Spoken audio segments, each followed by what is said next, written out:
Getting hype when I aim up, elevating that game up, stepping up to the competition.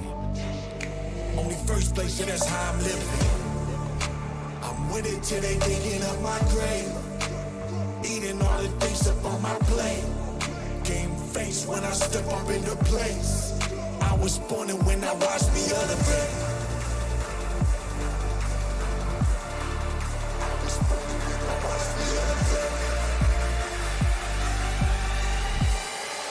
I was born and when I watched me elevate.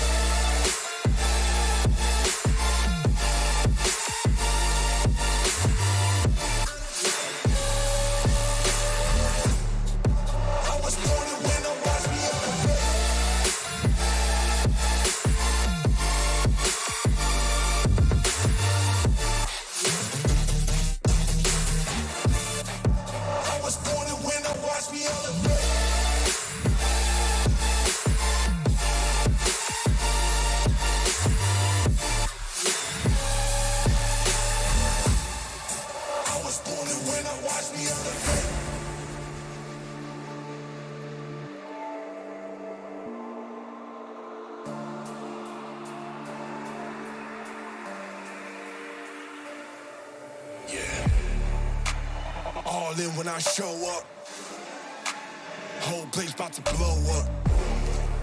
Superior to that competition. I'm in first place, and that's how I'm living. I'm with it till they digging up my grave, eating all the things up on my plate. Game face when I step up into place. I was born and when I watched me elevate.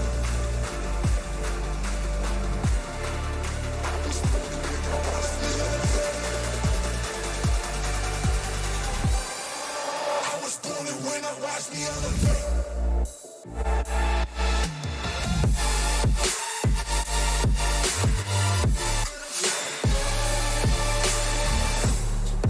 I was born and when I watch me elevate.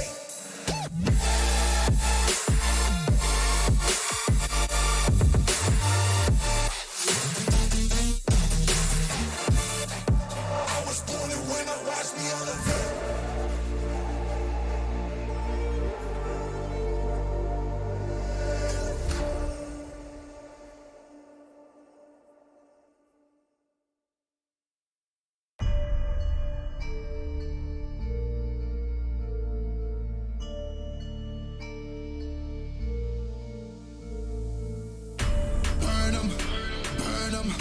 Money I be making, I'ma burn them, I'ma murk them. And if they playing with this fire, I'ma burn them. Murder, it's a murder. Disrespect us, I'ma spark it, I'ma burn them. And I'll be searching, I'll be lurking, I'ma hurt them. And all these bridges that I'm building, I'ma burn them. Burn them, burn them. All this money I be making, I'ma burn them. Burn them.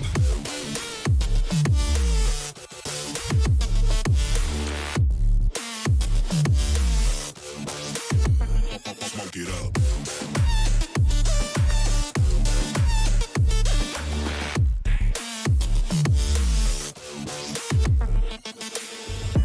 Burn 'em. Whopping niggas bucket, I'ma serve 'em. Spinning on a block with a mop, I disturb 'em. I never killed a nigga, but I'm ready to spit a hollow right on a person. And the curse, I'm about to merge on a nigga's turf. I'ma let a nigga burn, burn, let him burn. And these bitches better learn when I pull up, I'ma burst. Making niggas see stars spinning, leave him on a curb. Burn 'em, burn 'em. All this money I be making, I'ma burn 'em. Burn 'em.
Yeah, I've been running and running to keep it 100, it's all that I wanted. But lately I don't get the stomach.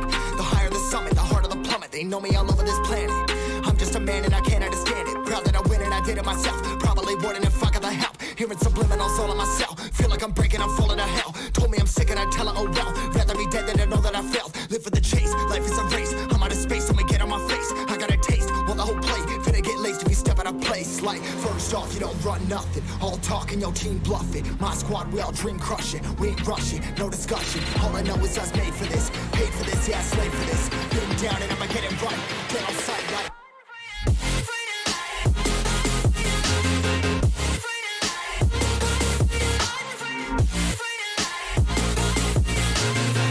Down and I'ma get it right. Get on sight like.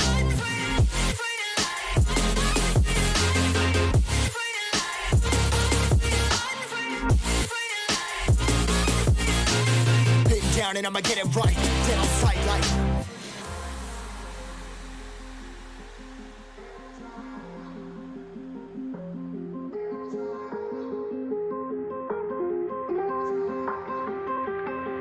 Never really know when you're gonna go. Why you gotta put another foot in front of yours? Bury them toes, carry them close. I was never one to care about my mentos. I was like froze, now I'm on far. Give me that smoke, but I can't get high. We do the most, here to inspire. Doing what I'm supposed, but I can't get tired. Run for your life every night. See in the dark, blind by the light. I got the spark, I got the pipes. All of my arts coming to life. Had to face my fears while I chased my peers, and I found my spot. About time that I found myself. I've been out here walking that walk. Like, first off, you don't run nothing. All talk and your team bluffing. My squad, we all dream crushing. We ain't rushing, no discussion. All I know is I was made for this. Paid for this, yeah, slave for this. Been down and I'ma get it right. Dead on sight like. First off, you don't run nothing. All talk and your team bluffing. My squad, we all dream crushing. We ain't rushing, no discussion. All I know is I was made for this. Paid for this, yeah, slave for this. Been down and I'ma get it right. Dead on sight like.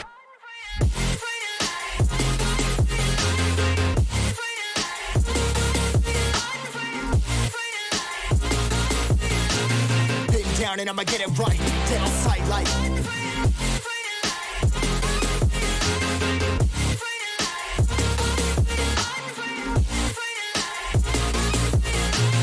Been down and I'ma get it right. Dead on sight like.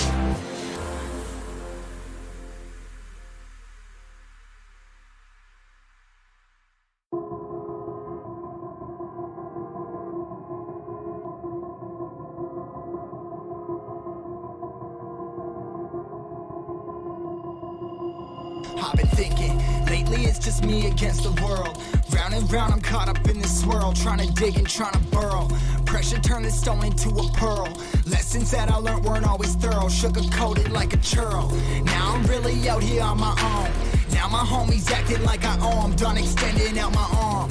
Made a lot of money from my poems. Been around it, now they say I'm on. I can finally say I'm up now, I'm up now. 20,000 on a bus down, a bus down. I'm on my way, I'm going up now, and I ain't never gonna touch down, touchdown. I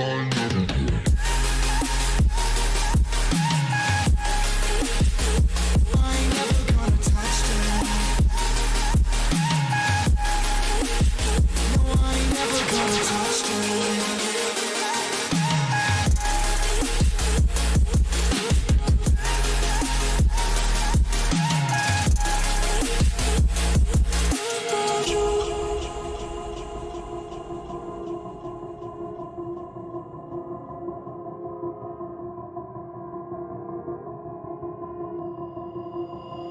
Mind's on, I can't turn it off. Late nights and I'm turning up. Hate life, then I learn to love. Down and out, now I'm way above. I always knew I had it, now I'm living out my dreams. Treat that money like an addict, it's a habit. I'm a fiend, feeling that rush. Rocket ready to launch. Hands up, ready and gone, been waiting too long. Trust on plenty, that's wrong. Old me's dead and that's gone, thank God I'm headstrong. I don't wanna wake up with a doubt that I show 'em everything I'm about. I ain't never going out, I ain't never getting for no clout. Now I'm sitting pretty on the cloud. I can finally say I'm up now, I'm up now. 20,000 on a bus down, a bus down. I'm on my way, I'm going up now, and I ain't never gonna touch down, touchdown. I ain't never gonna.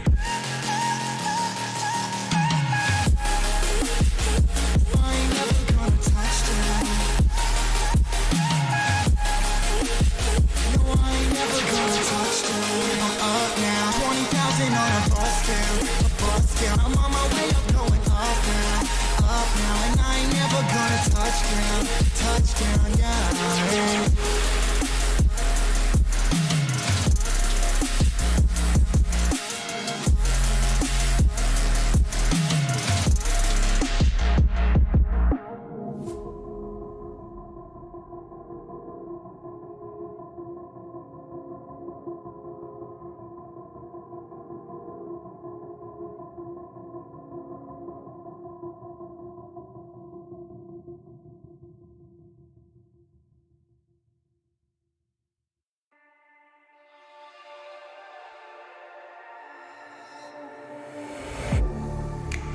Getting hype when I aim up, elevating that game up, stepping up to the competition.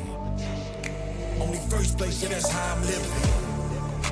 I'm with it till they digging up my grave, eating all the things up on my plate. Game face when I step up into place. I was born and when I watched me elevate.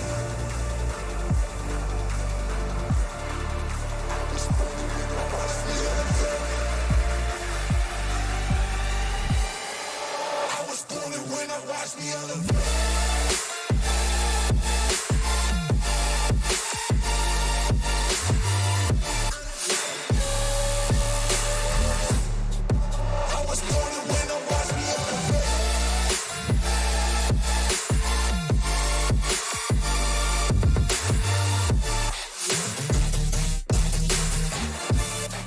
I was born and when I watch me elevate.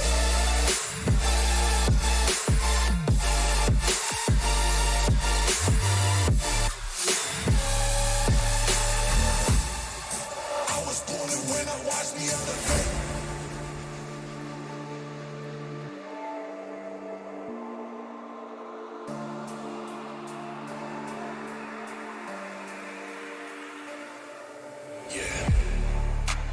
All in when I show up. Whole place about to blow up. Superior to that competition. I'm in first place, yeah, that's how I'm living. I'm with it till they digging up my grave, eating all the things up on my plate. Game face when I step up into place. I was born and when I watched me elevate.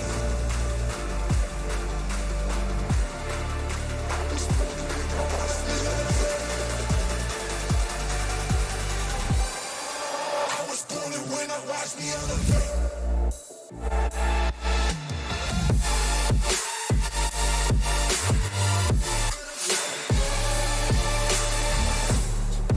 I was born and when I watch me elevate.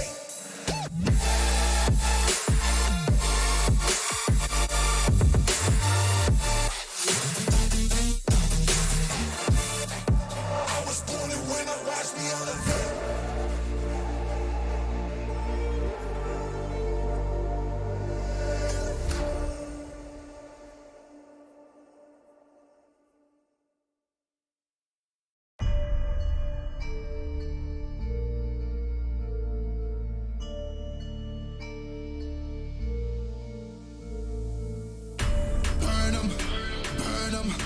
Money I be making, I'ma burn them, I'ma murk them.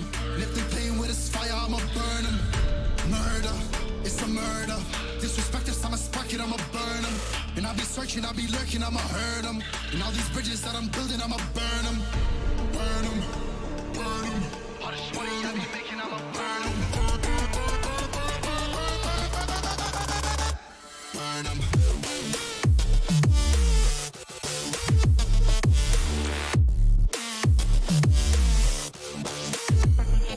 Get up.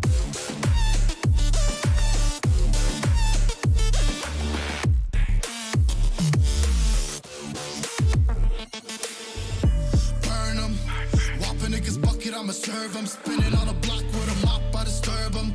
I never killed a nigga, but I'm ready to spit a hollow right on a person.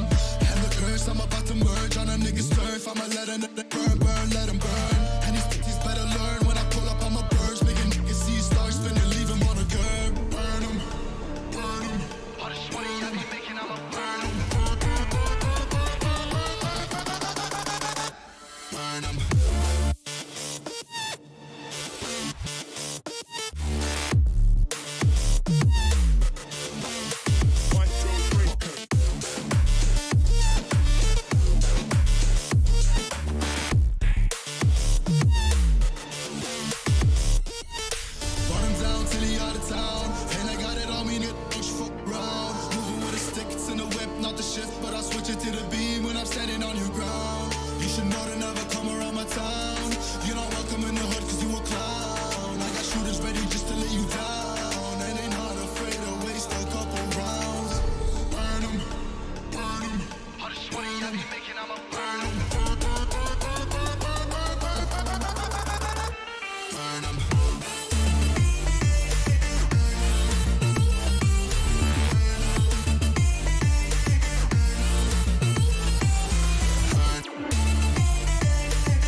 Yeah, I've been running and running to keep it 100, it's all that I wanted. But lately I don't get the stomach. The higher the summit, the harder the plummet. They know me all over this planet. I'm just a man and I can't understand it. Proud that I win and I did it myself. Probably wouldn't if I got the help. Hearing subliminals all on myself. Feel like I'm breaking, I'm falling to hell. Told me I'm sick and I tell her, oh well. Rather be dead than to know that I failed. Live for the chase, life is a race. I'm out of space, I'ma get on my face. I got a taste, well the whole play. Finna get laced if you step out of place. Like, first off, you don't run nothing. All talking, your team bluffing. My squad, we all dream crushing. We ain't rushing, no discussion. All I know is us made for this. Paid for this, yeah, slave for this. Been down and I'ma get it right. Get on sight like.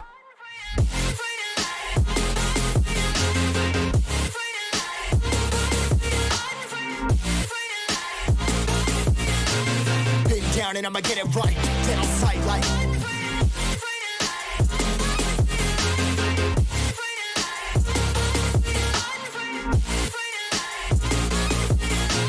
Been down and I'ma get it right. Dead on sight like.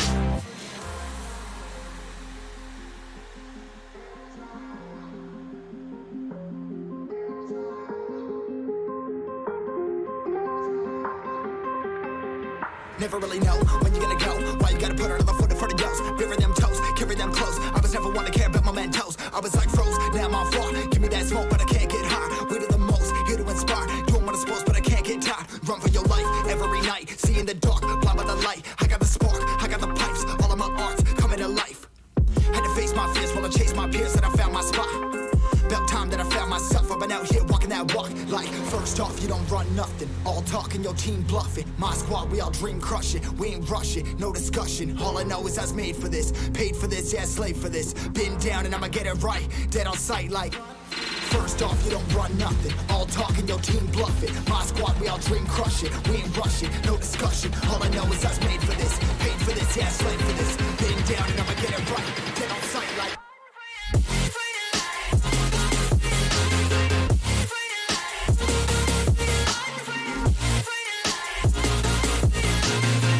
Down and I'ma get it right. Dead on sight like.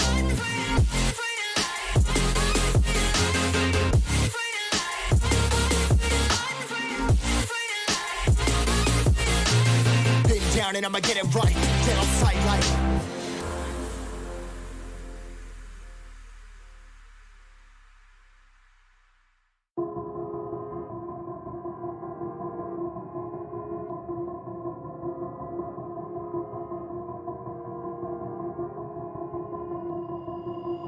I've been thinking, lately it's just me against the world. Round and round I'm caught up in this swirl, trying to dig and trying to burrow. Pressure turned this stone into a pearl. Lessons that I learned weren't always thorough, sugar-coated like a churl. Now I'm really out here on my own. Now my homies acting like I owe 'em, done extending out my arm. Made a lot of money from my poems. Been around it, now they say I'm on. I can finally say I'm up now, I'm up now. 20,000 on a bus down, a bus down. I'm on my way up, going up now, and I ain't never gonna touchdown, touchdown. I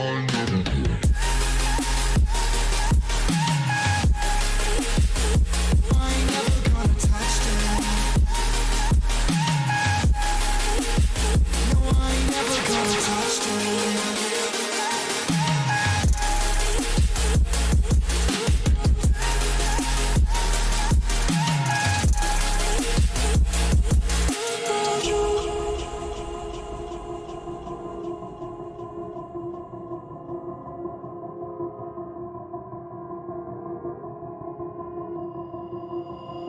Mind's on, I can't turn it off. Late nights and I'm turning up. Hate life, then I learn to love. Down and out, now I'm way above. I always knew I had it, now I'm living out my dreams. Treat that money like an addict, it's a habit, I'm a fiend. Feeling that rush, rocket ready to launch. Hands up, ready and gone, been waiting too long. Trust on plenty, that's wrong. Old me's dead and that's gone, thank God I'm headstrong. I don't wanna wake up with a doubt that I show 'em everything I'm about. I ain't never going out, I ain't never did it for no clout. Now I'm sitting free, I'm a finally say I'm up now, I'm up now. 20,000 on a bus down, a bus down. I'm on my way up, going up now, and I ain't never gonna touchdown, touchdown. I ain't never gonna. I ain't never gonna touchdown. No, I ain't never gonna touchdown. I'm up now, 20,000 on a bus down, a bus down. I'm on my way up, going up now, now, and I ain't never gonna touchdown, yeah.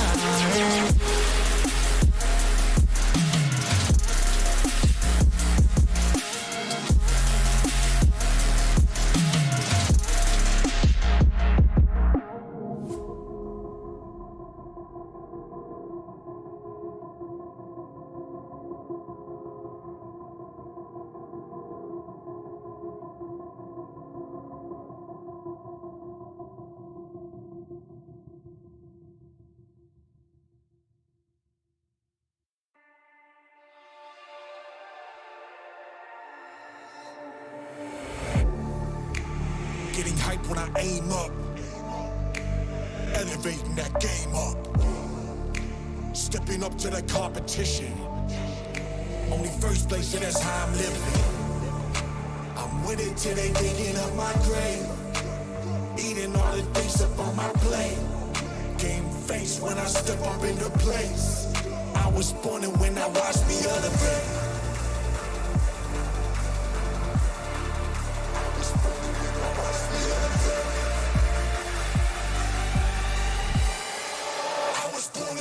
Watch me elevate.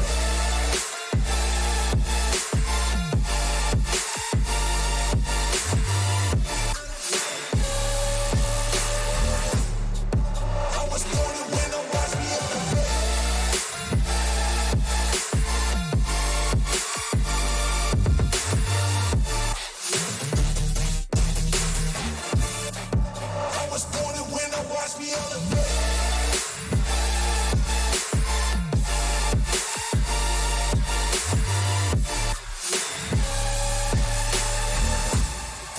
I was born to win, watch me elevate.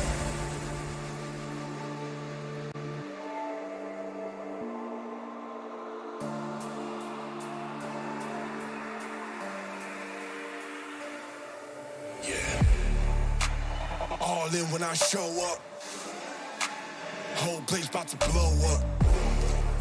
Superior to that competition. I'm in first place, so that's how I'm living. I'm with it till they digging up my grave, eating all the things up on my plate. Game face when I step up into place. I was born and when I watched me elevate.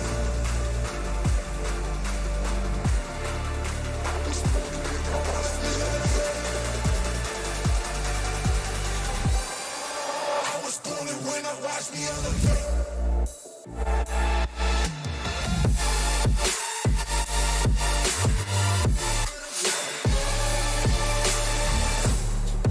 I was born to win, watch me elevate.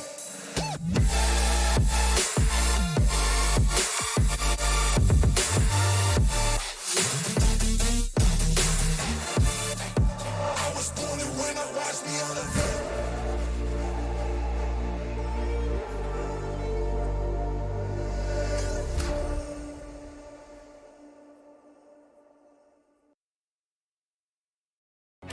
10, 9, 8, 7, 6, 5, 4, 3, 2, 1.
Well, hello everyone. This is Gorshot, and I'm gonna be welcoming you here once again on another evening after a day off for the ESPL 2021.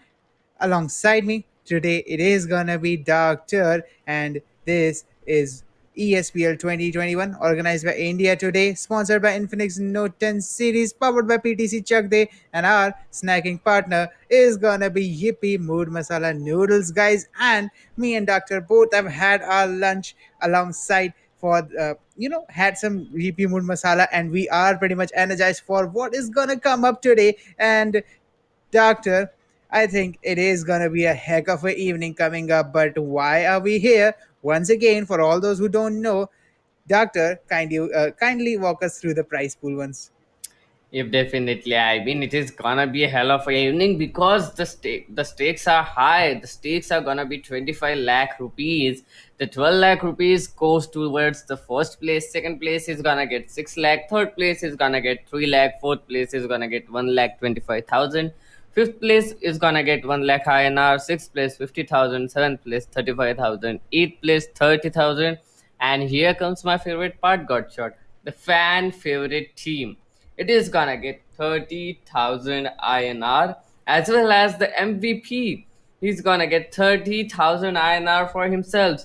So it is kind of a very good for the viewers right now, because the viewers can vote their favorite teams, and that's how those teams can get those extra $30,000 in their banks. This is gonna be great. And today I think we are having a lots of beautiful intense matches lined up, so I'm pretty much excited for that as well. Exactly. And I mean, the schedule that is on your screen, let me walk you through it and let me tell you why it is an interesting day that we are going to witness today. Because the first match, it is going to be a best of six coming up, where we are going to see the most intense fights coming up, the most the most testing situations, when even if we take the reference of cricket, we have test crickets where we have 5 days where teams just test what they have got. And coming up in this particular map of free fire, we have the best of six. It is gonna be a long road coming up. Bermuda, Purgatory, Kalahari. That's the cycle that we are gonna go up on the maps. Then again, we are gonna see them come back as Bermuda, Purgatory, and Kalahari. Each map will be played twice in the same order.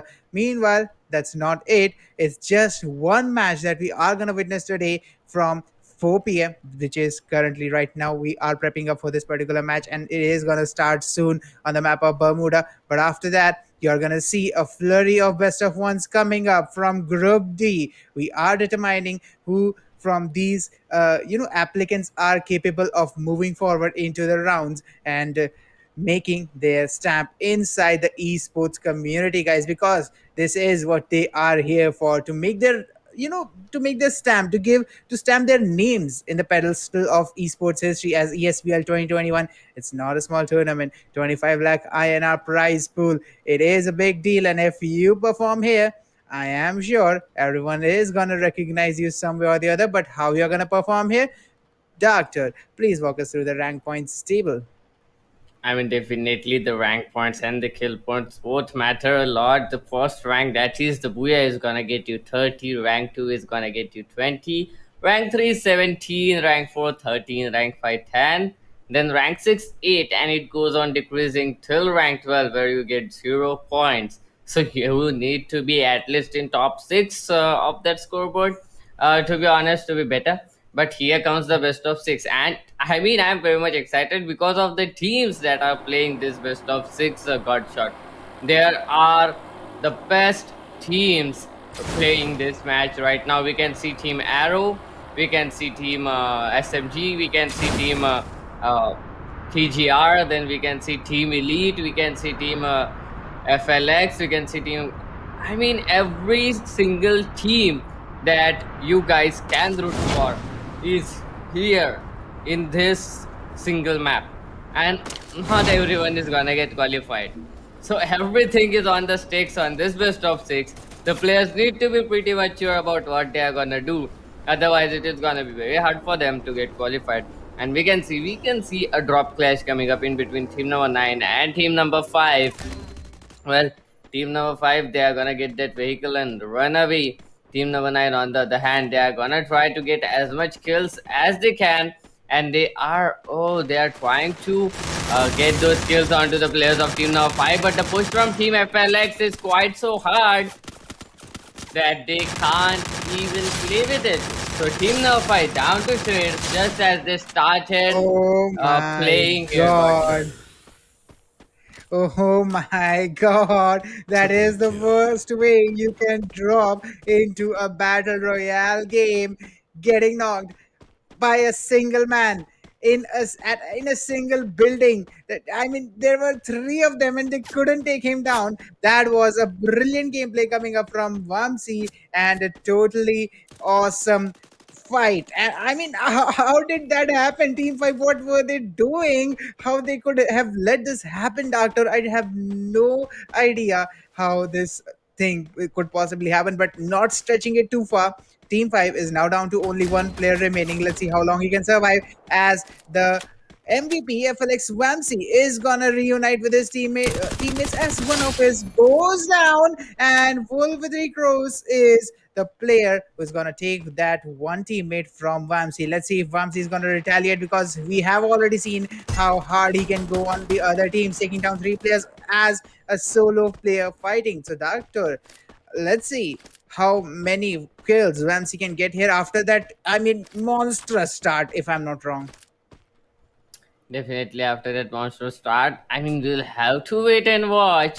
He is there with total of 3 kills on his name, so he's looking up pretty strong. But on the other hand, we can see the other teammates of team number 9. I mean, 2 players are remaining, that is Sile Gamer and Vamsi. So Sile Gamer, if he can provide enough support to him, then we might see something coming up here. Oh, Sile Gamer, that is something that you are not gonna be helped with. I mean, seeing a bush on top of a building, anyone anyone will see through your camouflage there. Just like Vamsi has just seen it. He's gonna take that kill. Oh, he's gonna run away that glue wall at the perfect timing. And he is trying to run as far as he can, but oh, if he does go inside yet again, he can do a lot of damage. And the players of Team MTZ, they are waiting. They are just waiting to get those kills so that they can humiliate Vamsi. They can annihilate Team FLX down in the first match of this best of 6, and it can be a little bit more troublesome situation than getting no kills. So let's just see how Vamsi is gonna play it out. If he goes out gaming with Manoj, is gonna get out of the game. So first team eliminated in 4 minutes, got shot. Precisely, and I would say that team number 5 is also somewhere pretty close to getting eliminated, because the last we saw they only had one player surviving, so they are not they are not safe at all themselves, where they can say that they can survive for a long time. So let's see how far that one player from their side can take their team. But for the moment, we do have team number 4 rotating from Mars Electric, and I mean, the way gaming with Manoj got eliminated was a little bit of a was a little bit of a distract. I would say, nah, I just forget it. I would only say that gaming with Manoj went down pretty easily. I thought there would be a little bit of a fight coming up, but there wasn't much of a fight. Oh yeah, disappointing is the word that I was searching for. It was a little bit of a disappointment, as they just got eliminated pretty easily, Doctor. I mean, the way Vamsi started, I thought he was gonna go clutch up for something like a 5 or a 6 kill game, but he got eliminated alongside his team as well on the first position out of this particular map. So let's see how the rest of the teams are going to square it out against them, as team number 4 and team number 2 are going to take that particular fight in the area of factory, as team 4 loses a couple of players here and there. Let's see how they're going to survive. They have lost 2 more players. Okay, it is team number 2 that is going to come on top of this particular fight, and Dream Chaser is going to be the one that is going to get eliminated out of this particular sequence. Definitely. I mean, we are down with just 10 squads and 36 players now got shot. So the competition is quite tough. The players are doing everything they can, but I mean, if it's not your day, it's not your day. What can you do? Team number three pretty close to the players of team number one. Let's just see how these guys play it out. Oh, MDS getting eliminated at hashtag 10 as well. Got shot. It is not looking good. Too many eliminations, too much aggression right into the start of the map. So this can lead to a pretty passive end to the game. Let's just see how the players play it out because we haven't even seen the first zone closing in. The players haven't even rotated yet, and we can see three teams out of the game just because of those drop clashes somewhere or somewhere because of aggression. I can see Team MTZ kill leaders right now. 4 kills to their names. Let's see how these guys play it out. Will they be able to clutch it out till the end? Because I am not at all sure here, Kotshot, because we have seen a lot of teams getting those easy early frags into the first 10 minutes and getting eliminated quickly in the third and fourth zone. So it doesn't even matter how they got those first kills. So the players who got the first kills, the kill leaders, they need to be pretty sure what they are doing because each other team will try to eliminate you as soon as possible. You have those kill points in your head, so if you can get that survival points for rank number 3 or rank number 4, that is gonna be easy for you. But other teams, they'll try to take you down so that those kill points will go in vain and they can get a easy passage on towards that second and third rank point along with the qualification points. Team number 6, 1 and 3 at the peak right now. Got shot. Precisely, and Doctor, I would go forward a little bit and add that the way these teams have started this particular map of Bermuda, it is going to have implications as we are going to see further in the best of six format, because I am pretty much sure as we are going to go further into the best of six format as other maps are going to come in, we are going to see these teams coming up where this particular map, the mistakes that they have committed in this particular map are going to cause them, because the way this map has started, it is pretty aggressive for Bermuda because three spots getting eliminated that early and a lot of players being eliminated at this particular moment as well. We do have 9 spots and 2 players are already eliminated from some particular spots. So yeah, definitely this is particularly a pretty aggressive lobby coming up in the map of Bermuda, pretty aggressive for Bermuda. So definitely it is something that we have to watch out for in the future maps as a Simon Gaming gets eliminated at number 9. You can definitely see that all these teams are playing pretty aggressive right now. We might see a few passive movements coming up here and there, but I'm not I can predict easily that this particular game is gonna end a little bit sooner than usual Bermuda maps go on for. But yeah, definitely all these teams are down to are down to try and get as many kills as possible and as high of a position as they possibly can. As team number three, they had lost one player, they had lost 2 players. Can they go for the revives? They have one player coming up with a revive. He gets knocked down again. It's Ezio who is getting knocked for the second time. His teammate, one of them is eliminated, the others are trying to save him as team number 7 loses 1 player to team number 1. GG's squad. These guys are sitting pretty tight. I remember these guys, the way they played in their particular pool when they were qualifying the best of 3s. These guys just rocked out and now they are here to claim the best of 6 as well. As team number 3 is pretty much sandwiched between 3 teams. It's team 1, 7 and 10, all of them making angles on team number 3. So yeah, it is a very terrible situation for them. Let's see where they're going to rotate from here on out and if they are going to be able to survive, as team number 7 is also pushing close to that particular building where team number 3 is holding themselves off. So let's see how this particular one is going to go out for team number 3, Doctor. Definitely, let's see how it goes out because now they are being sandwiched. All their flanks, I mean, right flank and left flank are being taken by the players. But oh, here comes the push by Chino 7. 1 player down already. But here comes the trade from OPG Misty and MTZ down to just a single player, and the mutants have been eliminated. Got shot. There was kind of a beautiful strat coming up from Team Number 7 because they didn't push unknowingly. They pushed with all the knowledge of the players of Team Mutants. Even though they lost a teammate, that is not gonna matter because there is kind of a better coordination in between Team OP Girls. Let's see how Team OP Girls play it all out because they have been playing pretty well in. They played pretty well in that best of three, to be honest. So I'm actually looking forward to the game that OP Girls are gonna show us here, Godshot.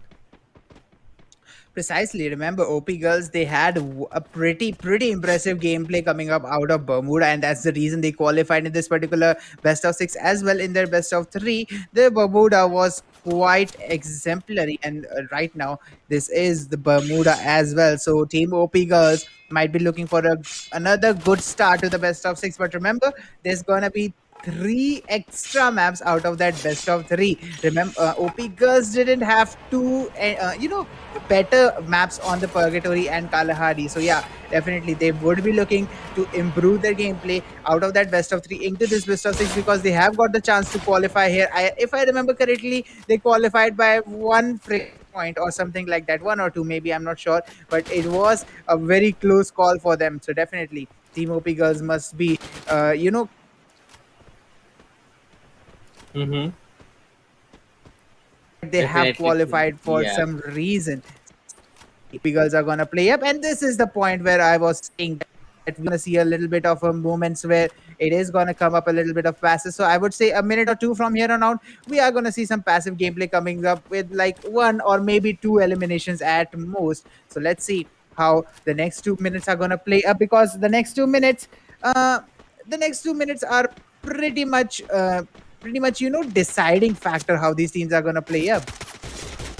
Definitely, it is gonna be the deciding factor because these are the first matches of this best of six. It kind of gives you a head start, and just as I say that, oh, Team Arrow, they are gonna take a player down. They are gonna take another highness out of the game as well. Team OP Girls down to just two players remaining. That will be Yumiko and Misty. Both of these girls have a lot on their shoulders right now. They'll need to clutch it out, otherwise it is gonna be very difficult for them. Let's see how these players are gonna play it out because it is too much contested. 7 squads, 25 players, and the peak area itself contains 3 whole squads. Team 7 down to just 2. Team 10, Team Arrow looking pretty good.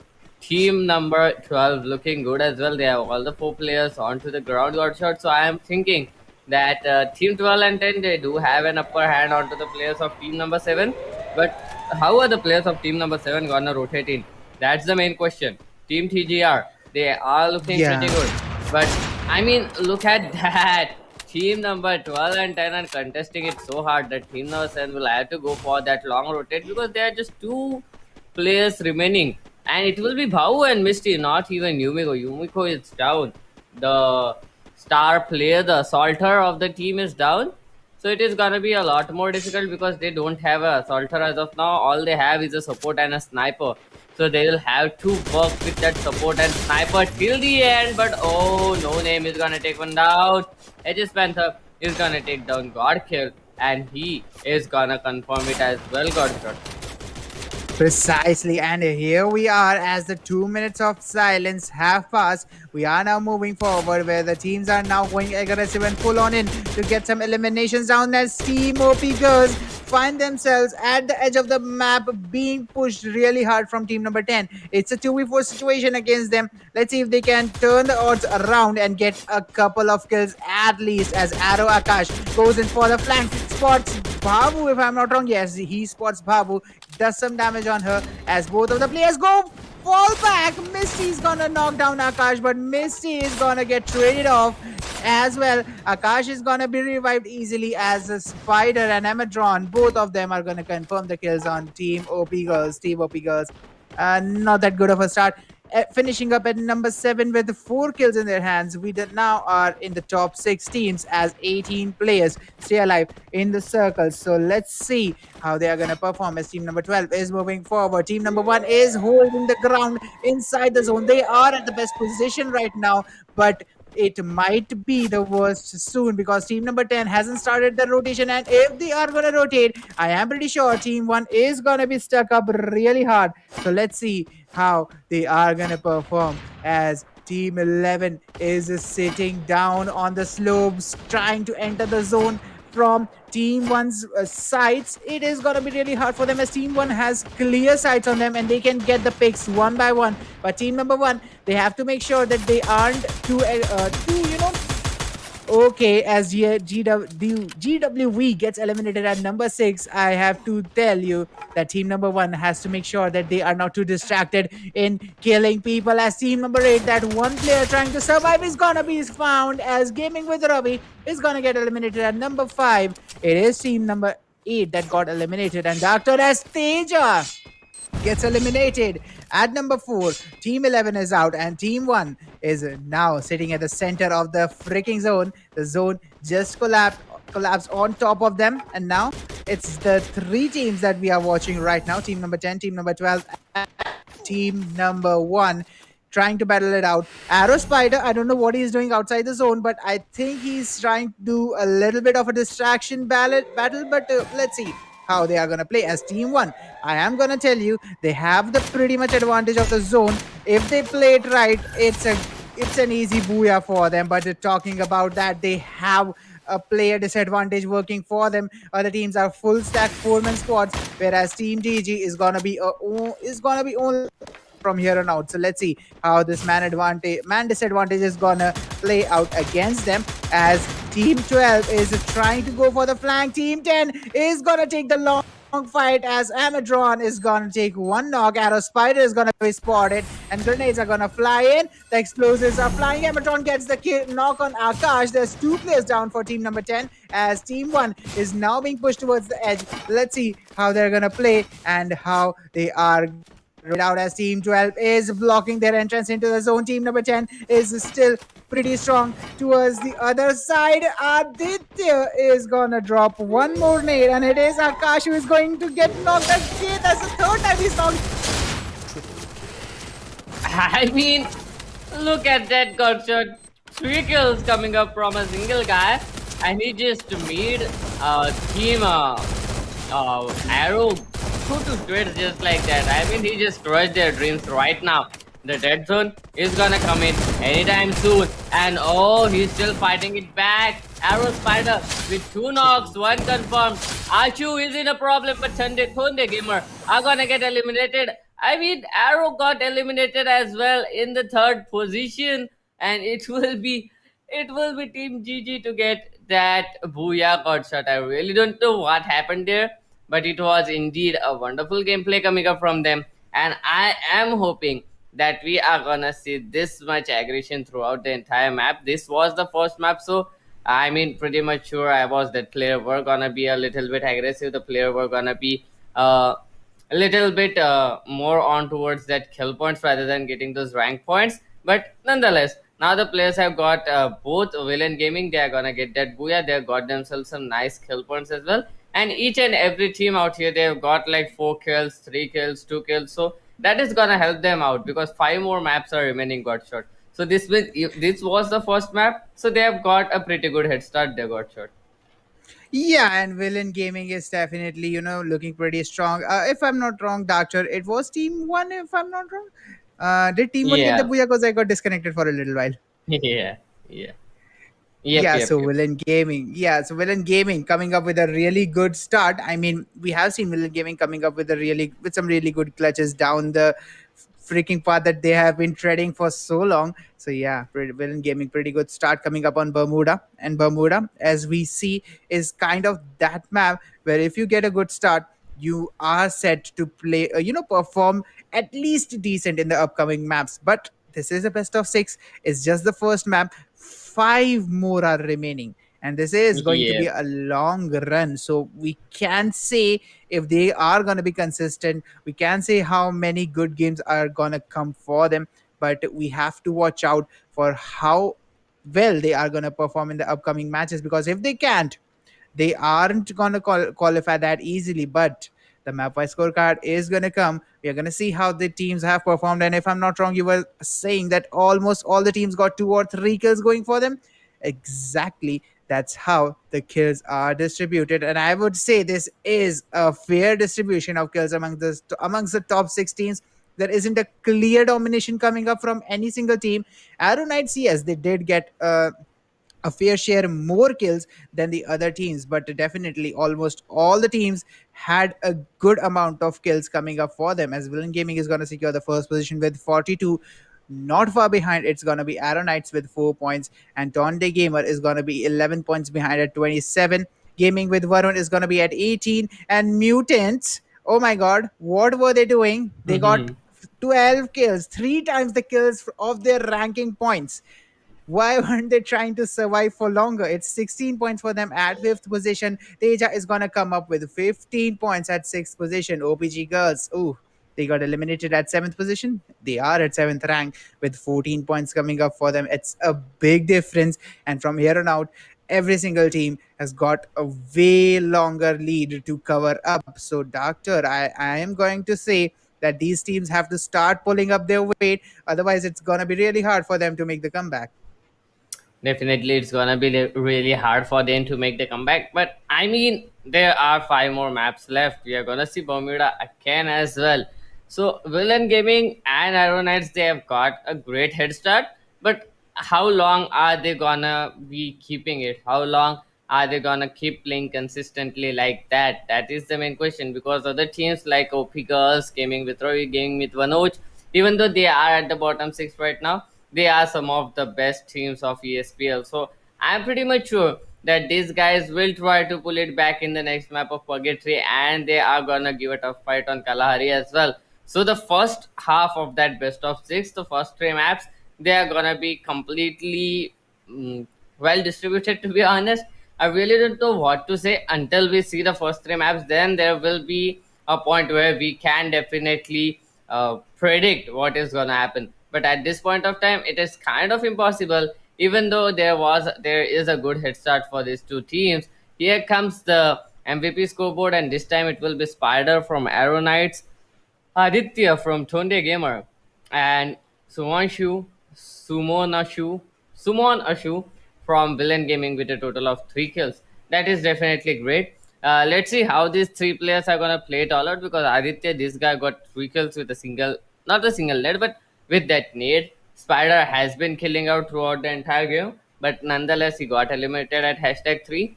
And Sumanashu, Villain Gaming, we haven't seen a lot of his POV, but in the end zone, he was the guy who was fragging it out. I am pretty much sure.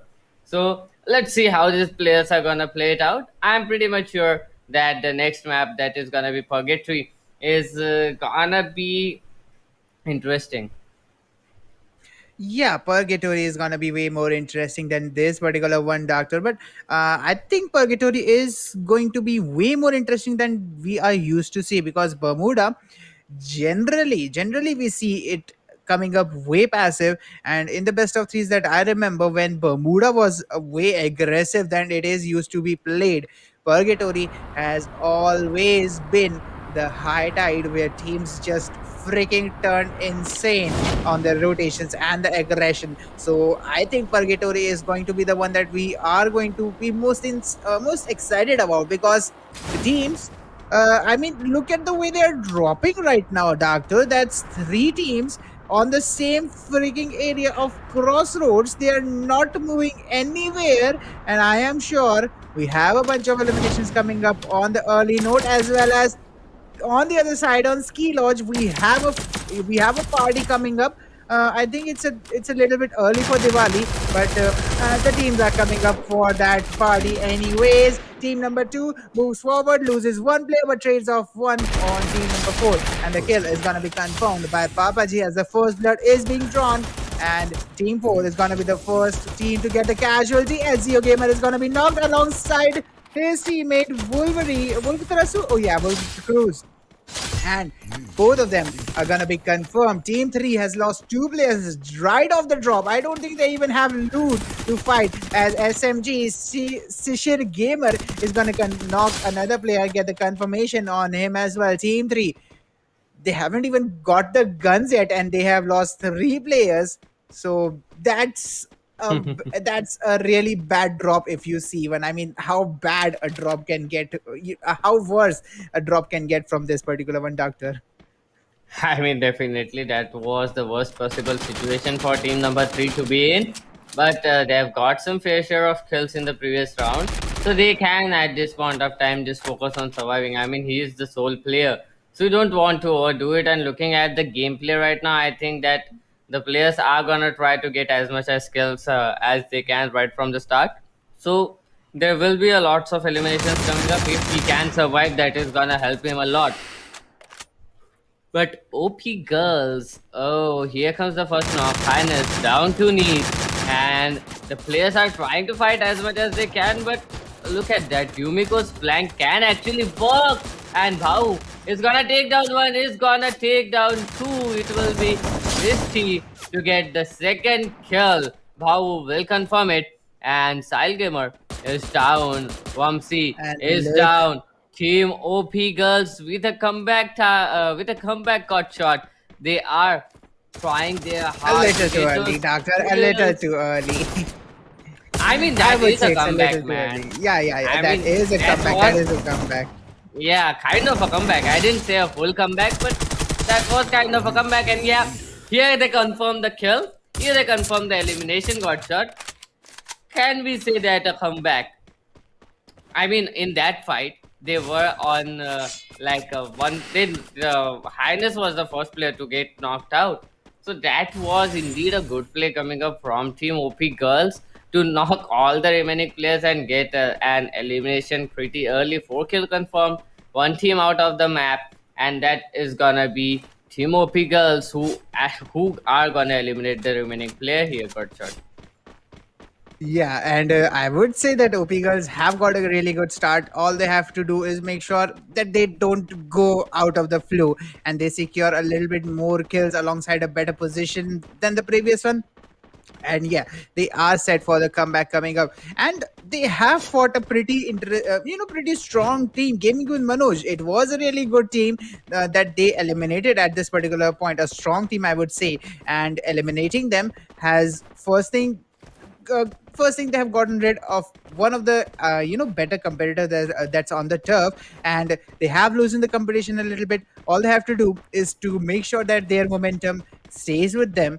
They don't choke a little bit here and there, and they can turn this map of purgatory into a really really strong foothold, a map where they can get enough points so that they can have that buffer to perform decently in the other maps, not overstress it a lot, and they can easily qualify for the further rounds. Because remember, I would say you only need two really good games.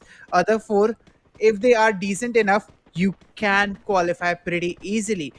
And if you fail to do that, I think it's going to be really hard for you. You will need to get three good games if you cannot maintain some decent performance in the other four that are coming. So yeah, two good games and four decent ones. I think that's enough for the qualification, doctor. And I would assume if OP Girls plays like this in this particular map of Purgatory and they pick the opponent teams one by one, they are set for the comeback that they need, and they are gonna set this particular map of Purgatory as a good points situation for them. So let's see how the other teams are going to play out. As team number 4, we have seen them lose one player. Team number 3 got eliminated early on. Oh, sorry. Team number 3, we saw that they lost 3 players and they are on the verge of extinction as well.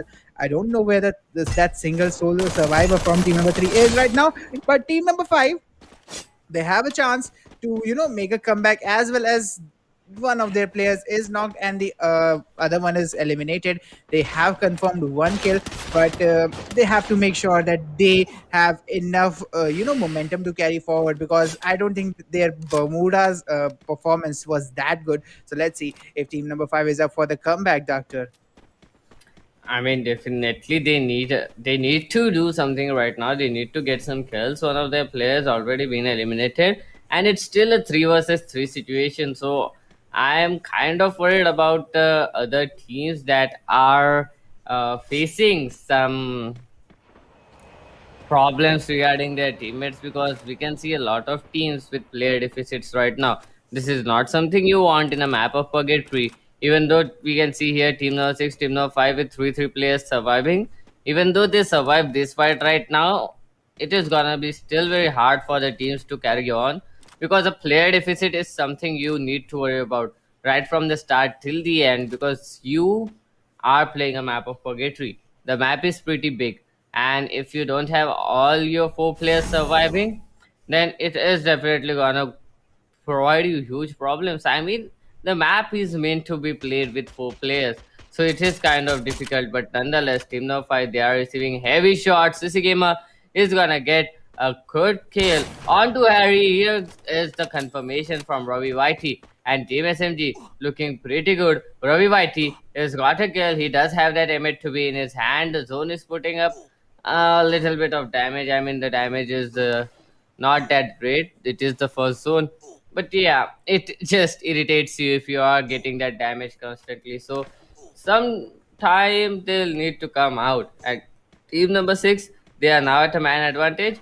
They can definitely get those kills as many as they want. And Sisi Gamer, look at that with a beautiful push. Here comes Hardik. He's gonna get another kill, and now Hardik is left all alone. Here comes the first net, here comes the second, here comes the third, here comes the fourth. Finally, the hand cannon does the job, and team number 5 out of the game, not game, I mean, out of this map got shot. Precisely, they have been sent back to the lobby, and team number 6 has sent a clear statement. You gotta wait before you make the comeback because we are coming up and we are playing, pretty much strong to make sure that we qualify. But coming up, 10 teams and 30 players. We can clearly see a lot of these teams have a really big player deficit coming up for them. Team number 3, there's 3 players that we know we are missing. The other 7 players, we have a lot of teams losing a player here and there. Some teams are playing with 2. I guess team number 6 is playing with 2 members. So definitely the teams are really crippled right now on their manpower. Let's see how they're gonna adjust. As team number 1, we can see that they are close to being flanked really hard, and they can get sandwiched on the area of brigade as team number 10 has spotted them and has initiated the fight. Neymar Jr. is gonna confirm that first kill, and with that, there's another player going down on team number 1 this time, and they have lost 1 player. Remember their position. They are just north of Fire Brigade. They are in Fire Brigade now, and any of the teams, team number 12, 8, or 10, if either of them rotates, they are on a really bad situation. But what has the zone done this time? Oh, because their luck isn't coming up for them, as the zone is gonna force them to rotate for an entire island on a really long open journey where they are not gonna find that much cover, and they are gonna find 4 teams waiting on that particular zone to strike. I mean, 4 teams are sitting close to that zone, and OP girls are way outside it, just opposite to where the center is. So their rotation is going to be really contested, and I think it is going to be a really hard walk for them to make sure that they get the booyah in this particular one. Meanwhile, I would say team number 10, that team number 3, sorry, that one player that's surviving, it's gonna be a really hard job for him, because all the teams, like, I mean, the zone that just formed, the doctor, you saw nearly all the teams are inside it, and they are already setting up their positions, as the UAV is gonna reveal team number 10's position. But I don't think they are gonna be much concerned about it, because they are pretty much in the open, and teams can't actually predict where they're gonna go next. So let's see how the other teams are going to play. As team number 11, it's a 3-man squad that's coming up for them, and they are going to cross the river alongside that small port house, and they are going to hold that particular area where the UAV is now rotating from. Team 12, they're going to sit up at the area of central, and I think they're going to hold a pretty good angle here. They're going to be safe for at least the next couple of minutes, at least up until the 13-minute mark. So let's see how their position is going to play out. I am seeing a really good positioning from all the teams at this moment. It's just the luck that didn't work for Team OP Girls. Otherwise, their position was quite good as well. So let's see how these positions are going to help these teams to initiate the fights as the zones are going to collapse. And we are moving towards the 3rd zone, and soon we are going to see all the players being concentrated towards the 4th zone, where I would assume that all the fights are going to start, Doctor. Definitely, all the fights are gonna start at the 3rd or 4th zone. Team number 7, OP Girls, they are trying to rotate in towards the zone, but I mean, the zone is highly contested right now. Team number 12 already waiting there, and here comes Arrow Spider. They have spotted a player out here, so it can be a little bit more difficult for the players to rotate in right now. They are trying to get away. They are trying to get a better angle. The zone is gonna come closing in onto them, so they'll need to get inside as well. On the other hand, we can see Team Number 12 highly contesting it. They really don't want to let them go, and just a single player of team number 7 inside the zone, rotating in with a car. Misty looking pretty much confident about herself right now. But look at team number 12. Oh, that is a great anticipation of their rotation. And they are gonna do some damage, but OPG Highness have some other plans. One player down from team 12 already. The players are still rotating in. OP girls, they are putting up a lot of pressure onto the players of Team 12. Team Arrow Knights in kind of a trouble right now, but oh, Arrow Spider is gonna get that kill with a mine. And oh, Team OP girls now might be in a trouble because the trade has been confirmed and it's a 3 versus 3 situation for both the teams. Let's see how the players of Team OP Girls are gonna play it out because Highness is now left all alone in this part of the map where there is not a lot of cover available.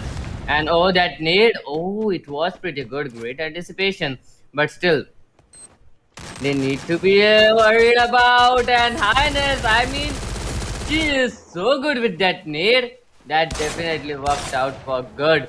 I don't know how many blue walls does Highness have at this point of time. And here comes the kill. Here comes the confirmation. Pretty soon, I mean, the confirmation is gonna come in as well. And Highness now left alone to die without anyone to raise her up as well. Team Arrow Knights, they are gonna get those 2 kills from Team OPG. And they are not gonna lose either a single player. So kind of a good trade, kind of a good play coming up from Team Arrow Knights. So Pickles down to just 2 players surviving. So that is gonna be kind of difficult for Pickles right now to clutch it out. Let's see how are they gonna play it right now because there are still 10 squads left into the game got shot. Yeah, and I think, Doctor, I kind of recognize what the mistake OP girls are making. They are playing very split. I mean, the coordination that they are doing right now, there is a little bit of a flaw coming up there. I don't know why Highness played so low. I know she was going for the flank, but where are the other teammates? There is no cover for her. There is one of the teammate that was coming to save her. I guess it was Misty, and she got eliminated as well. So at that particular moment, Highness should have bailed out from their situation at by any possible means, and she didn't, and that's the reason both of them got eliminated there. So I would say that as GWB gets eliminated at number 10, I would say OP girls are kind of falling somewhere on their teamwork, and they are going to get eliminated at number 9.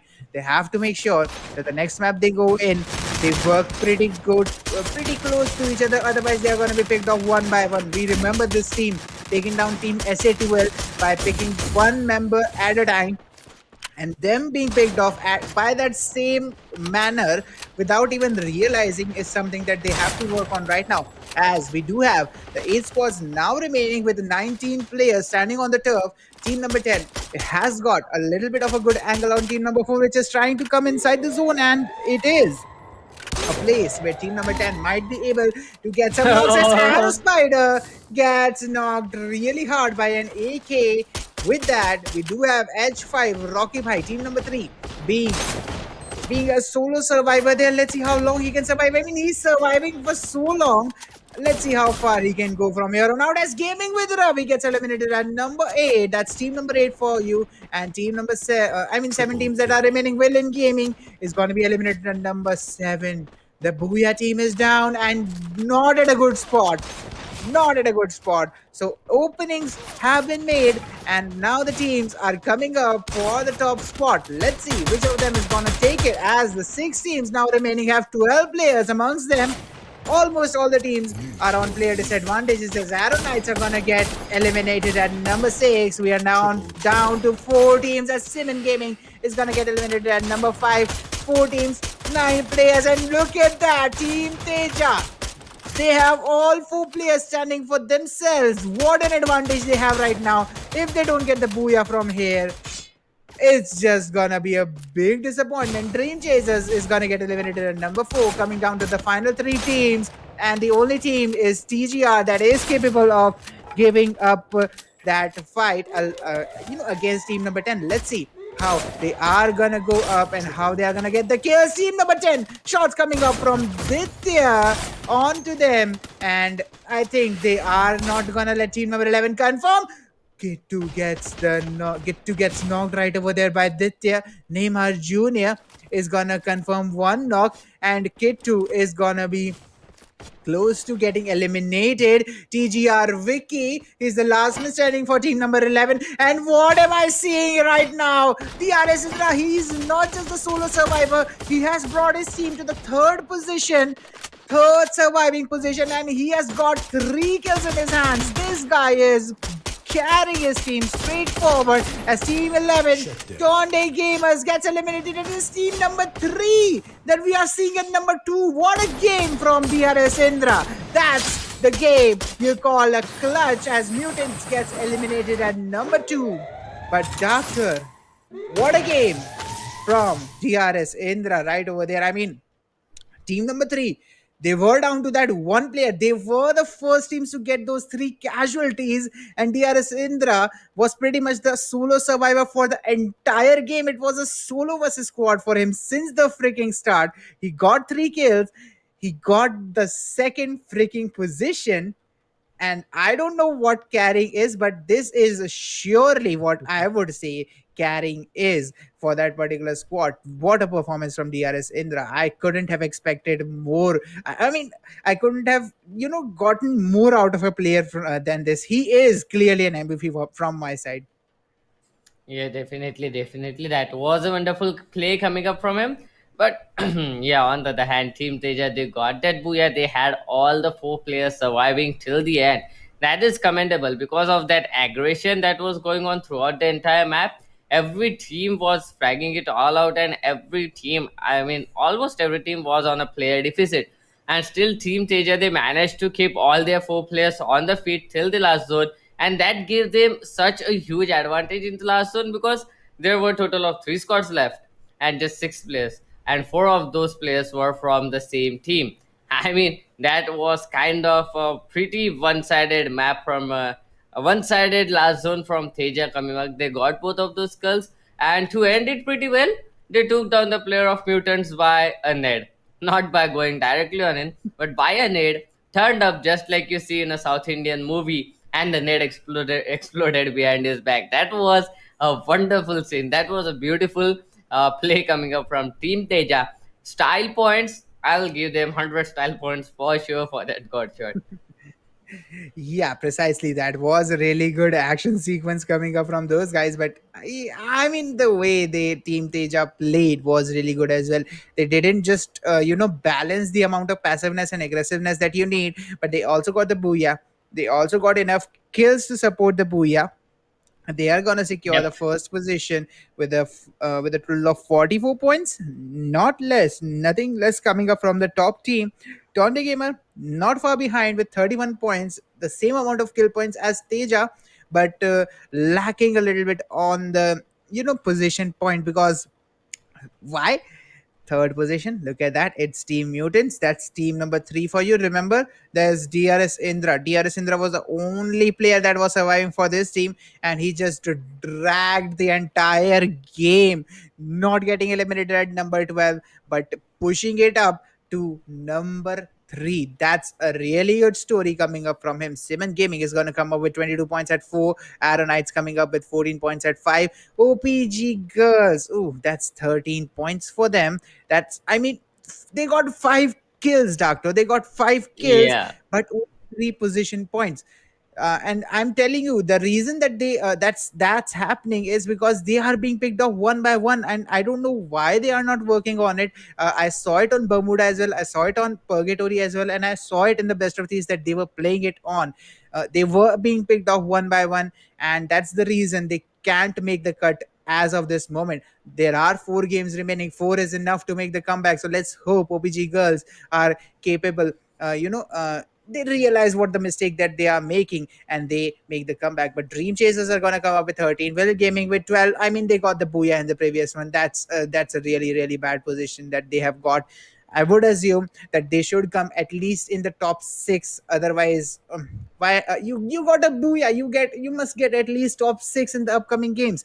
That's it. That's reasonable. Okay, gaming with Varun Mhm. is gonna get eliminated at number nine position with 6 points. MDS Game Station is gonna come up with five.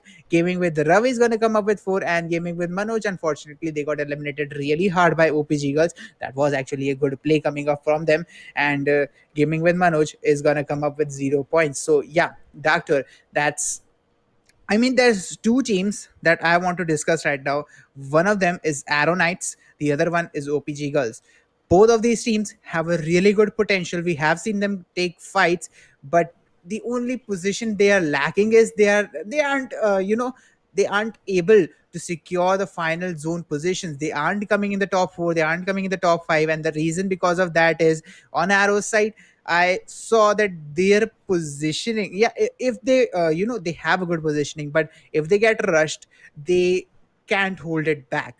That's what I found out. Yeah. Their defense is kind of slacking a little bit. On the other hand, OPG girls, they got 5 kills, and the way they fought gaming with Manoj was perfect. At that point I saw all the four girls working together, but when they were fighting with Arrow Esports, that's when they got diverted, and they just got picked off one by one. So that's what they have to work on at this moment, I would say. But looking at the MVP, is there any doubt that Indra is gonna be in the top three? I would say Indra is gonna be the first rank for me, not because he got those 3 kills, but because he dragged his team through the entire game. Ravi Vaiti gets 4 kills, Vicky gets three. He is from Tonte Gamer. Ravi is from Simon Gaming. That's first and second position for you. Third position is Indra, but for me personally, Doctor, I would say Indra is the first position, the most valuable player in this particular map, because he just carried. He just explained the definition of carrying your team. Yep, definitely. He just carried his team. But I mean, this was expected for from him. When a single player, solo player is left, it is expected that you survive till the till the third and fourth zone and try to get those rank points in your favor. And I mean, he's not the only one who did it. We saw too many players. We saw SATUL, no, Raven Shiva in the previous best of three. That guy eliminated the entire squad and won at hashtag one position, even after surviving alone for the entire time and got 7 kills over that. So that is how you are expected to play when you are left alone. And Indra definitely showing it to us that he did everything he can. Kind of unfortunate that there were 4 players from the other team, but yeah, that was a wonderful play coming up from him. But yet again, we are seeing some drop clashes coming up here. Team number we have Villain Gaming, team number 1 versus team number 4, fighting against each other. One player down already. Look at them chase the other players out here. Here comes another knock. They are just chasing the remaining players of team number 4, and Dream Chasers are out of this game, Birdshot.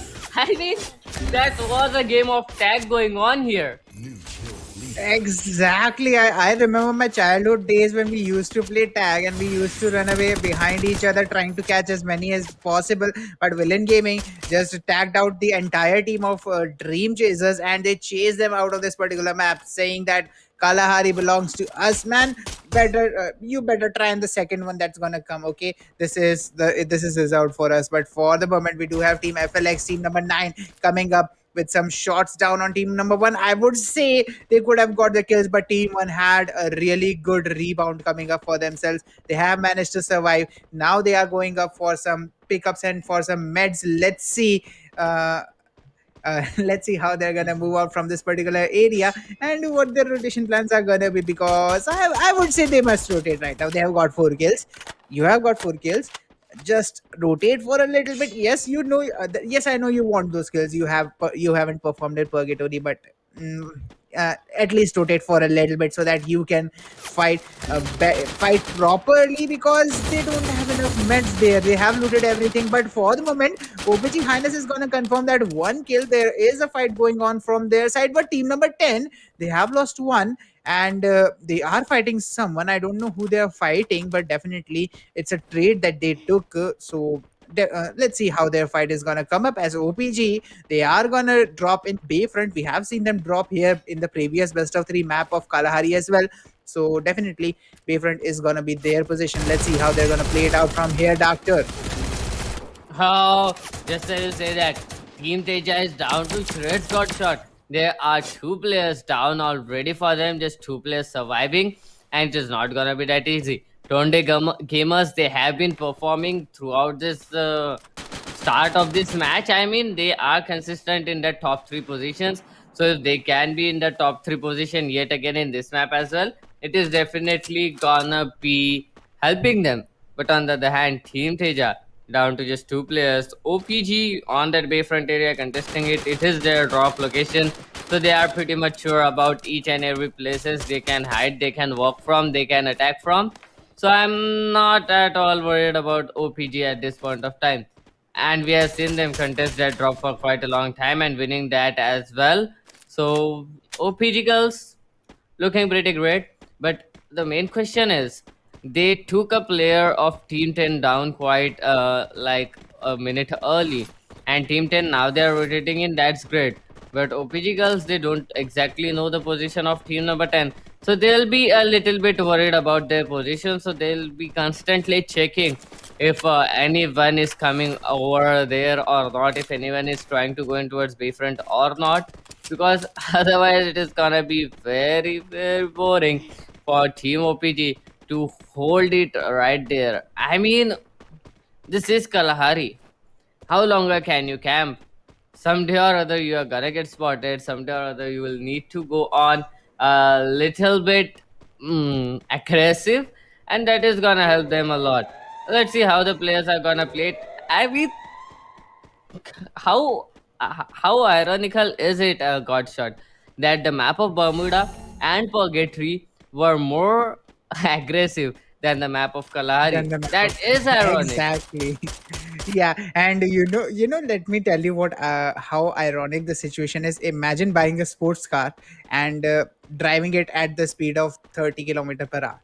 That's how ironic it is. I Definitely. mean, the way Bermuda and Purgatory were playing out, I would say that this sports car is gonna go at 120 kilometers per hour the moment it hits the highway. But as it's on the highway, it's dropped down to 30 kilometer per hour, the half the speed that we were watching it fly in the previous two maps. So definitely, Kalahari is way more passive than what I expected.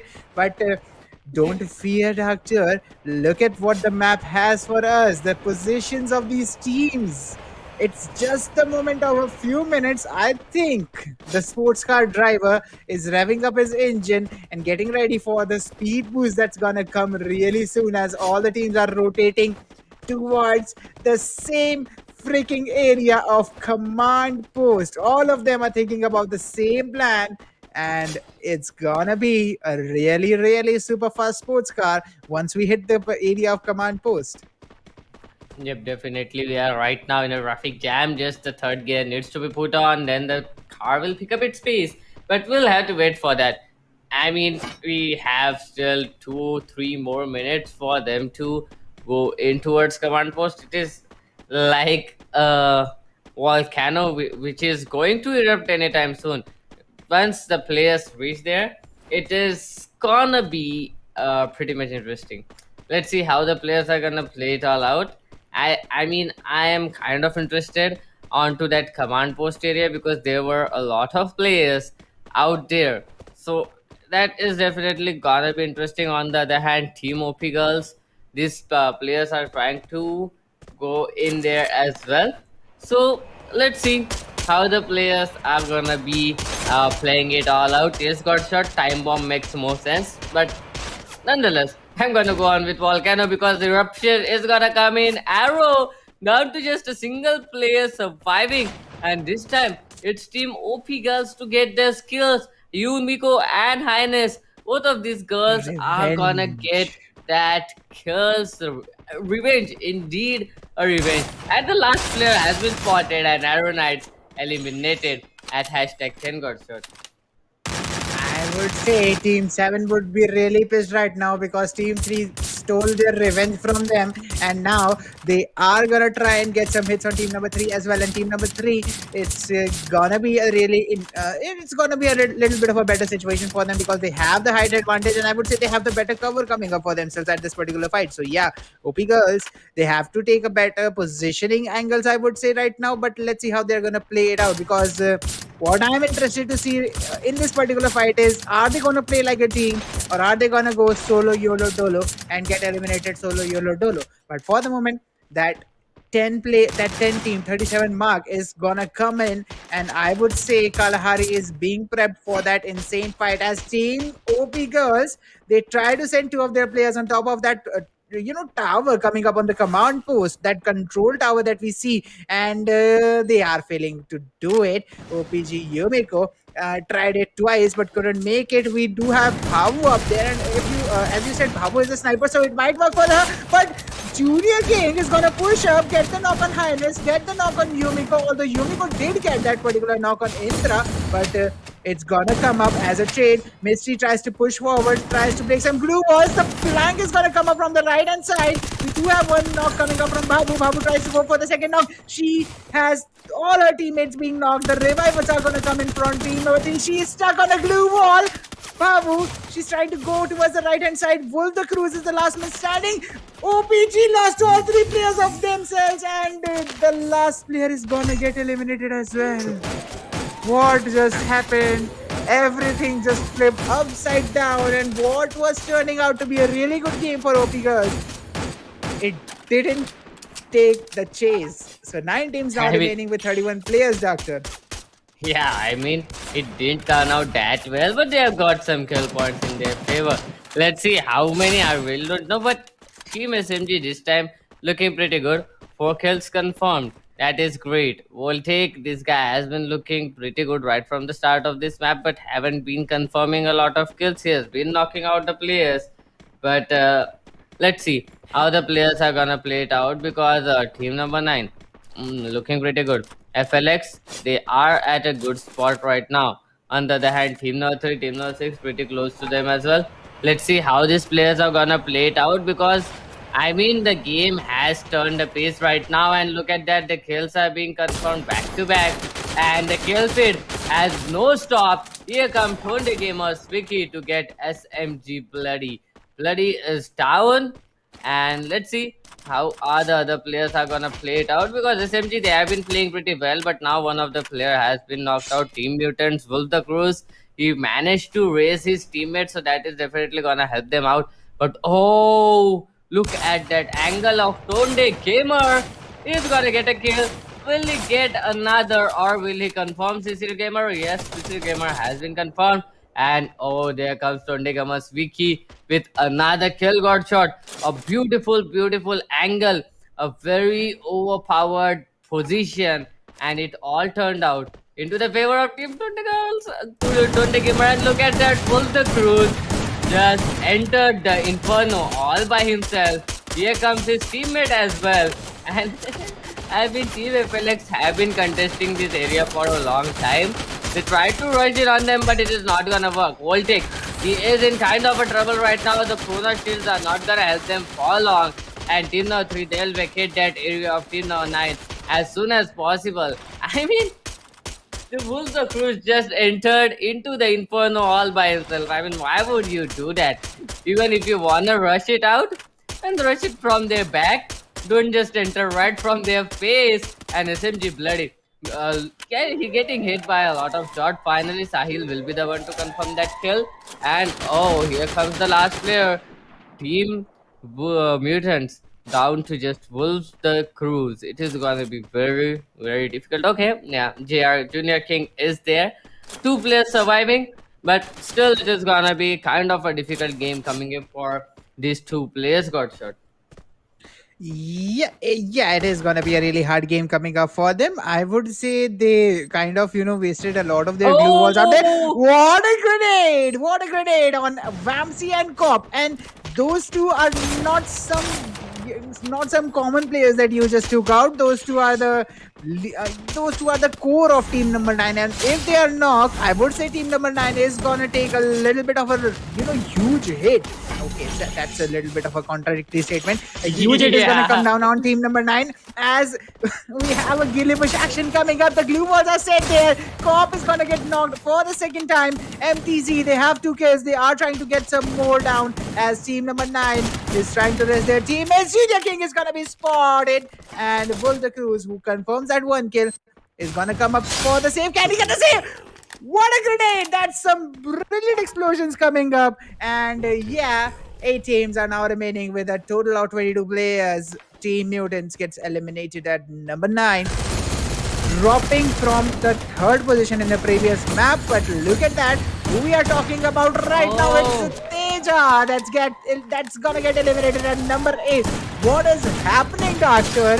Currently, we do have team number 2 trying to trying to capture the entire game, as they try to eliminate team number 8 alongside them and get as many points as possible for themselves. There are going to be a lot of glue walls being thrown down here and there, and this open sand way is gonna come and is gonna become a freaking glue wall market, as Gaming with Ravi gets eliminated at number 7, Simon Gaming gets eliminated at number 6, and now we're down to the 5 teams remaining, and one of them is GWE, with Himanshu being the solo player. I mean, they had a really good momentum coming up out of that fight, but that's only the last player remaining for them, as we do have team number 5 and team number 5 taking the shots on team number 2, that is GWE, and Himanshu is the last man standing. So if he gets eliminated, his team is out. But I mean, look at what's happening in this lobby, Doctor.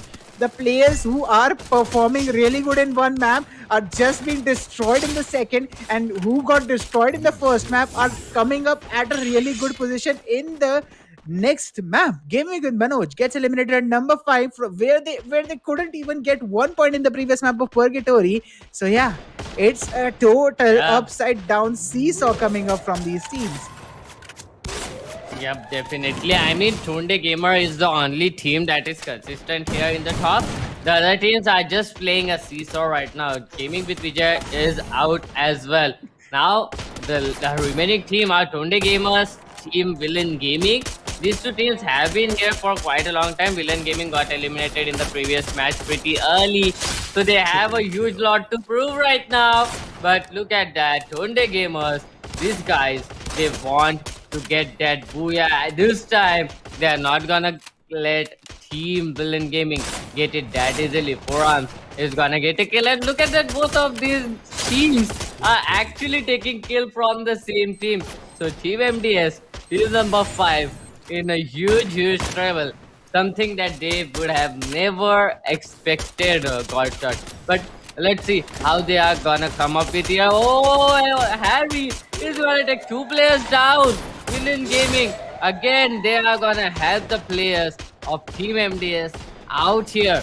And Team 11 is gonna be left with just a single player yet again. Will he be able to clutch it out? I don't know. It will be Ditya. He doesn't have any health kit.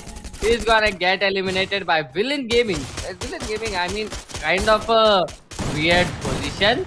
But yeah, they have too much to do, and here comes the shot. Just a single player remaining. It is gonna be a 1 versus 2 situation for Villain Gaming as well as team number 5. And here comes the push. MDS out of the game, and Villain Gaming with their second booyah in the first 3 maps got shot. Once a king, always a king. Villain Gaming comes up for the second booyah, even though Purgatory really threw them off.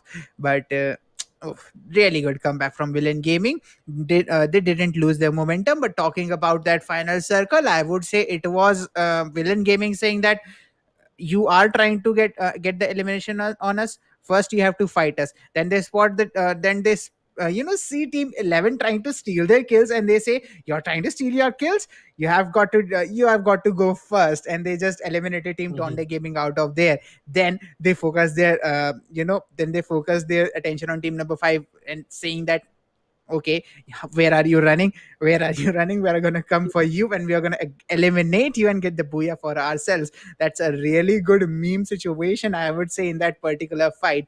But yeah, Villain Gaming, all jokes apart, they played really well as only two players survived for them in the final circle against five opponents, even though there were two teams with three and two players in them. But yeah, that was a really good game coming up from them, and good because they played entirely in that sniper tower, doctor. And you know my stand on sniper towers. I say they are the worst positions to hold, yet they got the booyah from fighting in that one position. I mean, they got that booyah because they didn't let anyone get close to them so that no one else will throw a nade onto that sniper tower. They did pretty well in contesting that sniper tower and not letting anyone close to them, even if it was the final circle. They managed to keep the opponents at a distance, and that definitely worked out in their favor. If you are playing on a sniper tower, you need to make sure that no one is rushing on you, no one is close enough to throw a nade on to yourself.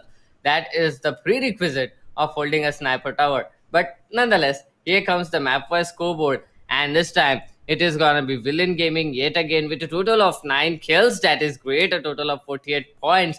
Tonde Gamer yet again, even though getting eliminated at hashtag 3, they have those kill points with a total of 29. They are here in the second position. MDS Game Station with a total of 28. Gaming with Manoj, they had those kill points this time, but unfortunately got eliminated at hashtag 5. So that's why they are here at the fourth position because of those rank points and a total of 24 points. Gaming with Varun 21. Simon Gaming 16, Mutants 9, OPG Girls 8, Gaming with Ravi 8, Teja down to 6, Arrow Knights down to just 1, and Dream Chasers 0. I mean, this lower half of that scoreboard was the upper half of the scoreboard. Except Gaming with Ravi, we can change it with Tonde Gamers, and Dream Chasers can be swapped with MDS Game Station. That is how the scoreboard of the previous match was, of the map of Purgatory was. And looking at it, completely upside down scoreboard coming up for us here in the map of Kalari. This definitely means that the next three games are gonna be completely disastrous, got shot. I would say it's gonna be a really, really interesting fight from here on out because there are a few teams who haven't got the chance to come up, doctor, and they would be rubbing their hands trying to get their spot. We are gonna come back. That's what they're saying right now inside the lobby. But let's see if they are gonna stand on their claims because there's three teams: OPG Gamers, Dream Chasers, and if I'm not wrong, it's Gaming with the Ravi H5. That these are the three Maybe, teams who yeah. haven't got the chance of come. Yeah, these are the three teams who haven't got the chance of coming into the top five. So yeah, let's see if they are gonna come up in the next half of the particular map, best of six. Because we have had three maps. We have had. We now have three more coming up, but for the moment, let's talk about the MVPs first. So let's see who it is. It's Forearms from Villains Gaming, Sahil coming up from Gaming with Manoj, and Turn the Gamer sends Vicky in the top three as 5, 4, and 3 kills are secured from each of them respectively. And it was a really good play coming up from them. Forearms, that's the reason team Villain Gaming actually won this one, because he was the person who got the most kills on that sniper tower. So really good game coming up for him and for the entire team. And this is where I would say, doctor, that the upcoming three games are gonna be way more wilder than what we have just said. I think the aggression is gonna step up a little, step down a little bit, and the passiveness is gonna be increased a little bit, because what I have seen, teams are trying to go for the positions, and they are they are getting the kills. They are getting the kills because their rotations are meeting the others. So definitely I would say there's gonna be a little bit of a upside down coming up in the coming three matches. Definitely, there can be a little bit, but I mean, I'm not so sure as of now. Each and every team is looking pretty good. So, going on into the next three maps, it is gonna be a lot more difficult than the first three maps right now, because now the other teams, they know exactly where they stand, and they'll try to push it hard. They'll try to come back as much as possible. But before that got shot, we have to go for a quick Yippee Mood Masala break, and we'll be back with the next three maps of this best of six.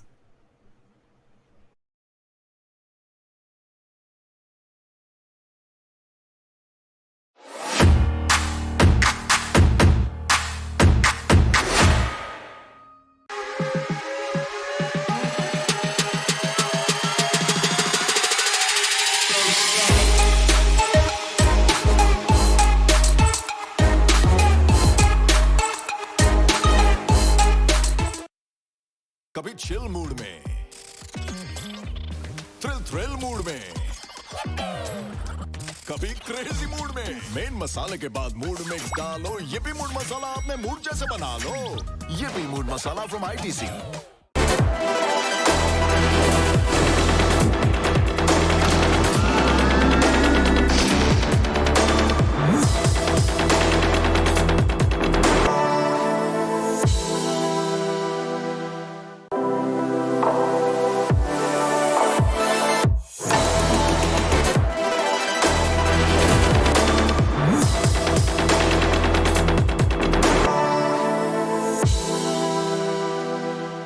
Dhoni always cool, no dude.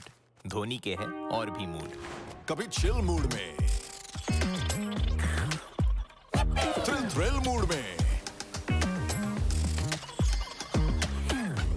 Wow, groove, move, कभी crazy mood में। Main मसाले के बाद mood mix डालो, ये भी mood मसाला अपने mood जैसे बना लो। Dude, why stick to one mood? ये भी मूड मसाला फ्रॉम ITC।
जैसा मूड वैसा स्टिकर। हर मूड मसाला पैक के साथ धोनी के mood stickers free. Collect all 10।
कभी चिल मूड में,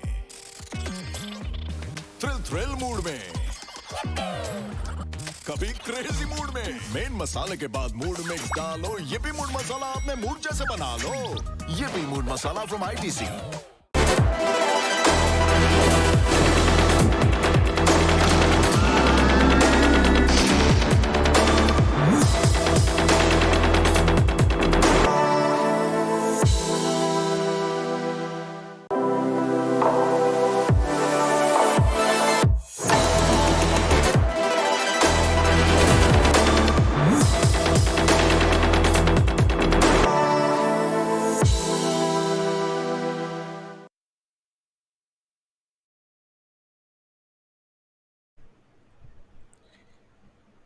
Well, hello everyone. I am back. This is Gotshot. Alongside me, it's gonna be Doctor, and we are gonna continue our journey alongside some yippee noodles. That's actually on the store right now, and we are gonna go watch the remaining best of three that's coming up for this particular map. Before that, for all the viewers who are new to this particular stream, Doctor, can you walk us through the schedule that's remaining for this particular evening? Yep, definitely. We started at 4 p.m. with this best of six. We are down with three maps, that is Bermuda, Kalahari, and Purgatory. And now we are gonna go on for the next three map number 4, 5, and 6, that are gonna be Bermuda, Purgatory, and Kalahari.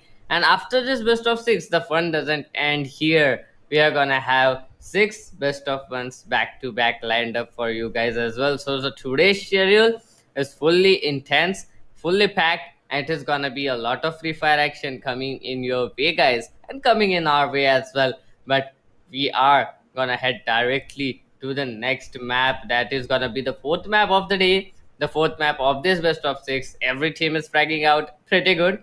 Let's see how the teams play it out here, because I'm pretty much sure that now that the teams at the bottom, just as I said, Team H5 or maybe Arrow Knights or maybe OP Girls, they'll try to make a comeback here in this map. Otherwise, it is gonna be a little bit difficult for them to continue on this streak. It will be very hard for them to continue playing on. But looking at the flight path, it is gonna go from Puchinok till towards that bullseye area, dividing the map in a 50-50, 60-40 ratio, maybe not 50-50.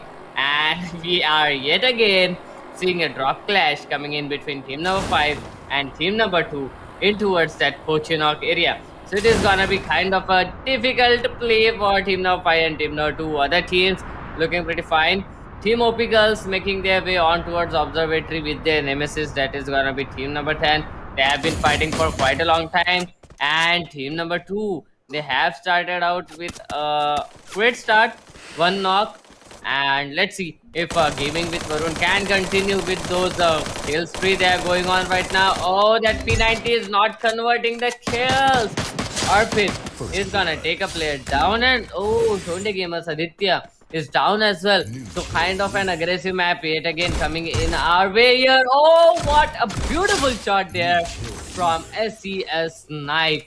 Wonderful play, is gonna knock out and confirm two players of their opposing team here got shot. Precisely, and walking up in the next minute of this particular game, we are gonna see team number 5 now remaining with only one player surviving. As team number 2, yes, they have suffered one casualty, but they have got to two, I would say three pieces, because that one player from team number 5 is yet to be confirmed. So I would say they will get the 3 points here. But oh yeah, here comes the elimination. And okay, who got the kill?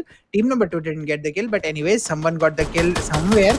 The point is still in the lobby, but look at that.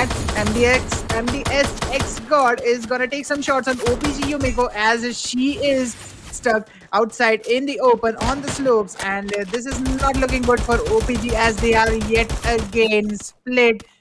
Bhavu gets knocked, and OPG might not be able to grab some control here. Okay, two player goes down on their opposing side. Team number 10 loses two players down. Third player down. Can this be a good start for Team OPG, as only one player survives on their opposing team? But yeah, Bhavu is eliminated, coming down to only one player against these three girls. Let's see how it's gonna fare out, as team number 10 is now left with one player. Highness is gonna confirm the kill on CJ330. OPG down to three players, as they have lost one. Let's see how they're going to work in, as the team number 10, that one player takes the jump pad and flies out of the situation. But where he is going to land? He is going to land right into team number 6, where they are ready to have some feast here. Can he survive? God, I don't think he has any meds at this point, and he's barely surviving at 20 HP. One bullet and he's done for. Let's see how his team is going to square out, as MDSX God, Doctor, will he be able to survive? He only has one health pack, one glue wall, and nothing else for supplies. Yep, definitely. I mean, I don't know will he survive or not. He is in a tricky situation right now. Let's see how he's gonna play it out. But nonetheless, M2B is OP. Aim it to be reigns, aim it to be rules. Just as I was gonna say it is gonna be kind of a difficult gameplay for MDS right now in the remaining two maps, because now they have a pretty bad score in two maps out of all the four that happened. So they'll need to pick up the pace in the next two maps. But on the other hand, we can see team number 2 and team number 4 on towards that Pochinok area. If they can work here, if they can get some kills out of here, that is definitely gonna help them out. But if they cannot, I mean, they are quite away from each other. They can vacate the position as soon as they spot someone else. So let's see how the players are gonna play it. Will it be easy or will it be hard? I mean, I really don't know what to say about the gameplay coming up. Team number 4, they are rotating in. That is definitely great. I definitely thought that they were gonna rotate off. They were quite away from each other, but oh, look at that zone.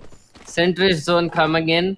Not a lot of trouble, but the main problem is the rotation. Team number 8 and 7, they are gonna face each other. Team number 6 and 1, they are gonna face each other for sure, and there can be some engagement, there can be some attacks coming up. Let's see if these players engage in those fights, or will they be staying away? Will they go passive? I mean, I really don't know at this point of time, but yeah, it is looking pretty good. Team gaming with Varun, sorry, looking pretty good. They have got 2 kills. They are at that Pochinok area. The zone is in their favor as of now, so they can be sure that they don't need to go anywhere as of now. They can just hold this position guard shot, and it can really help them out. I mean, the players have kind of a weird position other than team number 2. This is the only team that is in a great position. Yeah, and look at that, Team 6 and Team 1 talking about weird position. This might be a weird encounter for Team number 1 because they don't have that much amount of cover, but they do have some really good ground through which they can make a good fallback situation coming up. But Team 6, Team SMG, I think they have lain dormant for a couple of maps, but let's see if this particular map of Bermuda is gonna come up with some great action for them or not, as we do have team number 1 losing one player. If I'm not wrong, that's Villain Gaming, and GG Arju is gonna get eliminated and confirmed by blood. Ravi Whitey is gonna get another kill as Ravi Whitey gets traded by forearms. Can this trade be worth it, as Villain Gaming is down to only 2 players surviving? Amadron and Forearms are trying to fall back for as long as possible, as far as possible. Otherwise, their team might get eliminated by team number 6, who have rest their teammate Ravi Whitey, and the rest 3 are taking the shots on team number 1 as they fall back. They have 3 kills already. They are tied with OP Girls, if I'm not wrong, and one more kill. They are gonna get the kill leader position coming up in this map, and holding that kill leader position, you take some momentum that turns out to be really key when you end up in the later fights, Doctor. And that's where when you see the momentum coming up, it's when you take the fights. But for the moment, I would say the map of this particular map of Bermuda is turning up a little passive. The teams are going a little passive and trying to secure some position points at this moment rather than going for some kill points. So yeah, this particular map of Bermuda is a little bit different from the one that we saw in the previous half of this best of 6. Yep, definitely. This is gonna be a little bit more difficult, and I don't know why, but that car sounds a lot. I mean, whoa, my ears. But nonetheless, yeah, it is gonna be a little bit different. Let's see how the players are gonna play it out. I mean, you can see the players adjusting the pace of the game right now. They are not going aggressive. No one is overdoing it. The confidence that these players had has come down to shreds for every single team. Not a team, but every team out here. The confidence has gone down to shreds for these teams, and that is definitely being showcased here at this map of Bermuda. But Team OPG, 1 player down, 4 kills up. That is kind of good, but they'll need to get these kills and survive. I mean, they are good at getting those kills, but they are getting killed pretty easily. They are getting knocked out pretty easily, so they should worry about not getting knocked as well. Survive as much as they can, and that can help them out to cover the distance, to cover the gap in between the first team and themselves, because they play a good map, then they go down in the second, then again they have a good map, then they go down on second, and we can see Yumiko down again to 50 bits of health. I'm kind of worried about OPG girls right now, Godshot, because this team is yet again down to just 2 players remaining, and it is not looking good here. Yeah, I would say OPG girls are kind of struggling with some, survivability issues. I think this is because in the previous map, if you remember the best of three that they played, Doctor, we saw them going very, very passive, and at the end, they got eliminated because they didn't have any momentum going forward for them, and they got eliminated by, if I'm not wrong, it was Setiwell or someone like that. And that team at that point had like 8 or maybe 10 kills. If I don't remember exactly, but yeah, they had like 8 or 10 kills, and OPG girls at that point didn't have, they barely had 1 kill with themselves. So yeah, they got eliminated because of lack of momentum at that point, and currently they are trying to counter it. But I would say there is a little bit of a flaw that they are allowing the other teams to pick them off one by one. Yet again, I'm bringing this point that you cannot let your teammates die one by one. If you are letting that happen, you are getting eliminated pretty early, and that's where OPG girls are failing in this particular match. They still have 3 chances left. All they have to do right now, I would say, is to make sure that they secure somewhere in the top 5 positions and get only 1 or 2 more kills. I mean, they have 4 kills already. If they get 6 and they secure top 5, that's a very decent score, and they can come back in the upcoming 2 maps of Purgatory and Kalahari. All you need is a little bit of a state of mind where you are sitting calmly, and you can say that yes, we can make the comeback in the next upcoming maps. So all that we need from them right now to make sure that their comeback is possible is a top 5 position with 1 or 2 more kills. That's all. Yep, definitely. Top 5 position is pretty much important for them as of now. Let's see how they play it out. But oh, look at that. Team number 3. They are pushing on to Team Teja. Team Teja do have one Booyah with them, so they do have that confidence. But team number 3, Team Mutants, they have been playing against Team Teja for quite a long time. And this is time for the revenge, I think so, because Team Mutants, DRS Indra, this guy doesn't want to go back. Look at the push that has come in. And DRS Indra is gonna take another player down. UT Bandura is gonna take down DRS Indra. Zio Gamer 12 is gonna take one more player. The cost is very high for the players of team number 3 as of now. But oh, here comes another knock. Team number 11 down to shreds. Just a single person surviving, and he has been spotted by another team, that will be Team Dream Chasers. So Team Dream Chasers, they'll try to take him down as soon as possible. But team number 3, will they let them do that? Because team number 3 are looking like they are gonna be coming up onto team 4 anytime soon. One knock has been confirmed. Arrow on the other hand, these guys are getting those kills back to back. Another play has been knocked down. Team Dream Chasers are being targeted by the teams right now. Team Villain Gaming down to 2 players. 2 players. Okay, Dream Chasers it was. Team Dream Chasers down to 2 players. 2 players are surviving. They'll need to raise their teammates pretty quick. They have raised the teammates. And oh, those nades are gonna be huge. If the nade somehow comes in. Oh no! 3 players down! Just as I said, if the nade comes What in. a prediction, Doctor. What a prediction from you, man. That was as if you were predicting the next 5 seconds of that particular game, and the freaking grenade came the moment you finished that statement. A grenade is gonna be huge here. Yeah, I mean, I'm kind of a good fortune teller, alright? Yeah, I Hobby. charge just 5. I charge for fortune telling, but these guys are gonna get it for free, nonetheless. Just kidding, High time guys. job Just coming up from kidding. Doctor. No, guys, make sure you follow Doctor because his part-time job is pretty useful sometimes, you know.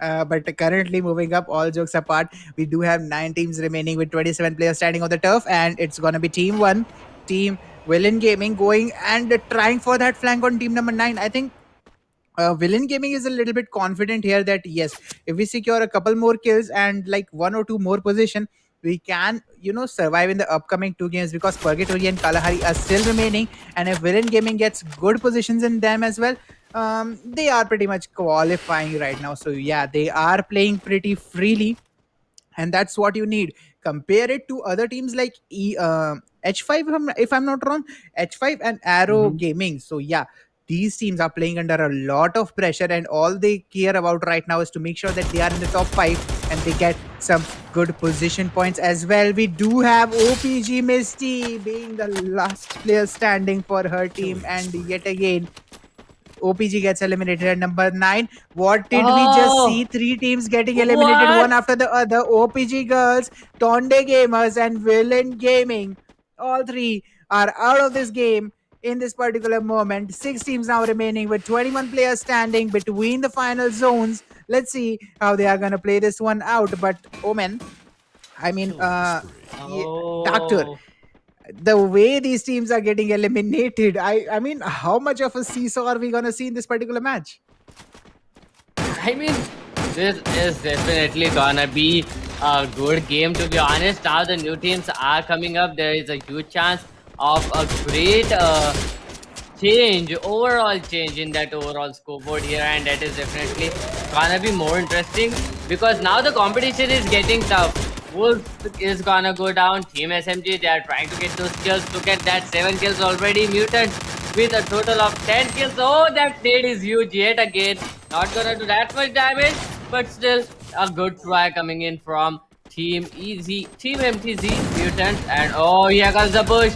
Mutant, they're gonna lose a player, but Junior King, this guy has been needing players back to back. 2 players down by Mutant. Yeah, Sindra is gonna get a player. SMG Bloody is gonna take down 2 players. Voltec doesn't wanna stop. Gaming with Varun getting down at #5. Well, kind of a good rank point, to be honest, but oh. How many players are gonna get that killing spree? This is completely nuts right now, Godshot. There 15 is players two getting. teams. Yeah, yeah. I mean, that's really interesting coming up, Doctor. I am seeing 2 teams, both team Team 3 and Team 6 coming up with 10 kills each. That's 23 from these 2 teams. The only team that's surviving apart from them, it's Arrow Gaming. And yeah, look at that. That's 9 and 13 coming up from them. So pretty much domination over the entire lobby from these 2 squads as Arrow Esports is trying to survive for as long as possible. We do have Junior King being knocked out by Team SMG. Team SMG is coming full swing here, Doctor. Team SMG was silent for 2 maps. Now they are pushing all gears apart as DRS Indra gets knocked with that grenade. Two teams gets eliminated. What a grenade launcher shot from Voltaic. That's the best grenade launcher use I've ever seen, Doctor. Definitely one shot, 4 kills.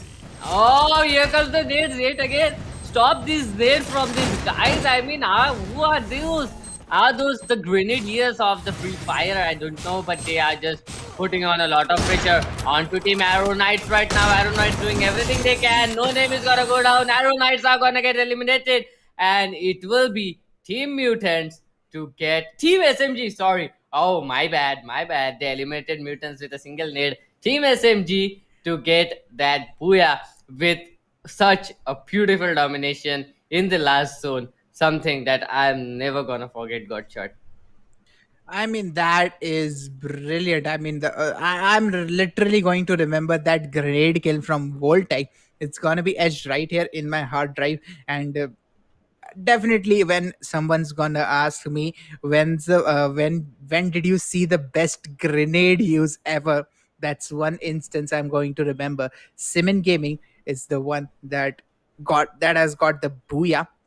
SMG, that's the team, and What a booyah it is. I mean, Doctor, I think for the previous two maps, we were missing this team somewhere in the boards. They were maintaining somewhere around fifth and sixth spots, somewhere around that, if I'm not wrong. But if this is how they are gonna make the comeback, I'm expecting great things from other teams as well. Let's see which ones are gonna are gonna excite us even more, because SMG Simon Gaming, we did have eyes on them because they were playing a little bit good in the previous two in the first two maps. Kalahari wasn't good for them, but definitely this one was just brilliant. Let's see who else is gonna turn the tide right now. Definitely, I mean, Simon Gaming, we first have to take a look at that map for scoreboard so that we can definitely, I mean, exactly know how many total points they accumulated. I really don't know, because in the end, these guys were fragging like nuts, got shot. They were just getting those kills back to back. I lost the count of kills this team had. I mean, we saw them at 13, if I'm not wrong, and then they got like 4 I plus think they 7, got 5, 14. 6. 14. Yeah, no, no, no. See? 13. Mutants was the team who got 13. They had Oh, this okay. Simon 9 Gaming plus had 6. 9. Maybe 15 Then points. yeah, they somewhere got 14, if I'm not wrong. So that's Yeah, a really good number, if I would say, Doctor. definitely. I mean, let's just see how many total points has this team accumulated, because I really want to see, are your calculations correct? I don't know, because I haven't calculated it right now. It is all on you. My Are match is your really bad. calculations now you calculated it on stream. We'll just have to see it on that map per scoreboard. Team Mutants, they have a really good kill streak as well. They have some great kill points in their favor as well. So, I mean, Mutants, they have been playing great from the first map. They were on that top four and top five positions for quite a long time. Simon Gaming on that fifth and sixth position for quite a long time. But this time, coming up on the top, these two teams, they have definitely turned the whole tide of this game, the whole pace of this game. And the next two games, there will be a lot of problems. There will be a lot of new teams trying to come back. Now they have opened a whole new area, a whole new buffer for the teams to come back. Let's just see if the teams are able to come back or not, and if we can see that map by scoreboard pretty sure or not.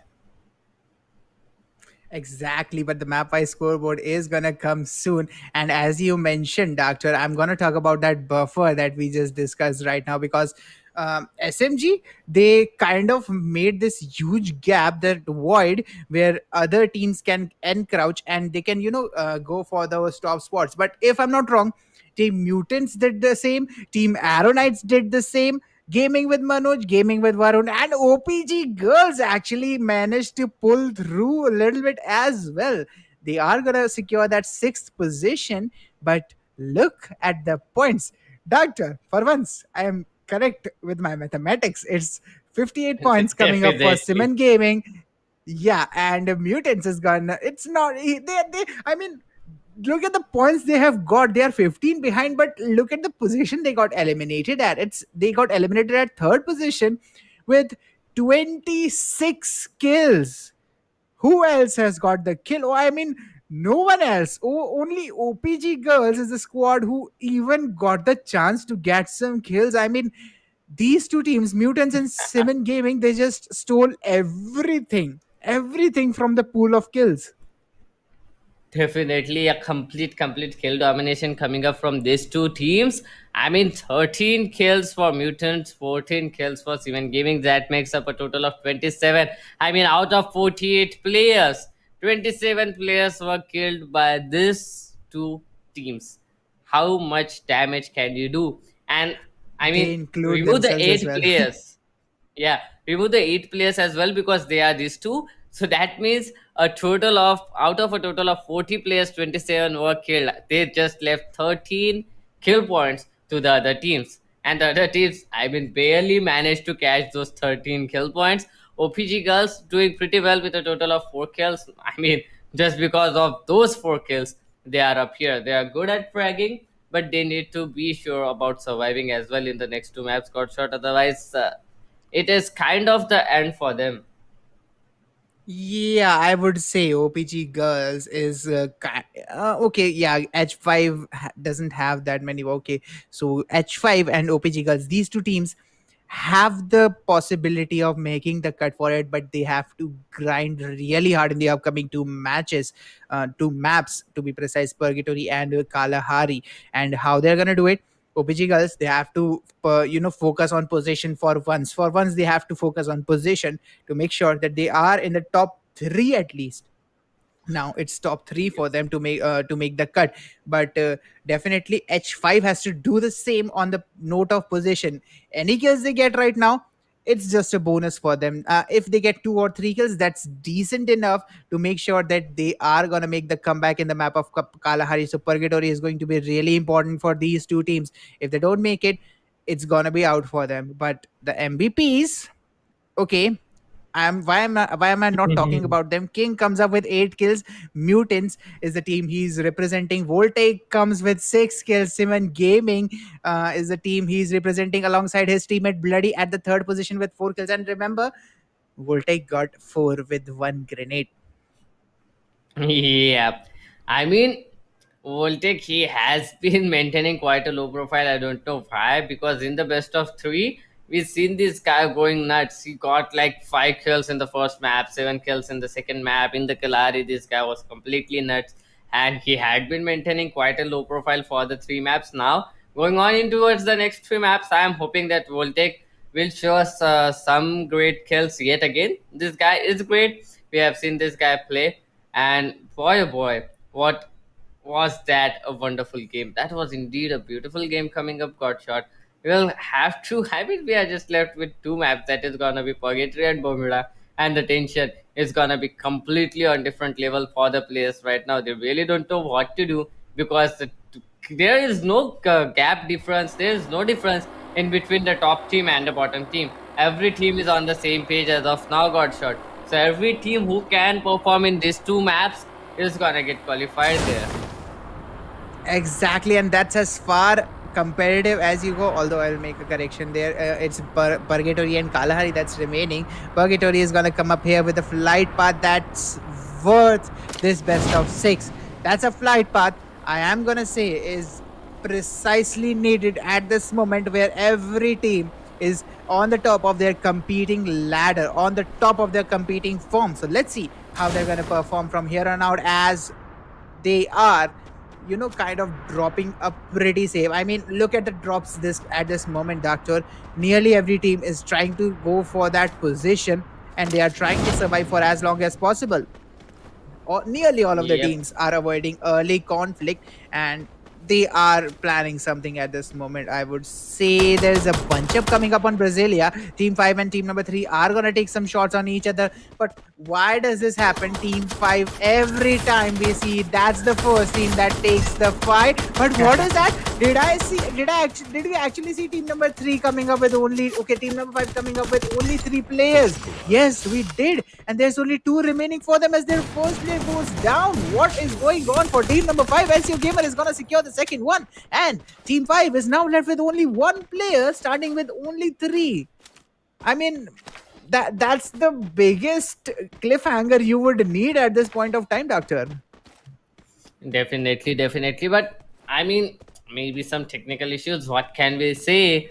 But Team No 5, I mean, that is a sort of rivalry going on in between Team Number 5 and Team Number 3. Every time, every freaking time when Team Number 3 drops and they have a drop clash, it's with Team Number 5. This is the third consecutive map that Team Number 3 and Team Number 5 are having a drop clash. I really don't know why, and how is the chemistry of these two teams this good. I really don't know why, but yeah, it will be Team Number 3 getting those kills.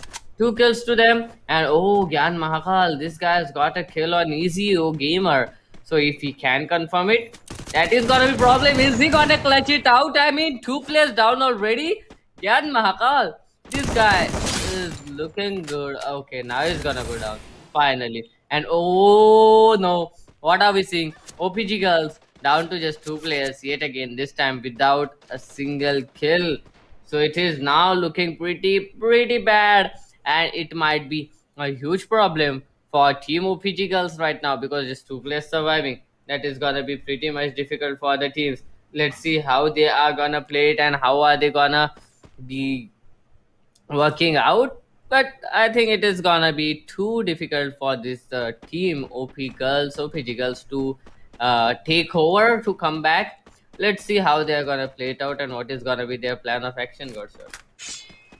Precisely, because if they don't make the cut at least in top 5 in this particular map, they are out of the competition, because the other teams are trying so hard that they are going to be left into the dust if they don't perform good in this particular map, and it's not looking good for them. Currently we do have team number 5, the only player surviving from them. Okay, I think that last player got connected right now and he got eliminated as well.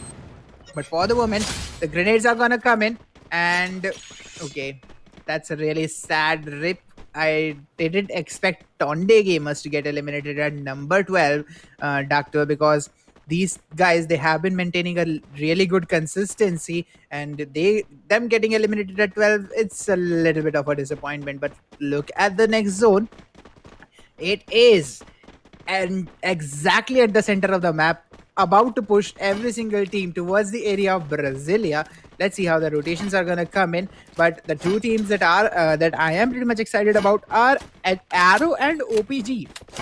Is OPG gonna survive with only 2 players remaining, because their rotation is about to go and meet team number 2? On the other hand, team number 12, Arrow, they have a really good drop in the early on, Doctor, and I think if they make the good rotations, they can make the cut for the qualifications. I mean, yep, definitely. And Tonde Gamer getting eliminated is not a kind of a bummer for me, to be honest, because they have been playing pretty well. It is kind of a buffer map for them. Even if they play, they don't, it doesn't matter. The next game, yeah, that might matter. But yeah, this map of Purgatory, it was something that was kind of a buffer for them, because they have been there on the top 2 for all the 4 maps we have seen previously. So they are definitely topping the table, overall table as of now. So it was kind of a buffer for them. So they got eliminated. They are not putting it too hard. It will be great. Let's see how the other teams are gonna play it out, because it is gonna be kind of difficult for the teams. Mutants looking pretty good. 3 kills already for them in this map. FLX with 2, Teja with 1. I mean, that is great. It's going great for the teams. Kind of passive, what I expect from Purgatory. This is a textbook game coming up from the teams. Everything is team is playing it safe. 11 teams, 42 players. So not a lot of teams on player deficit as well. Just 1 or 2 teams, maybe a single team. So it is kind of a good situation for each and every team right now. Let's see how they rotate in, because the zone is gonna be coming in. We have heard the warning. We have heard the siren go off. Let's see. I mean, kind of a centrist zone it is, got shot, so it is not gonna be that problem either. The next zone, that is the second and third zone, we might see some problems out there, some troubles for the teams. We might see the players taking some different rotation paths, some unique rotation paths even, maybe. Let's just see what happens in the second and third zone. But until now, everyone is pretty safe, got shot. Exactly, and talking about that, yeah. Just as you say that, we have a fight breaking up between team number 3 and team number 1. It's Team Villain Gaming versus Team Mutants. What a rivalry between these two teams is gonna be here. So if this fight continues, we are gonna see one less competitor in the turf, and that means it will be that much easier for the other teams to make a good position for themselves if they play, a little bit of a passive. For the moment, team number 3 has a good angle. Junior King, look at that positioning of the crosshair. He does spot that one player. What a shot! Deals a freaking amount of damage, but okay, he failed to get that knock. Although GG Ash is gonna, heal himself up. He is gonna stick to that particular point, and he is gonna wait for GG Ashu to peek again. Then the next moment he peeks, okay, he peeked and he actually ran away. Junior King kind of choked that particular shot, but let's see how he is gonna take up the next one, as the remaining 2 players that team number 3 has are up on the flank. They are right in the neighborhood of team number 1, and this might be a situation where team number 3 might get eliminated or get the elimination. Both of the teams are really hard at this moment. These two teams are the best in this particular lobby, and if they are going to fight in this particular situation, I am expecting a very intense fight coming up. I would say either of the teams is gonna take a really heavy loss coming up, as GG is gonna lose one of their players, and who it is? It is Amadon. On the other hand, Wolf the Cruz gets knocked down as well. Team number 3 loses a second player. Four Arms is gonna take down Indra. Both of the MVPs from the side of team number 3 are down, whereas Four Arms gets down as well. Wolf the Cruz is down, Four Arms is down. It's a 2v2 situation. That's what I'm talking about. The equality between the skills of these two teams are coming up as SEO Gamer walks up with the Extend 4 and gets the knock on GG Four Arms yet again. It's team number 1. This time with only one player surviving, and it is Ashu who is surviving. Ezio Gamer is going to confirm the kill on Villain 25, and Four Arms is also going to get confirmed by Ezio. It's a 6 kill points for Team Mutants. This team is on a rampage right now. They are on the freaking verge of saying that we are going to win this. We don't care who we are fighting. We are just going to destroy you. Let's see who is going to rule the world. Definitely, let's see who is gonna rule it. That was a wonderful play coming up from Mutant, but now we are seeing team number 4 gaming with Varun alongside Team Dream Chasers. Both of these teams, they have had a rough day today. So both of these teams will try to get some kills out of here. Will try to get as much as rank points as they can. So it is gonna be kind of a hard standoff in between both of these teams. They are inside the zone, so that is not gonna put up any pressure onto them as well. So let's see how they are gonna play it all out. Team number 2, how are they gonna play it? But GG Ashu, on the other hand, this guy is getting those kills. What? What? What? Will the Cruz is the sole player surviving right now? That was what? We didn't see that. How did that happen? Shot. Literally no idea. Exactly. So that was a really hard turn of events, as Villain Gaming does get eliminated, but it's team number 9 that's gonna get the elimination. Yeah. Team FLX that got the elimination out there. But Doctor, if I'm not wrong, team 3, Team Mutants, is down to one player only. Yep, that will be Wolf the Cruz. Sole player with a lot of responsibilities. Did I just see team number 7? Okay. H4 Rahul is gonna go down. Team number 6 putting on a lot of pressure onto players of team number 8. OPG's Yumiko is left all alone against 3 players. He got shot. It is gonna be very difficult to clutch it out. Will she able to survive? I don't know. But she will need to survive, otherwise it can definitely be the end of their journey in ESPL. Got shot. Precisely, and if she doesn't survive here, Kalahari is going to be only Booyah, nothing else. Otherwise, they're going to get eliminated. So let's see how she's going to survive from that particular spot, as we do have SMG Shishir Gamer coming up with some hand cannon action on Team H5.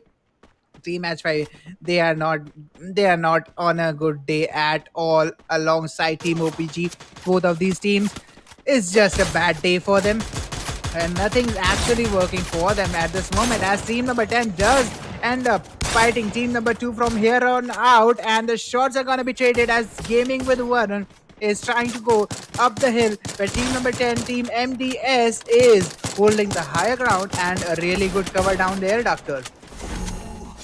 Definitely holding on a really good cover. Kind of a difficult situation, to be honest. Here got shot. The one who clutches it out is gonna win it. Team number 2, team number 10 fighting it all out against each other. Look at those kills coming up. The zone is gonna put up a lot of pressure. One player down from team number 10 already. They are trying to run away. They are trying to get in towards a great position. But kind of a very difficult situation to be in. And kudos to our producers for showing us that in such a beautiful way as well. Got shot. Precisely, that was a really good way coming up from that production team as well. But let's see how team number 10 is gonna go up from this particular spot, because their rotation is gonna be key for team number 2 to survive. Team number 2 is kind of hoping that team 10 gets out of their way, and I think they are doing that as well. I don't think team number 10 has the intel that how many players they are fighting, because if they knew the team number 2 only has 3 players on their side, they would definitely go and try to make some pressure down on team number 2 as well. But let's see how they're gonna get in that particular situation. Team number 12 is sitting at the edge of the map, but look at that, uh, doctor. Mm-hmm. How unlucky can you be in a day? Team OPG girls, the entire rotation zone for them is contested. They cannot rotate from anywhere inside, as team number Uh, 12 has spotted them and they are taking the shots on them. Although team number 9 is gonna push up on team number 12. I think this third party might be favorable for team OPG, as Yumiko gets knocked outside the zone and only one player is gonna survive. Highness is gonna take down Kaushik. Can she confirm the kill? She confirms the kill. She barely has enough HP to survive. Can she survive out of that zone? The zone is gonna do a lot of damage to her, as team number 9 is trying to get that fight on team number 12. Arrow Esports is trying to survive for as long as possible. Team number 9 is gonna get down to 2 players, but OP Girls couldn't make it. Why would you go for the kill? Why wouldn't you enter the zone using the distraction that team number 9 has? Why did she have to go and kill Kaushik? She had the chance to get in, but she couldn't use it. Team number 9, yes, they are on the verge of extinction right now, but Team 12 is gonna get that kill. They are gonna get that, guess those points, and Gaming with Manoj is gonna get eliminated at number 9. But OP Girls, oh man, they had the chance to get in. They had the chance to save themselves, but they didn't take it. A doctor. Yep, definitely didn't take it. Oh, H5 Abhi with a surprise attack. But Gaming with Bobby is gonna get eliminated. Teja looking pretty good. 4 players surviving. Oh, is it Arrow KM? He is down. Arrow Knights. Oh, they are being spotted. They are being traded as well. No name finally is gonna take down Jigen. Oh, that's a wonderful name. I don't know why I haven't seen that name for such a long time. Navi is gonna go down as well. Let's see the 2 remaining players of Team Teja. Will they do it or not? Nema Jr. is now left all alone. Oh, Jigen has been confirmed alongside Navi. So team number 3 not looking, team number 11 not looking good. But on the other hand, Dream Chasers, they are in a great position. They are inside the zone. They are putting up a lot of damage. Simon Gaming, they are here as well. Looking pretty good. Look at that shot from No Name. He's gonna confirm another shot. Now Neymar is left all alone alongside Wolf the Cruise. And their healing battle started pretty early rather than the other teams. But nonetheless, let's see which team is gonna get inside, which team is gonna confirm it. Mutants have been eliminated. And let's see how the other teams are gonna do it, because Teja is gonna get eliminated as well. Exactly, and Teja getting eliminated there is gonna create a lot of room. We do have team number 4 DC faster taking that one kill. Dream Chasers, I think they are here to flip the switch. Let's see if they can. Okay, that sometimes happens. Down to 3 teams with 7 players surviving, as SES Knight gets one kill on SMG. I didn't actually see which player got eliminated from SMG there, but SMG is down to that one player. It's gonna be Ravi for them. I think it's 2. Yeah, I think it's 2 for them. So let's see how they're going to Yep. survive. Okay, it's 1 only. Team number 2 has 3 players with them. So team number 2 is sitting at a good spot right now. And I think this might be a good opening for them to get a booyah and turn some tides right around here. As Papa G is going to confirm one kill. And Papa G is down to take the win as Team 12. Arrow Knights, they were so close yet so far, gets eliminated at number 3. Now talking to the final 2 teams, Simon Gaming is gonna get eliminated at number 2. But guess who got the win? Guess who got the win? It's team number 2. And guess who it is, Doctor? I mean, that was a wonderful play coming up. I really didn't expect Arrow Knights getting eliminated this early because they were looking pretty good. They had some good kill points. They were killing the people out there. They were surviving pretty great. They had some strats ready. They were counter attacking the attacks that were coming onto them. But nonetheless, they are gonna get eliminated, and a wonderful booyah is gonna come up as well. So gaming with Varun, I mean, that is something that, what is that? That's exactly that's exactly what I was saying. Gaming with Varun is gonna clutch up here, doctor. And that's what I was kind of, hinting that gaming with Varun, another team makes the cut and turns the tide around in the particular lobby. This particular lobby is just a freaking switch. It's just flipping on and off, and we are seeing teams totally changing the positions within one map where they are. Sometimes we see a team coming up in the top, the next map they get eliminated so early that we can't even keep up with how much points they actually got. Yeah, definitely. I mean, gaming with Varun, they have been on the bottom of the scoreboard right from the start, but now they are here at the top, turning the whole tide. But I mean, they gave a pretty much good chances for Arrow Knights and Seaman Gaming. They gained some a lot of points out here, so that is definitely gonna help them out going on into the map of Kalari. Map of Kalari is gonna be good. Map of Kalari, let's see how these guys are gonna play it on that, because it is gonna be kind of an aggressive match, got shot. We have seen the previous Kalari being too passive, but now that this is truly the decider map right now, I think that we might see a little bit of aggression coming up from the teams that are on the bottom of the scoreboard. Here comes the map for scoreboard, and let's see what happens. How many total points has gaming with Varun accumulated? Pretty decent. I mean, 4 kills, 30 rank points, a total of 38. Seaman Gaming 32, Arrow Knights 29, Dream Chasers 23, Mutants 22, Teja 14.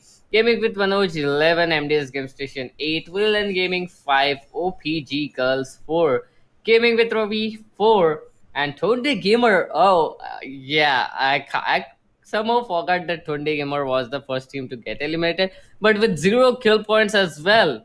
I mean, okay, that was a buffer for you, but this much buffer? Nonetheless, 0 points for Tonde Gamer as well, got shot. Yeah, I would say Tonde gamers, make sure you do a decent game in Kalahari. There is no point in throwing the game that you have in your hand, because the other teams are really, really hungry right now to scavenge on that particular game. But look at that, Mutants. What a performance! Actually, getting the highest amount of kills in the particular lobby, but getting eliminated so quick. Teja coming up with 14 points as well. That is a decent game, but not what they kind of expected. I think Teja was trying really hard to get that booyah, but they couldn't make it. On the other hand, Simon Gaming actually coming consistently with the second, this time with the second position, but yes, a good amount of points working for them as well. Gaming with Varun did make the cut, but they were a little less on the kill department. So yeah, definitely it's going to be a little bit of a tough competition for them, as well as Arrow Knights. One good game, and they are going to be making it into the top six to qualify. Remember, top six teams are going to qualify for level two. So let's see who the top six are going to be. At this point of time, I am going to say that OPG Girls, Gaming with Ravi, and uh, okay, it's really hard to predict any other teams who are kind of getting eliminated, because all the other teams are going topsy turvy right now. We can't exactly say how many points they are, but OPG Girls and Gaming with Ravi, it hasn't been a good day for them. Yep, definitely. It hasn't been a good day. I mean, OPG girls, they have been playing pretty good, looking pretty good during those starting kills as well. But they need to survive. On the other hand, Seaman Gaming, these guys have picked up the pace pretty good. They have been going pretty good. Let's see how they are gonna play in the map of Kalahari, how they are gonna play there, because it is gonna be kind of aggressive. It is gonna be kind of difficult gameplay for either of the teams out there, got shot. Let's see how the players are gonna play it out on the map of Kalahari.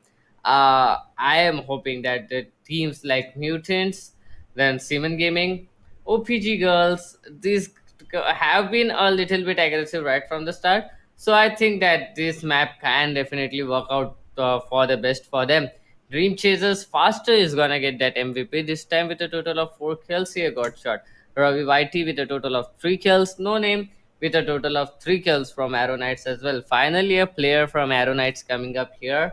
So this is kind of a good thing for them. But will it be enough, Godshot? Is my question, because they have been on that bottom half of the table for the first 4 maps. They had a good map in the previous one, and now the last map is left. The decider map is left. Will it be enough for them to qualify? I really don't know. I would say, Doctor, that all Arrow Knights has to do right now is to come in top five with like 3 or 4 kills. That's all they have to do right now. Because remember, OPG Girls, they kind of made the cut in the top six for like 2 maps, but the rest of the maps haven't been that good for them. So yeah, there is a buffer open situation for them. There is a void that OPG Girls created in the top six spots that Arrow Knights can take. So yeah, definitely. Let's see who is going to fill that particular void. I think Arrow Knights might be able to do it, but there are other teams who have actually been competing real hard. So gaming with Varun is also a contender for that void because they actually got the booyah, and that particular point is where I would say gaming with Varun might be able to steal that particular one. But we do have OPG Girls, and alongside them team number 10, if I'm not wrong. That's a really bad spot for them to drop right now. OPG Girls, they only have one chance to make it into the top 6. Let's see if they can make it, as they are going to be the first squad to end up in an early engagement on the map of Kalahari. If I remember correctly, best of 3, the one that they played, and the one that they played, it was the exact same drop zone and exact same position where they got eliminated. It is MDS that they have landed against, and look at that. OPG Girls, the first shots are being traded on them, and a little bit of a damage was dealt on Bhavu. So let's see how OPG Girls are going to react for this particular spot as team number 10. I think they are falling back. Okay, they are regrouping. Actually, they are not falling back, they are regrouping, and Bhavu isn't healing, which means Team 7 doesn't have a good loot here. I would say Team 7 to fall back. I would, advise them to fall back right now. This is the moment you should go passive. Go passive, secure a couple of positions, stay hidden for a couple of moments, at least until there are 8 squads left. Then try to frag out, because OPG Girls, they have the potential to frag out, and all they have to do is to wait for the right moment, Doctor. If at a certain point they start fragging, I think they can get 10 kills easily if they are in the final circle. Maybe the booyah, but let's see how their decisions are going to be made as Team 1 and Team 9 are going to fight in this particular situation. If definitely they are gonna fight it all out.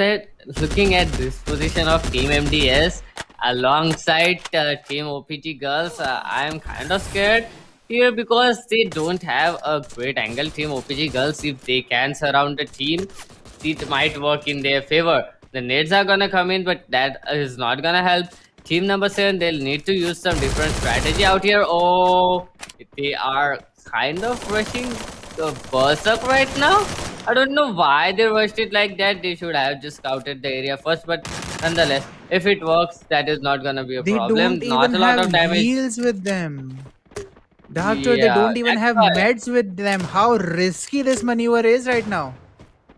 They are just trying to. I mean, if it works, it's gonna be great. If it doesn't, that is kind of a gamble coming up from them. Those Chrono Shields are gonna help them. Oh, but look at that! It is working in their favor. 2 kills confirmed, but first blood is gonna go in. 2 players down of this team as well. But Babu, she has not. She has no stop right now. And OPG Mystery is gonna get raised as well. Here comes 2 medicates. Oh, and MDS have been eliminated. All the team is alive as well. Such a risky maneuver, such a risky gamble. But I mean, they were like, we are going all in. Either we win it all out, otherwise we are gonna get eliminated. So, I mean, I kind of Do or die. understand their situation right Actually, now. do or die. Yeah, Yep. that was actually do or die, Doctor. I am pretty impressed with the risk they took there, but it's just the start of the game. Only 4 minutes have passed. 12 more to come if this is a regular Kalahari map. So 12 more to come. Let's see how OPG girls are gonna stay consistent. Because remember, Doctor, we actually have OPG girls getting really good starts. They always get 4 kills in the early half of the game, Yeah. but they cannot keep up with the momentum. That's the only problem that's stopping them. They get eliminated at freaking 7th and 8th position. That's the reason they are at the bottom of the table right now. So let's see how OPG girls are going to move from here on out, because if I would say they are at the best position they have been in the entire match, because they don't have any teams that can backstab them right now. It's only team number 2, and I don't think they are gonna flank them and third party them at this particular moment. So a good rotation, a really good prediction, and team OPG might Yeah. be up for a really good comeback. Yep, definitely might be a really good comeback. Let's see if it is gonna work in their favor or not. Team number 4, team number 8, looking pretty good. I'm pretty much happy to see the players on that refinery area. This is such a good area for this much fights to come in. It is gonna be definitely a good fight coming up for us. And oh, there comes the push. One player down already. Gyan Mahakal. This time they do have all the 3 players in the lobby, so it is definite all the 4 players in the lobby, so it is definitely gonna help them out. Team H5 gaming with Varun, they have got booyah in the previous map, but they need to keep it up as well. They'll need a booyah in this point of time as well. But look at those nades going on everywhere on that map. Got shot. Everyone is trying to get as much kills as they want. It is a complete grenadier lobby right now. H5 Abhi trying to go back, and he will be a little bit more happy because of that passiveness he has. But Team number 5 is pretty close as well. They'll try to mm, maybe go on for that third party's got shot. Let's see how these players are gonna play it all out. What do you think? Who has a better chance of winning it out here in this 3-way battle got shot? In this three-way battle, I would say team number 4 has a better positioning. They have the height advantage. They kind of know where the other teams are right now, and I think they have already picked up one player from team H5. So definitely, team 4 is sitting up at a good position, and they can pick off the players one by one from here on out. Let's see how they are gonna approach this particular fight. As team number 5 is bailing out from that particular situation, and that is a good situation. That is a good decision, if I would tell you, because they have avoided certain death. As team number 8 H5, as if they weren't in a bad situation, they get strangled. And Doctor, if I'm not wrong, they got eliminated by a single bullet. I mean, they were so bunched up. I don't see many people playing like that in this particular map, because playing all 3 players playing at the same spot, getting eliminated by the same spray, that's rare. That's a rare occasion to see in battle royale. Yep, definitely. That's a rare occasion to see in Battle Royale, and I'm pretty much happy to be witnessing that as well. Let's see how the other teams are gonna play it right now. I mean, Jigen, that is such a beautiful, beautiful name. I don't know if you are getting any, if you know anything about Jigen, but that is kind of the biggest villain in the Naruto verse as of now. That is kind of a great team, and I am pretty much happy to see this coming out. Let's see how the players are gonna play it all out in this whole Kalari map. This is the last map, and GWV Gaming with Varun getting eliminated by Villain Gaming in just a second. Got shot in just a second. They completely annihilated the entire team of Gaming with Varun. Exactly, and gaming with Varun is eliminated right now. I would say that their position it's kind of a topple right now. They are bouncing off in the ocean. Let's see where they can end up as team number 6 and team number 5 are duking it out. Team number 5, we have team Tracers at team number 5 and they are running away and trying to get a good spot as if I'm not wrong, Bhanu got that first knock. Nima Jr. gets the knock on Arrow. Akash, it's team 11, Team Teja taking the shots on Team Arrow. Team Arrow, this is not a good spot for them. If they get eliminated here, all their hopes of qualifying might be at risk as Team 4 is trying to get some nades down on team number 5. They have chased them all the way here. It is Tonde Gamers moving forward, trying to get some knocks, trying to get some kills, going aggressive on the map of Kalahari. And Chicken is going to move forward as Team Tonde Gamers pushes in. Team 5 is gonna retaliate and they are gonna punish Team Tonde Gamers at the number 9 spot, getting the elimination on them and getting the kill leaders for themselves here, Doctor. Definitely getting that elimination, getting the position of kill leaders as well. I mean, this EP mood masala thing that just pops on onto a screen is so what can I say, intriguing that I really want to eat some EP right now. But nonetheless, Team Arrow, I'm in a thrill mood, to be honest. This is kind of a thrill match going on as well.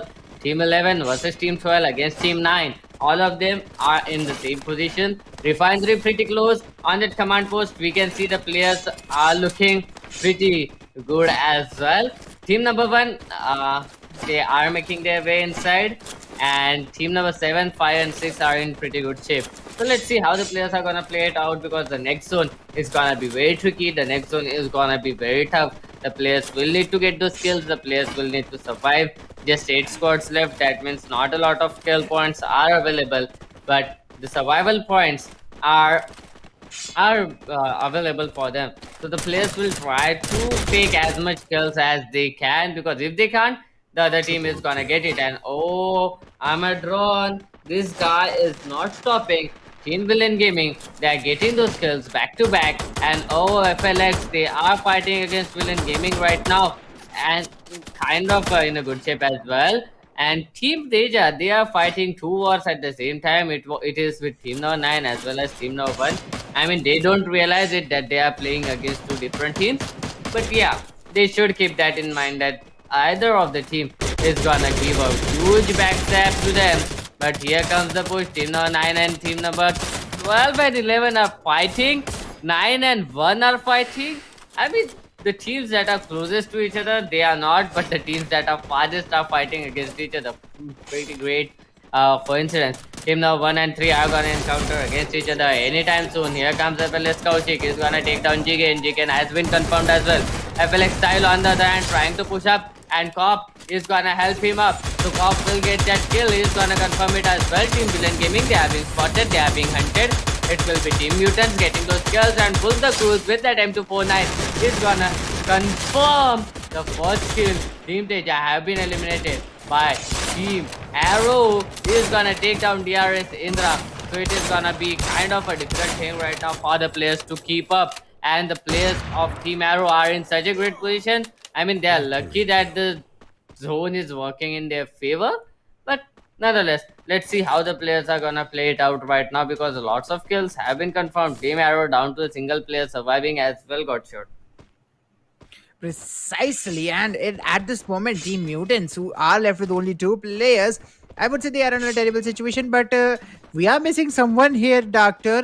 If you find them, please inform me where they are. We are missing OPG girls. I don't know where they are actually right now. But talking They about got that, eliminated. we do. When did they got I think eliminated? so. That's so sad. Or That's so if they sad, are, but I mean, if they I are mean, in the game, I I don't really see don't them. know. Huh? Yeah. Yeah, Don't that, just that's keep on exactly they commenting. are. They Yeah, are they such a are game, kind baby. of they are kind of ghost right now as Voltec. Oh my god, this guy is a grenade god. He confirms 2 with grenades as he only has 1 player remaining for them. It's Gaming with Manoj getting eliminated. And look who it is. It's OPG. All four players still alive, and now they are in the top six. Let's not jinx them. Arrow Esports is now left with only one player. That's a terrible situation for them. But Team OPG is gonna sit up at the, Oh, kind of a northeastern side of the refinery, and I think they have spotted team number 5 right over here. So let's see if they can get this particular fight down. We are seeing a lot of low ranking teams coming up and trying to get the best out of Kalahari, but Team Villain Gaming is still out there and they are still fragging, which means we have a really big competitor, a really big lion sitting up in the open. Let's see which team is going to take that lion down and is going to claim the comeback out of the situation as Arrow goes up for the heal battle. Team OPG girls have got the height advantage, but they are fighting team number 1, which is Villain Gaming right now as the kill leader, as the table toppers. Let's see how Villain Gaming is going to perform from here on out. definitely, they have already taken a player down. Let's see how many players can they take down. I mean, team OPG girls, they have that height advantage, but for how long? Arrow Knights, they are gonna get eliminated. Spider was the sole player surviving, and he got eliminated because of zone. Three players still fighting for Team OPG girls. I think there is the fourth somewhere else on the backside as well. But they have the zone advantage got shot. The players will somehow need to go in towards OPG girls because they completely have the zone right now. And Ruinous is trying to get inside. DC Faster is gonna get a kill. Amatron on another side is getting those kill as well. Finally is getting knocked. OPG Misty will be the one to get that kill, and Misty will confirm that. Misty looking pretty good. 5 kills already for Team OPG.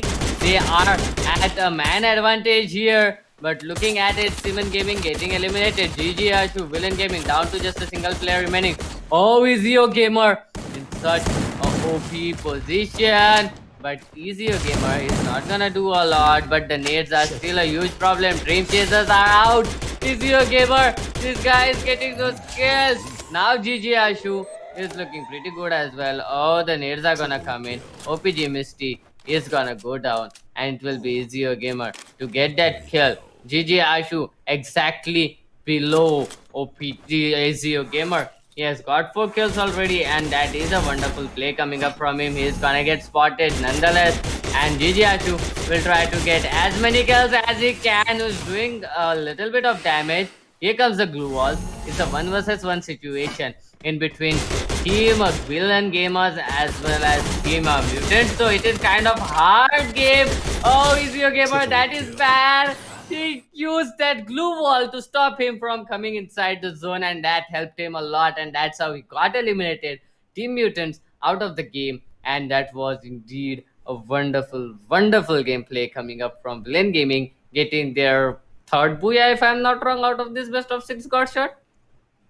I think it's a second one. Oh, yeah, third one from them. Yeah, That's third. really good from Villain Gaming. So what a performance from these guys. I mean, till the end, they were not ready to give up their top position. And I would say Team Villain Gaming is actually the villains of this particular lobby, dominating Yeah. the entire pool of teams that took the fight in this best of six. But what an impressive game from OPG girls. 5 really bad games, but what a comeback in Kalahari. If they don't get qualified here, I'm at least they tried. They tried really hard and they made a really good comeback, coming up at number 3 spot. So definitely GG's to OPG girls. But who else came up at the top? It's Mutants, and this team, they started after after the Yippee Mood Masala break we took, and I think Yeah. they had a little bit of a mood mix in their Yippies. So yeah, guys, if you are playing bad, make sure you try Yippee Mood Masala with all the masalas that you can put in the. I mean, use both the sachets. That's what I think Mutants tried here, and they have been fragging ever since the break we took. And what a performance they have given up, coming up with one booyah and I guess two consecutive second positions. So and with the kills alongside them. So definitely Mutants turning around their game after the particular break. That was a really good play coming up from them. I would say Arrow Esports had the chance, but they couldn't make it. Yep, definitely. Arrow Esports had a chance, but I mean, We'll just have to see when the overall scoreboard comes up. But before that, we'll have to take a quick look on that map wise scoreboard so that we can get a little bit of understanding, a little bit of hint about who is gonna qualify, who is not. Because this map of Kalari, it was truly a decider map. I really didn't expect to go on this neck to neck because they were all the top teams there fighting on till the end. So that is kind of a great map coming up for this team. So here comes the map wise scoreboard. Who is it gonna be to top it? It will be Villain Gaming with a total of 9 kills, 30 rank points, a total of 48. Mutants with a total of 30. Dream Chasers with a total of 29. Okay, Dream Chasers coming up pretty good. OPG Girls 29 as well. Okay, pretty good as well. Gaming with Manoj 60 and Simon Gaming 14. Arrow Knights 12. Tonde Gamer 11. Teja 8. Gaming with Varun 2. Gaming with Ravi 1. MDS Game Station 0. I have no freaking idea who's gonna get qualified. What is this? Not even me, man. I don't have a slight clue who are going to be the top six from here, because it's top six who are going to qualify. But I mean, Mhm. every single team has had good games and bad games. That's the beauty of best of six. Yeah. That's the cliffhangers that we, kind of face off in these situations. We cannot predict which of these teams are gonna go in the top six, because almost every team has screwed up a few matches, has destroyed in some others. I mean, talk about Teja. They got like one, maybe two booyahs. Yeah, I guess one booyah and two second positions. But watch them in these previous two matches. They were in the bottom. They are in the bottom in this particular one.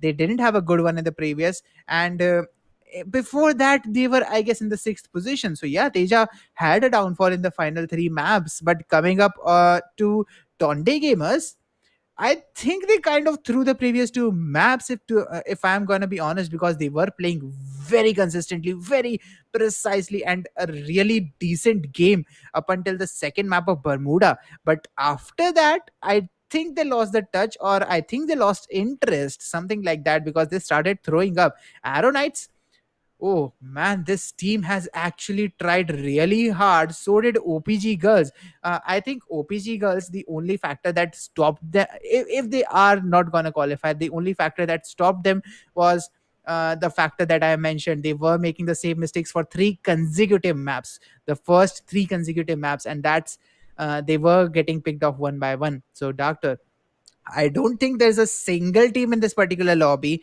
who hasn't topped this leaderboard except for H5. I think they just really had a bad day.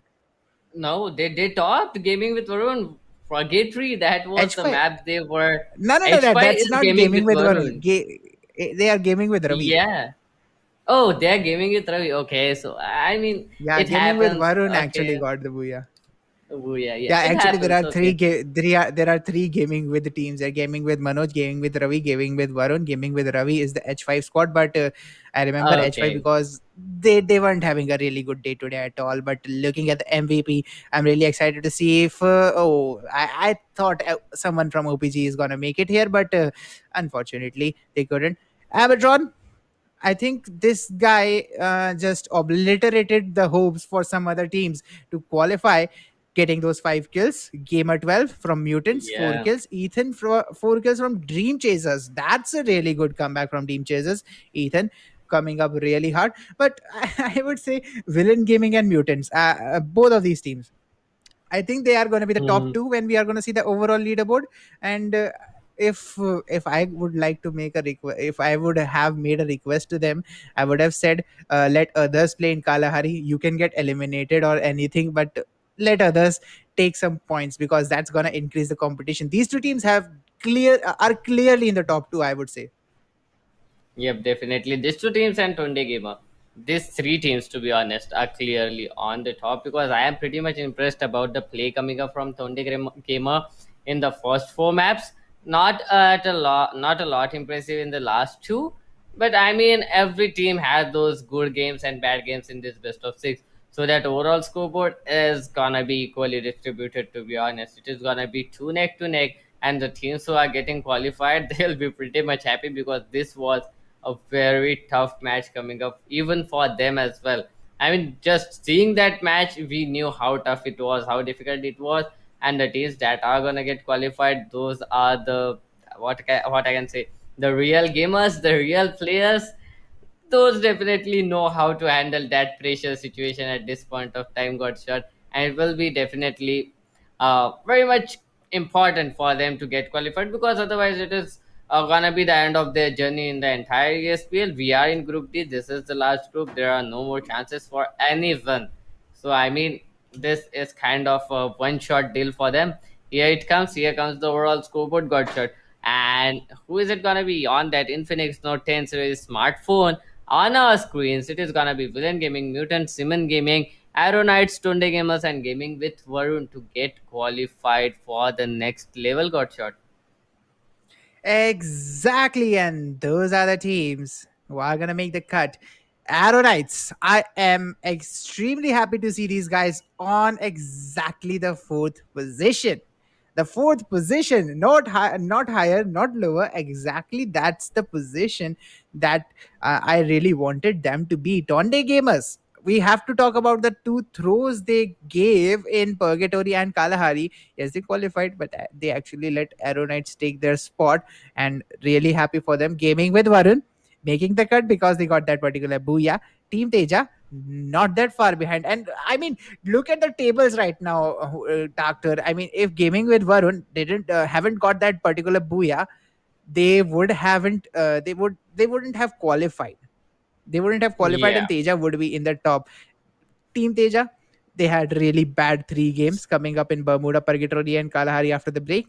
So yeah, they kind of screwed the final three.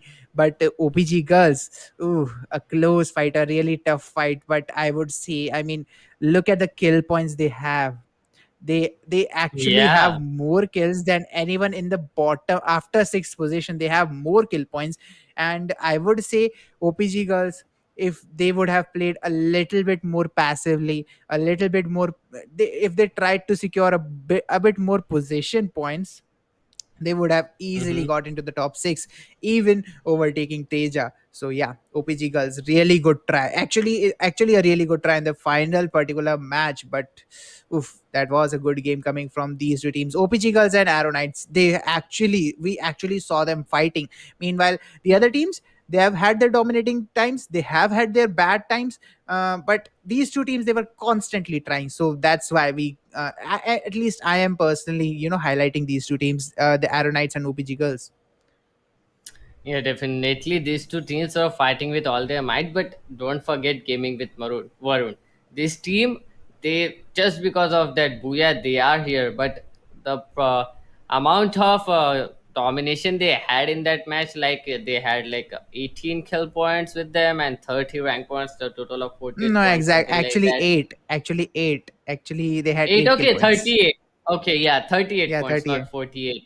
Yeah, so that's how they were playing. So not obvious, but yeah, because of that booyah, they kind of made it up there. That is not easy to get that booyah, even though they don't have that many kills.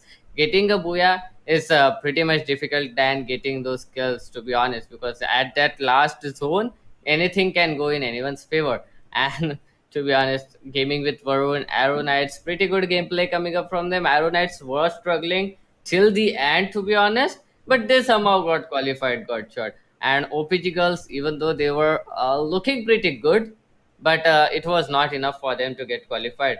So kind of an interesting match it was, but I mean, now we are gonna head in towards those best of ones, got shot. Exactly, guys. So this is gonna conclude the best of six that we had. What a fight coming up from these particular teams. Gaming with Varun, yes, they secured the qualification just because they got the booyah, but that takes a lot of guts, guys. Really good GGs to three teams specifically, because others, they had their dominating times, they had their bad times. Gaming with Varun, OPG girls, and Arrow Knights, very well played. All three of them. Two of them made it. OPG girls unfortunately couldn't. But that is what's going to conclude that best of six. Very good play coming up from the dominating teams as well. Team Villain Gaming and all the other teams who dominated Simon Gaming specifically, they made a hell of a comeback. But definitely, that's what a best of six looks like. This was the best of six we have ever seen. But guys, the action is gonna continue when we are gonna head into the best of ones. So stay tuned. Group D, best of ones qualifiers for some new teams, some new faces are gonna come up after this yippee break because we are kind of hungry. We need to, kind of have our bellies filled because my yippee is kind of cold right now. I have to put it in the microwave. So we are gonna take a yippee mood masala break. You guys take a yippee mood masala alongside, prepare it, have as much mood masala in it as you want, and get energized for the upcoming matches as well because they are going to be the best of ones. One chance for all the teams to qualify. Let's see how they're going to perform, guys. This is God Shot alongside Doctor. We're going to take a short break and we'll be back after some yippee mood masala.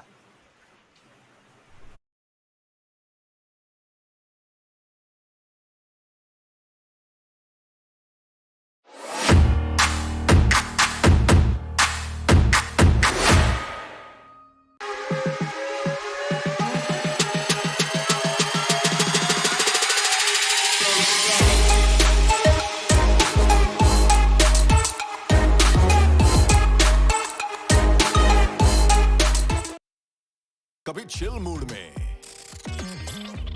Thrill mood में, कभी crazy mood में। Main मसाले के बाद mood mix डालो, ये भी mood मसाला अपने मूड जैसे बना लो। ये भी mood masala from ITC।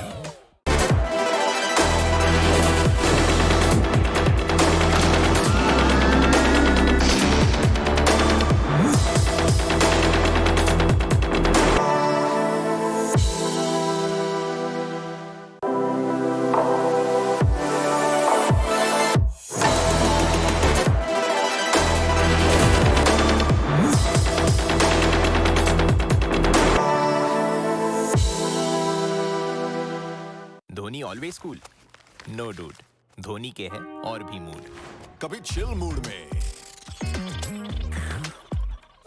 Thrill mood में, वाओ, ग्रूव, मूव, कभी क्रेजी मूड में।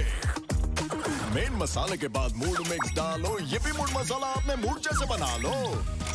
Dude, why stick to one mood? ये भी मूड मसाला फ्रॉम ITC।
जैसा मूड वैसा स्टिकर।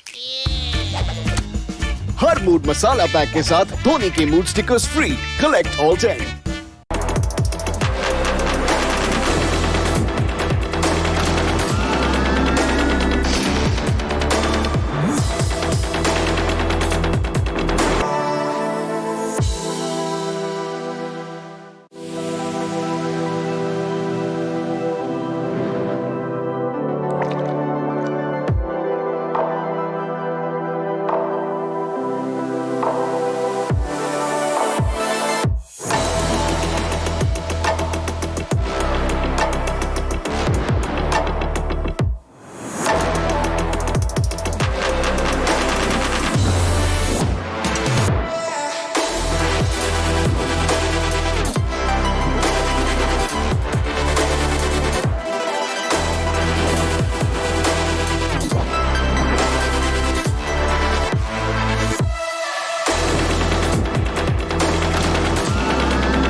कभी चिल मूड में, थ्रिल मूड में, कभी क्रेजी मूड में। मेन मसाले के बाद मूड मिक्स डालो, ये भी मूड मसाला अपने मूड जैसे बना लो।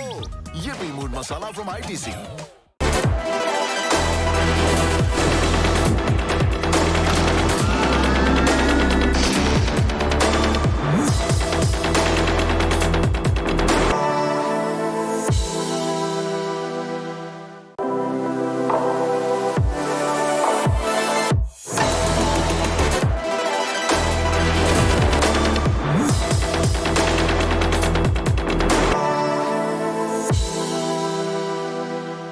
Dhoni always cool, no dude.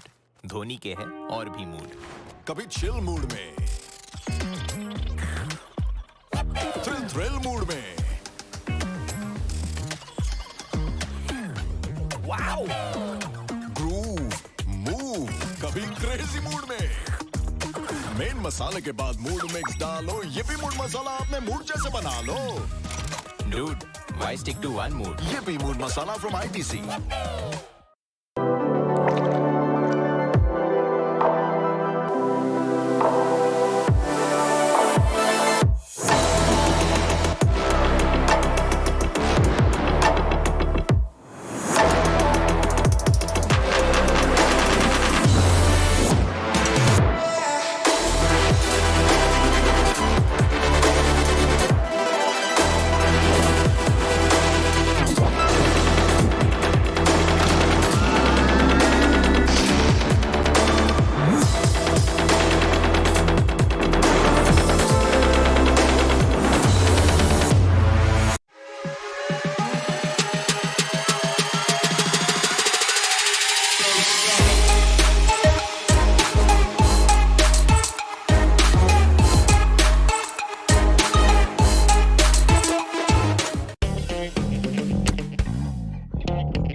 जैसा मूड वैसा स्टिकर।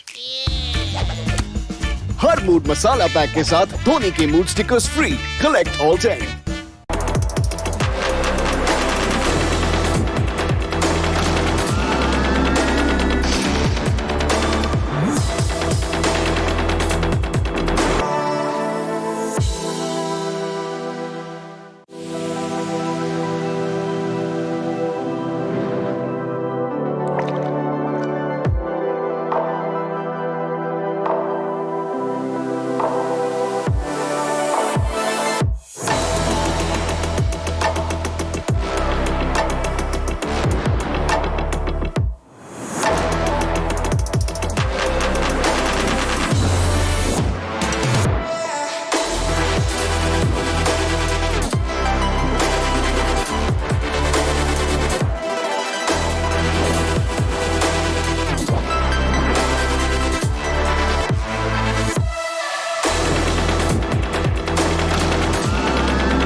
कभी चिल मूड में, थ्रिल मूड में, कभी क्रेजी मूड में। मेन मसाले के बाद मूड मिक्स डालो, ये भी मूड मसाला अपने मूड जैसे बना लो। ये भी mood masala from ITC.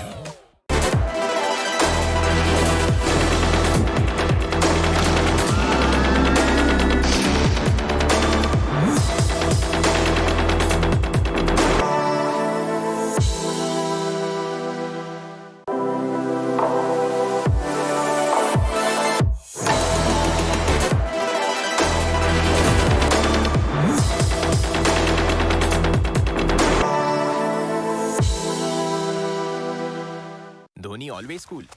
No dude, Dhoni के है और भी मूड. कभी चिल मूड में, थ्रिल मूड में, वाओ, ग्रूव, मूव, कभी क्रेजी मूड में. मेन मसाले के बाद मूड मिक्स डालो, ये भी मूड मसाला अपने मूड जैसे बना लो. Dude, why stick to one mood? ये भी मूड मसाला from ITC.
जैसा मूड वैसा स्टिकर. हर मूड मसाला पैक के साथ धोनी के mood stickers free. Collect all 10.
कभी चिल मूड में,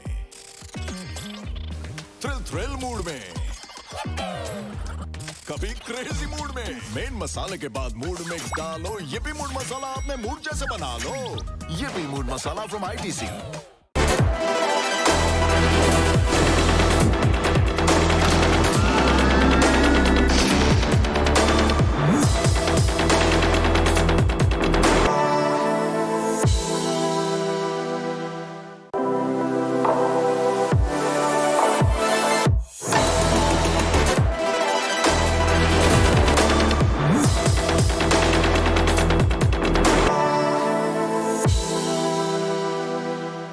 Dhoni always cool? No dude, Dhoni के है और भी मूड. कभी चिल मूड में, थ्रिल मूड में, वाओ, ग्रूव, मूव, कभी क्रेजी मूड में. मेन मसाले के बाद मूड मिक्स डालो, ये भी मूड मसाला अपने मूड जैसे बना लो. Dude, why stick to one mood? ये भी मूड मसाला from ITC.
जैसा मूड वैसा sticker.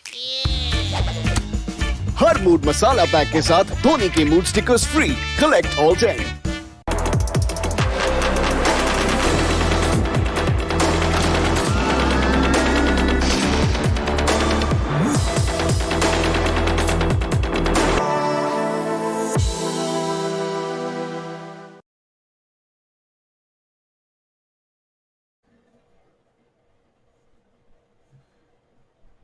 Well, hello everyone. This is Godshot, and alongside me is gonna be Doctor once again, guys. We are gonna continue what we started for today's evening, guys. The first match we all witnessed, it was a brilliant best of six where we had Bermuda, Purgatory, Kalahari played in that order twice, and we have the top six teams from that qualifying to level two, guys. If you have missed it, just scroll back a little bit on the stream and you can watch the entire match just in the same stream. But what we have in store for the future, Doctor, can you inform the viewers, please? Yep, definitely. All we are left with six best of ones right now. This is Group D, round one. So the two teams from all these qualifiers, best of ones, are gonna get qualified in towards round two. So round one, six best of ones. All of these are gonna be on Bermuda. The time slots are as follows that you are seeing on your screen. It will pretty much explain you a lot. That means six best of ones, six Bermudas back to back with 12 different teams every time. The teams are not going to get repeated. That is more interesting. We are going to see new teams coming up playing this best of ones back to back Godshot. Exactly. And it is going to be new faces actually, because this is Group D. We have new teams, we have new faces trying here to qualify for the level two, where this tournament is going to take a big leap into the competitiveness and the, environment of the games that we are about to play, Doctor, because we have seen how progressively hard this tournament is getting. Group A, it was the easiest, I would say, because teams just came here. Well, no offense to Group A teams, it was hard for you, I know, but at that moment teams came here, they started experimented, they started showing their tactics. Group B, they saw Group A, they learned some new tactics, they came up with some new ones. Group C, it just went all ballistic, and Group D, it is here, and it is way more, way more, I would Intense. say, intense and intellectual. The way teams are taking decisions in this particular group has me really thrilled, because we have seen some really good decisions coming up, we have seen some really good plays coming up, we have seen insane comebacks coming up in this particular group. So yeah, the tournament is just going to get hard from here on out. Group ABC, all the qualified teams, make sure you take note of this and make sure that you are ready for what's coming up in the future for you, because this particular map has started. We have 17, if I'm not wrong, 27 players dropping into the map of Bermuda. Let's see who are going to be the top two that are going to qualify from here on out, Doctor. Definitely, who are going to be the top two teams that are going to qualify is the main question. But I mean, Godshot, we have 7 teams, 27 players. Kind of a passive gameplay to be expected. No drop clashes coming up. That Yeah. is great. So the players are going to be safe for quite a long time until they are forced to rotate. And once they are forced to rotate in, we might see some clashes coming up in between of the some of the players. Otherwise, it is gonna be a complete passive game till the third and fourth zone. But just as I said that on the Keratin area, we can see Team Number 2 made their way using that zip lines, and they are here at that Keratin area as well. So, okay, are they going back? Well, that is a great decision going back, to be honest. And it is definitely That gonna is help them out. actually a good faking tactic, Doctor. That Mm-hmm. if I'm sorry to cut you out, but that's a good faking tactic. You drop at one place where there is a zip line nearby. You drop there, you get a little bit of a loot. Then you use that zip line to rotate to some different part of the map. That's a really good faking technique in the drop, and I would like to see other teams try it as well. Well, we have been seeing it right from the start. It is kind of like you drop in places where vehicles are available rather than drop. Then you go on towards the positions where you can get some nice weapons. This is something like that. Drop into a place which has those zip lines for you, and then rotate into some different places through that area. That definitely helps you out, and we are gonna keep seeing it for a long time, Godshot. Believe me, we are gonna keep seeing it for a long time. But the question is, Team 2 coming back, and now they are not heading to another place. They need to be somewhere good because now they are being spotted. I was about to say that Team number 3 is pretty close. If they spot these players out, it is gonna be huge trouble. And we can see one player has been knocked out already. Players are trying to raise him. The Chronos Shield is gonna help them as of now. But how long? And here comes the knock again. Jimmy looking pretty sure, and it is looking quite good in their favor as well. One player knocked from team number 2. Team number 3, they have all the 4 players up and standing. Another player down and confirmed. Team number 3 with a great advantage over the players of team number 2 now got shot. Precisely, and that is a really good advantage coming up from them. I think that the tactic team number 2 applied there didn't actually work out for them, as team number 3 has the upper hand right now. UG, Jacob, Alok, Big Whitey, Silver, and Jimmy, all 4 of these players are trying to hunt down those 2 players remaining from team number 2. Let's see how they are going to play it out and how they are going to survive from this particular situation as the shots are going to come in. Jacob is trying to get that particular player. Gokul. Oh, that's a nice shot. Gets a lot of damage. Gokul is going to be knocked down. And last player surviving from team 2 is also going to get eliminated as Titan Terror gets eliminated at the first spot out of this particular map, guys. 6 teams now remaining with a total of 23 players standing amongst them. Definitely a total of 23 players standing amongst them. I mean, that is great. Team number is team number 4, pretty good, pretty good spot as well. They're gonna be fine for quite a long time. The zone is gonna come in play pretty soon as well. So I think they are fine on that Cape Town area. We can see team number 5. They do have some loot available. Kind of decent loot, to be honest. Not a lot of loot available, but it is Cape Town. They can just wash it dry. They can just loot everything out there. They are alone. That is definitely gonna help them. Team number 3, they are making their way up towards the peak area, and team number 6, they are making their way up towards that Bhima Shakti area as well. Let us see how the players are gonna play it out, Godshot, because I kind of am pretty sure that it is gonna be a passive gameplay coming in, and it is not gonna be uh, a lot of aggressive gunfights coming up pretty soon. It is gonna be a lot more passive. It is gonna be a lot more okay-ish gameplay here, Godshot. Yeah, I would say that it is going to be a little bit of a passive gameplay coming up because there aren't that many teams. But yeah, I mean, the way if Bermuda becomes a little bit passive, it doesn't actually hurt because the moment we enter that 12-minute mark, we do see the game, turning into an intense fight where we see multiple teams, multiple players getting engagements here and there, trying to rotate. So let's see what the particular scenario is gonna be. We do have these 6 teams. They aren't taking that many casualties as of right now. 23 players are still out there, and the first fight that we are gonna see right now, it's gonna be team number 3 and team number 6 heading towards each other. Let's see how they're gonna, plan to turn this one around because UG already has 4 kills amongst them. They don't have any player down, and this fight might actually help them, strengthen their position. And if I'm not wrong, if UG gets this elimination, I think we kind of will have a dominating lobby.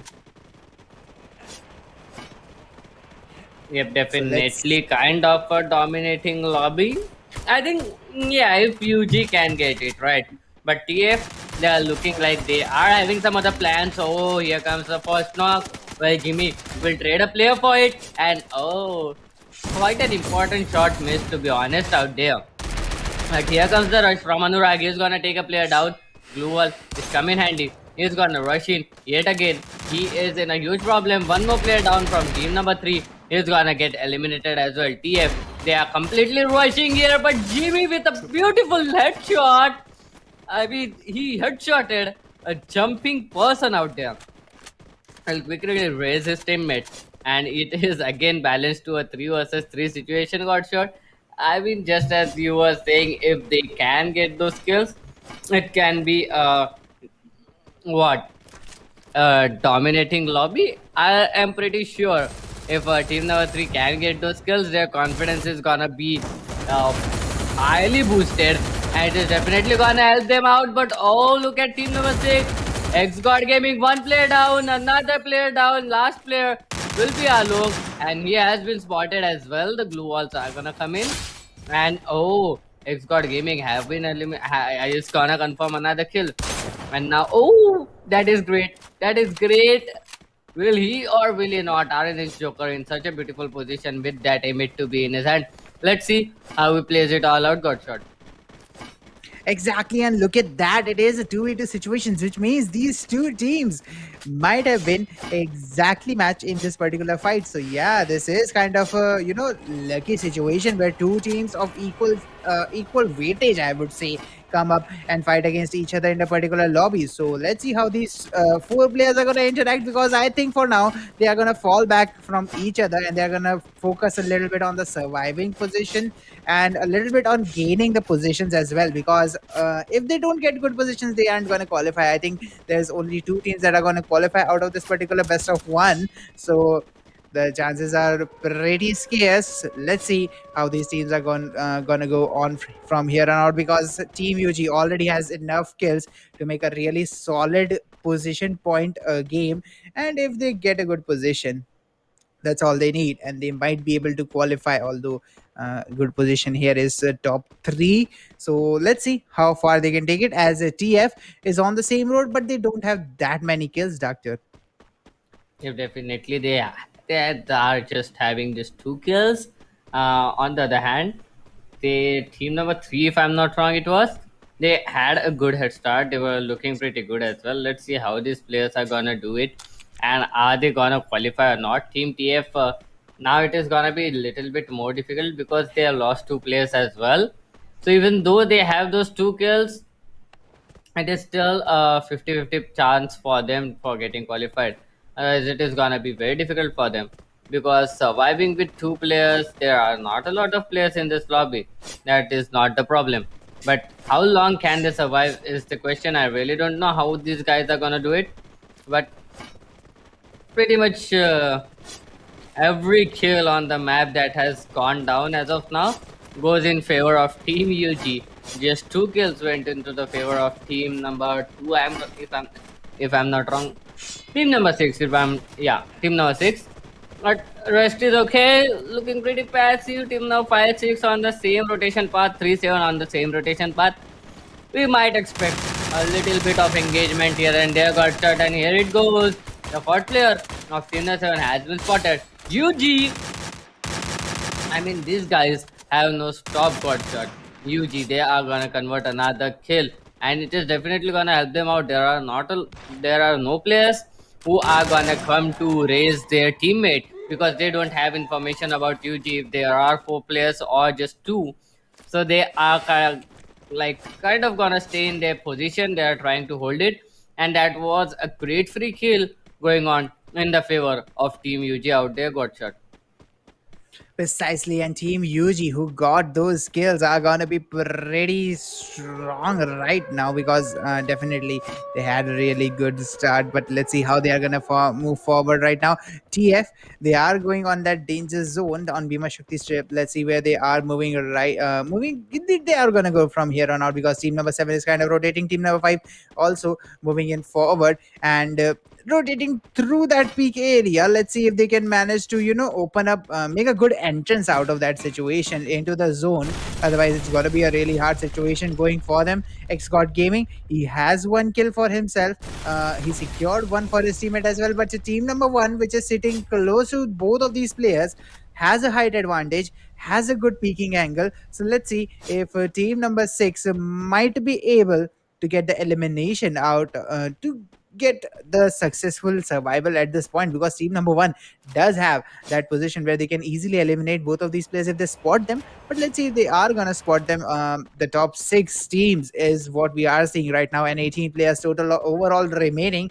We do have a lot of deficit on players going up, and Team 3 is still surviving on the right hand side of the zone near the peak area, walking nearby team number 5. So let's see how it's gonna work out for them. And Team UG, I would say Team UG, if they manage to get into somewhere down to number 4 rank, or maybe number 3, they are pretty much confirmed out of this particular situation with the amount of kills that they have.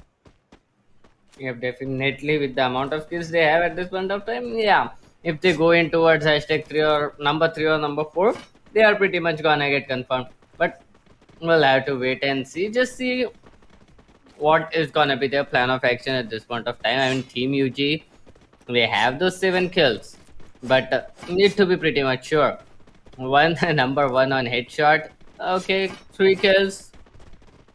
Okay, not that great. But still on number 1. Damage 1755, still on number 1. Well, I mean, there are not a lot of players available, so what is great and what is not at this point of time. UG Alok with 3 kills as well. I mean, both of these teammates are looking pretty synced up. Like their headshots are synced up, their kill points are synced up, their damage is synced up. Kind of good. How often do you see that? But the zone is gonna go in towards that Bhima Shakti strip got shot. It is gonna be a little bit more difficult for the players of team number 7 and team number 3, because either team number 7 and 3 are gonna encounter each other, or it will be team number 5 or team number 3 that are gonna encounter each other pretty soon. Even though it is on that Bhima Shakti strip, there is a little bit of cover available, but I'm still scared of team number 3 right now. Team number 4, on the other hand, their rotation path is kind of worrying, because if they are gonna rotate in that way, they are gonna encounter the players of team number 1, and team number 1 are holding that position for quite a long time. So they'll not let anyone get out of there that easily. And team number 4 going on in wrong direction. The players have been spotted. Team number 4 started and initiated the fight first. And just as I said, team number 3 and team number 5, they are gonna encounter each other as well, got shot. So team number 3 kind of in a trouble right now.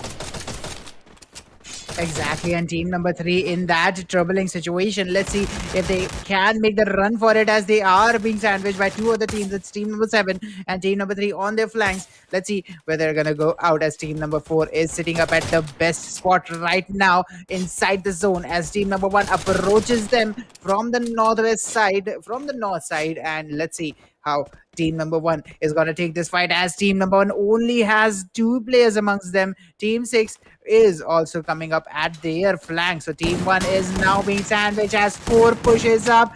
Clary Bay is gonna push up, get that kill, and secure it for the team. Team 4 is now sitting up with 2 kills, and team 1 is totally standing at the last man standing.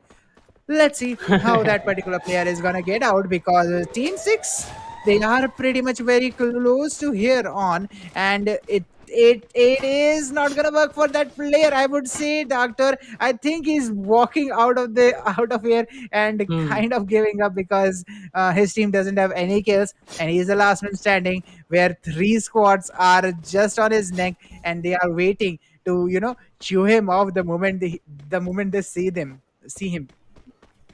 Definitely, they are just waiting. Even if even the short pixel of him gets exposed, they are gonna take him down. Let's see how long can he survive right now. He's in kind of a tough situation, and I feel so sad that his teammates are down. Oh, he is all alone out here. Team number 5, on the other hand, they are making their way inside, and oh, one of the players is gonna get knocked out. Xcode Gaming, this guy has been fragging right from the start, but nonetheless, GKL have been eliminated by team number 5. What? And Claire B, the sole survivor, is gonna get some kill as well.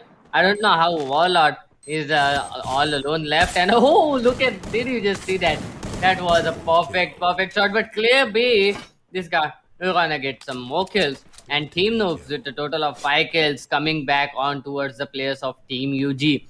But the problem is, Team Noob, they do have not all 3 players surviving. So this can be a little bit too troublesome for the players of team number 3. The zone is gonna go in favor of team number 4 as of now, got shot. So even if team number 3, they need to get those kills. Oh, Alok with a wonderful shot here. He's trying to convert some more kills. Well, not he's not gonna connect them. One kill will be confirmed for sure. Let's see how much he can do the damage to another team. Yuji Alok is gonna get another, but Big White is Jimmy. On the other hand, this guy he has just rushed in, but oh, did he just go down by landmine? How often does that happen? And SA10 have been eliminated. That is Team UG has been eliminated, got shot. So now we are left with three teams. That is team number 6, 5, and 4. Any team who gets that way has got a clear advantage of that 30 rank points. So let's see. The Booyah will be the main target here for the players. And who is it that is gonna win that Booyah as well, got shot? Exactly, who is gonna get that booyah is gonna be a little bit of a discussion here, as Team 4 is sitting pretty strong, gets the elimination on New Army, and at this point, I think it's pretty clear who is gonna get the booyah. Team TF is moving forward, trying to get those kills. Noobs with 7 kills. What is going on here? It's a half-hazardous situation as one Team Flingo gets eliminated. I thought for a moment Team 4 is gonna get eliminated because there was such a big havoc in that particular situation. I was certain that like 3 players were knocked from Team 4, but it turned out it was actually Team 6 who got knocked out there. So yeah, it was a really hazardous situation in in the final zone, and I was kind of confused who killed whom right there. Yeah. I mean, it was team number 4 who got those kills finally. I mean, there were 4 players alive of that team. Noob Kashi, great name. They are gonna get that booyah, and Great name. for sure they are gonna get qualified as well. Got shot. I mean, alongside them, who is gonna Precisely. qualify? I don't know, because there are 20 points for Team TF with a total of 6 kills. There are 17 points for another team. I don't know which. If I'm not wrong, team number 6 it was, and there Three. are Team 3, I guess. Team 3 got eliminated at hashtag 4 UG. So they have got like 13 points with them Yeah. alongside those 14 or 15 kill points. Let's see how many these players have accumulated. Only 2 of these teams are going to get qualified. So the competition is tough. Not everyone can get qualified. I mean, we'll have to take a look at that map or scoreboard got set, because I'm little bit confused at this point of time which team has got how many points here.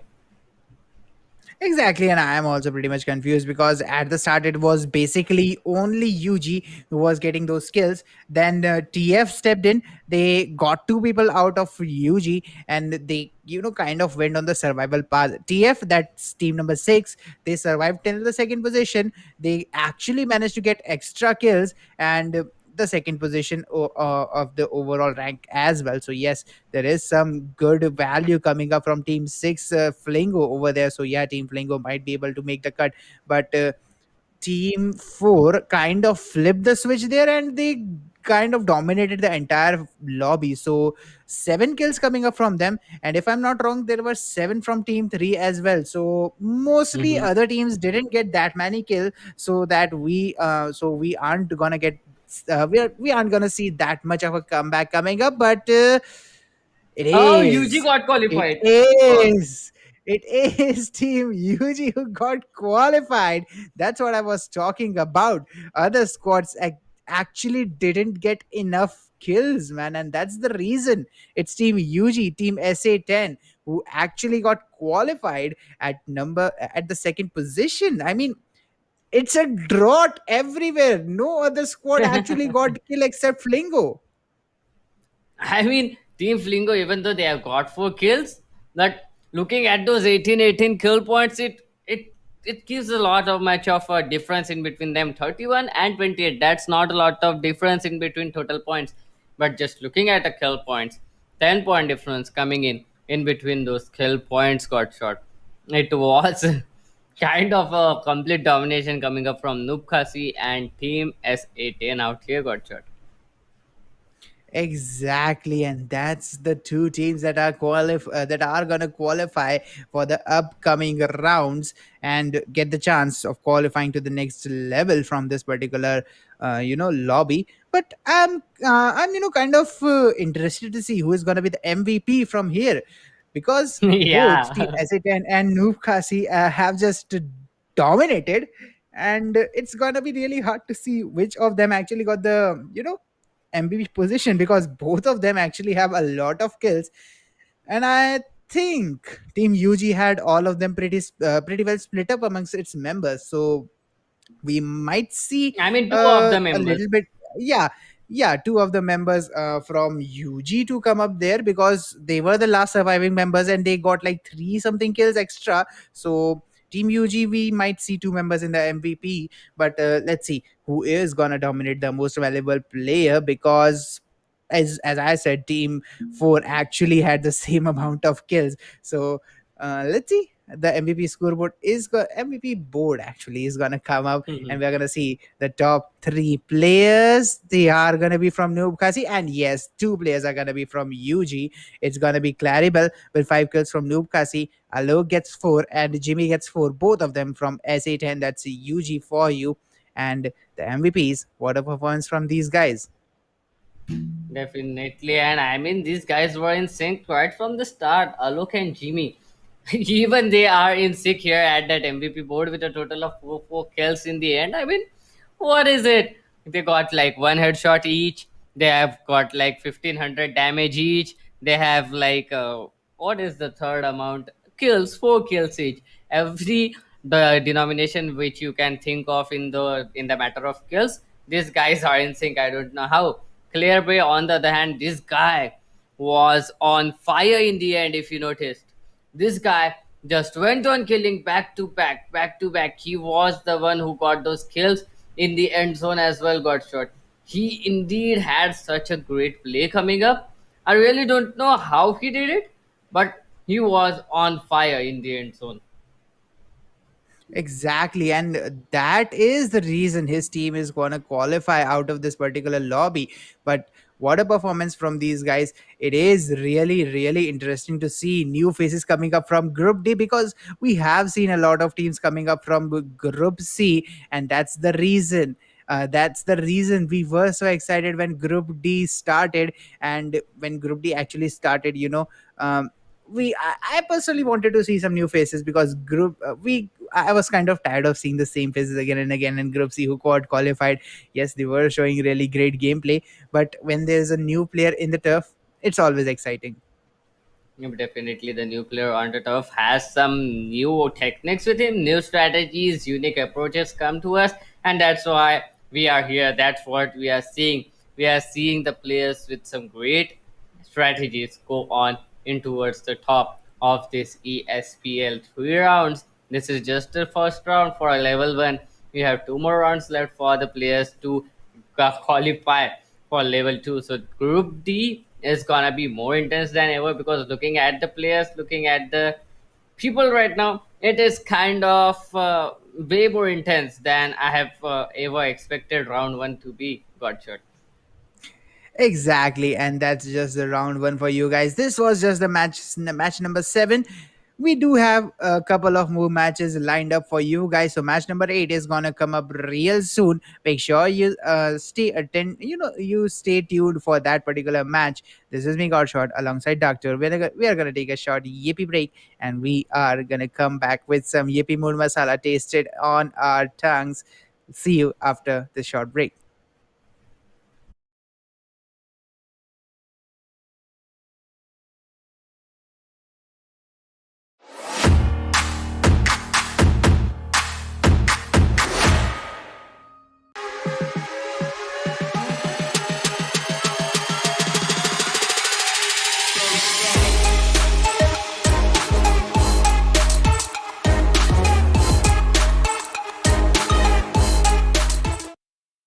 कभी chill mood में thrill mood में कभी crazy mood में main मसाले के बाद mood mix डालो ये भी मूड मसाला अपने मूड जैसे बना लो ये भी मूड मसाला फ्रॉम आईटीसी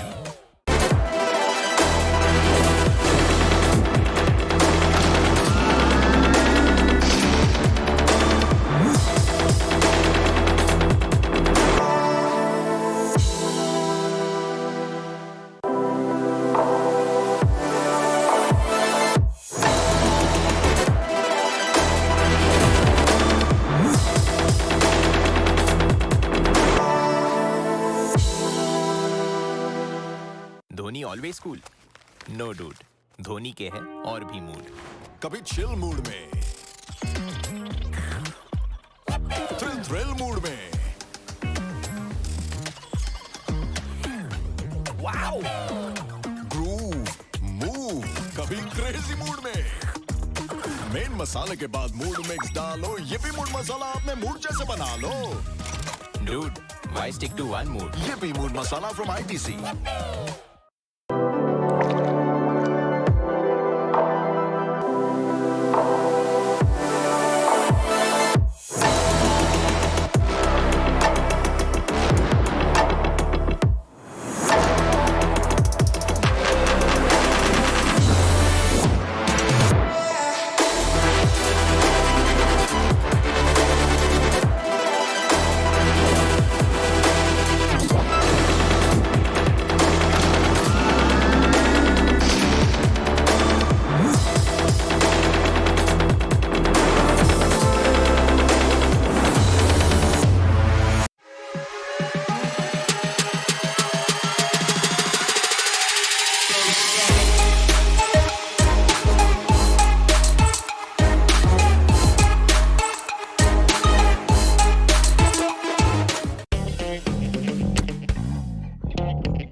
जैसा मूड वैसा स्टिकर। हर मूड मसाला पैक के साथ धोनी के mood stickers free. Collect all 10।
Well, hello there, guys. We are back again after that Yippee Mood Masala break, and it is gonna be match number 8 that's coming up, guys, from Group D.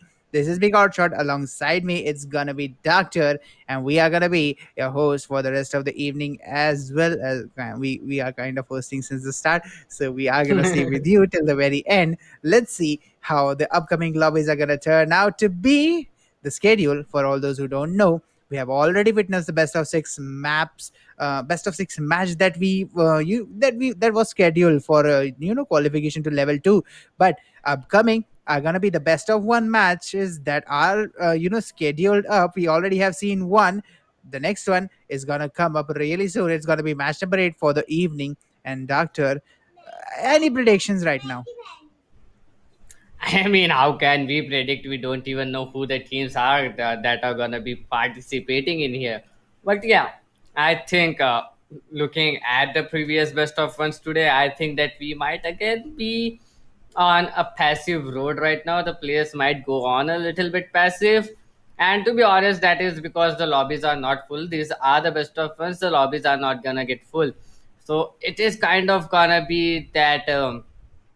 Difficult phase for each and every team out here, how they are gonna play it and how are they gonna be actually playing Uh, because aggression is not the answer here. Because I mean, there are just 7 team, 8 squads, 9 squads out there in here, and out of them, if you are gonna go on aggressing, there's not a lot of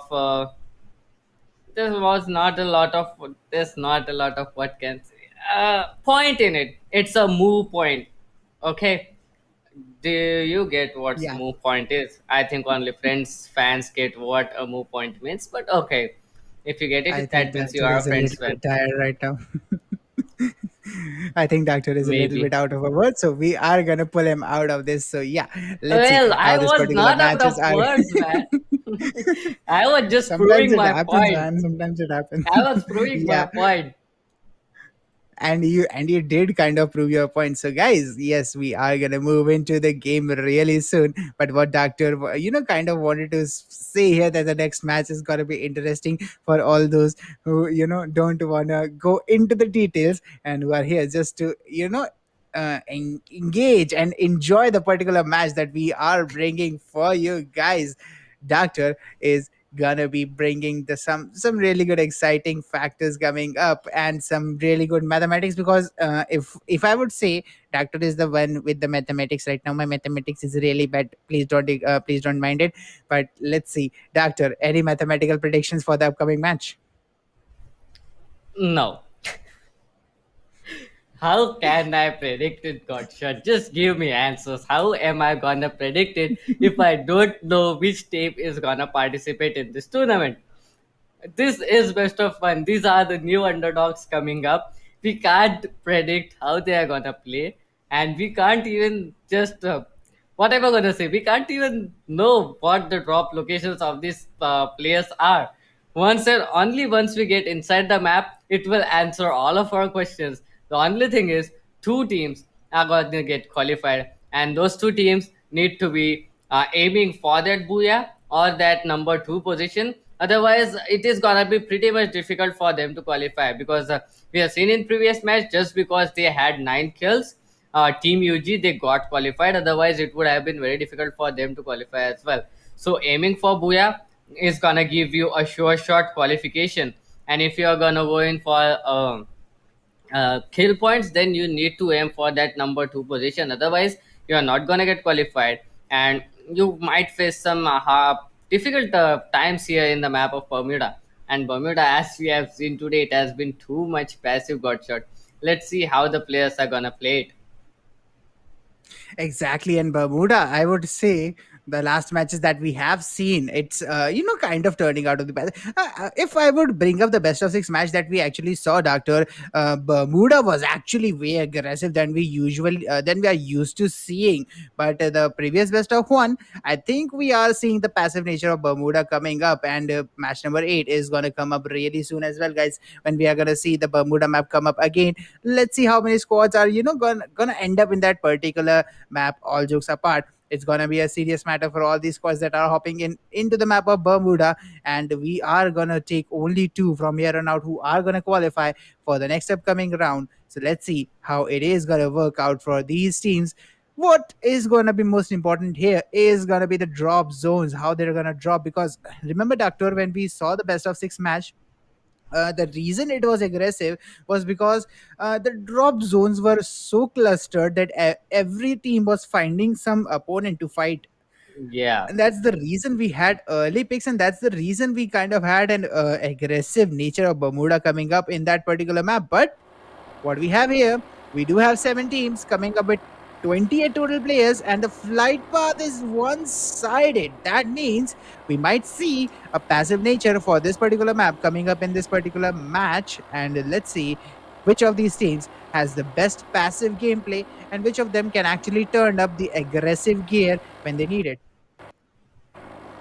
Definitely. I mean, we don't know exactly, but the players have chosen to go on in some good places. Actually, this is definitely good. There is not a lot of drop clashes coming up. I mean, not a single drop clash is coming up here. Let's just see how the players are gonna play it out. I think we can expect again a passive type of gameplay. To be honest, a passive gameplay is way more interesting than what can I say, an aggressive gameplay. This is just like how the test matches are kind of little bit more interesting and intellectual rather than those 2020s where you don't have to think a lot, just chase the target. But in test matches, you have to calculate everything. And passive matches where there are less teams, it's something like that. You have to calculate your every move, and it is a knockout stage, so you need to be very much sure about what you are gonna do, how are you gonna play it, and how are you and your teammates gonna be rotating in as well as getting those skill points in their favor. God shot. This is something you need to be pretty much sure about right from the start of what can I say, the second and third zone. Exactly. Second and third zone is when you kind of start getting those skills, because at that time, if you don't shift your gear to the aggressive mode, you end up being so passive and so slow on momentum that if another team comes up and faces you, who has already got one or two kills, who has actually had into a fight, actually had a fight with someone, even though if they have fallen back, even if they have, suffered casualties here and there, if you are fighting that particular team and if they have a little bit of a momentum with a couple of kills, then they are going to dominate you in that particular fight. So yes, you have to start your aggressive gears by the time you hit the third round, but until then, it's a very big map for seven squads to kind of play in. And all that we are going to see right now is some passive rotation, some kind of chill looting, and most of the teams are going to be very lightheaded right now, trying to think whether other teams might be possibly landing and might be possibly rotating. Because at this point, I don't think, I think the teams also know that they aren't going to face any early drop clash. They are going to face the clashes when they are going to rotate. So mostly they would be planning how to rotate and how to get into the zone at this point of time, doctor. Definitely, they'll be planning how to get into this part of the zone. I mean, to be honest, got shot, it is gonna be way more passive than you are expecting it. It is gonna be too much passive, just 7 teams and 28 players. And this means when the second and third zone comes in, then we might be seeing some, maybe some, not a lot. Then we might be seeing some engagements, but until then, it is gonna be completely passive, and that makes more sense. Being passive in the start of the game makes more sense than being aggressive here, got shot, because you know that there are just 7 squads, and only 2 of you are gonna get qualified. So 5 teams who are not gonna get qualified, they're not gonna reach that mark. So better try to survive and better try to get those early advantage. Better try to get as much as rank points as you can, so that the kill points are gonna be surplus for you. But having those rank points as your insurance, it is definitely gonna help you a lot going on in this game. And only 2 teams are gonna qualify. Mark my words, got shot. Only 2 teams are gonna qualify. So the players need to be pretty much sure about what and how they are gonna play right now, got shot. Exactly.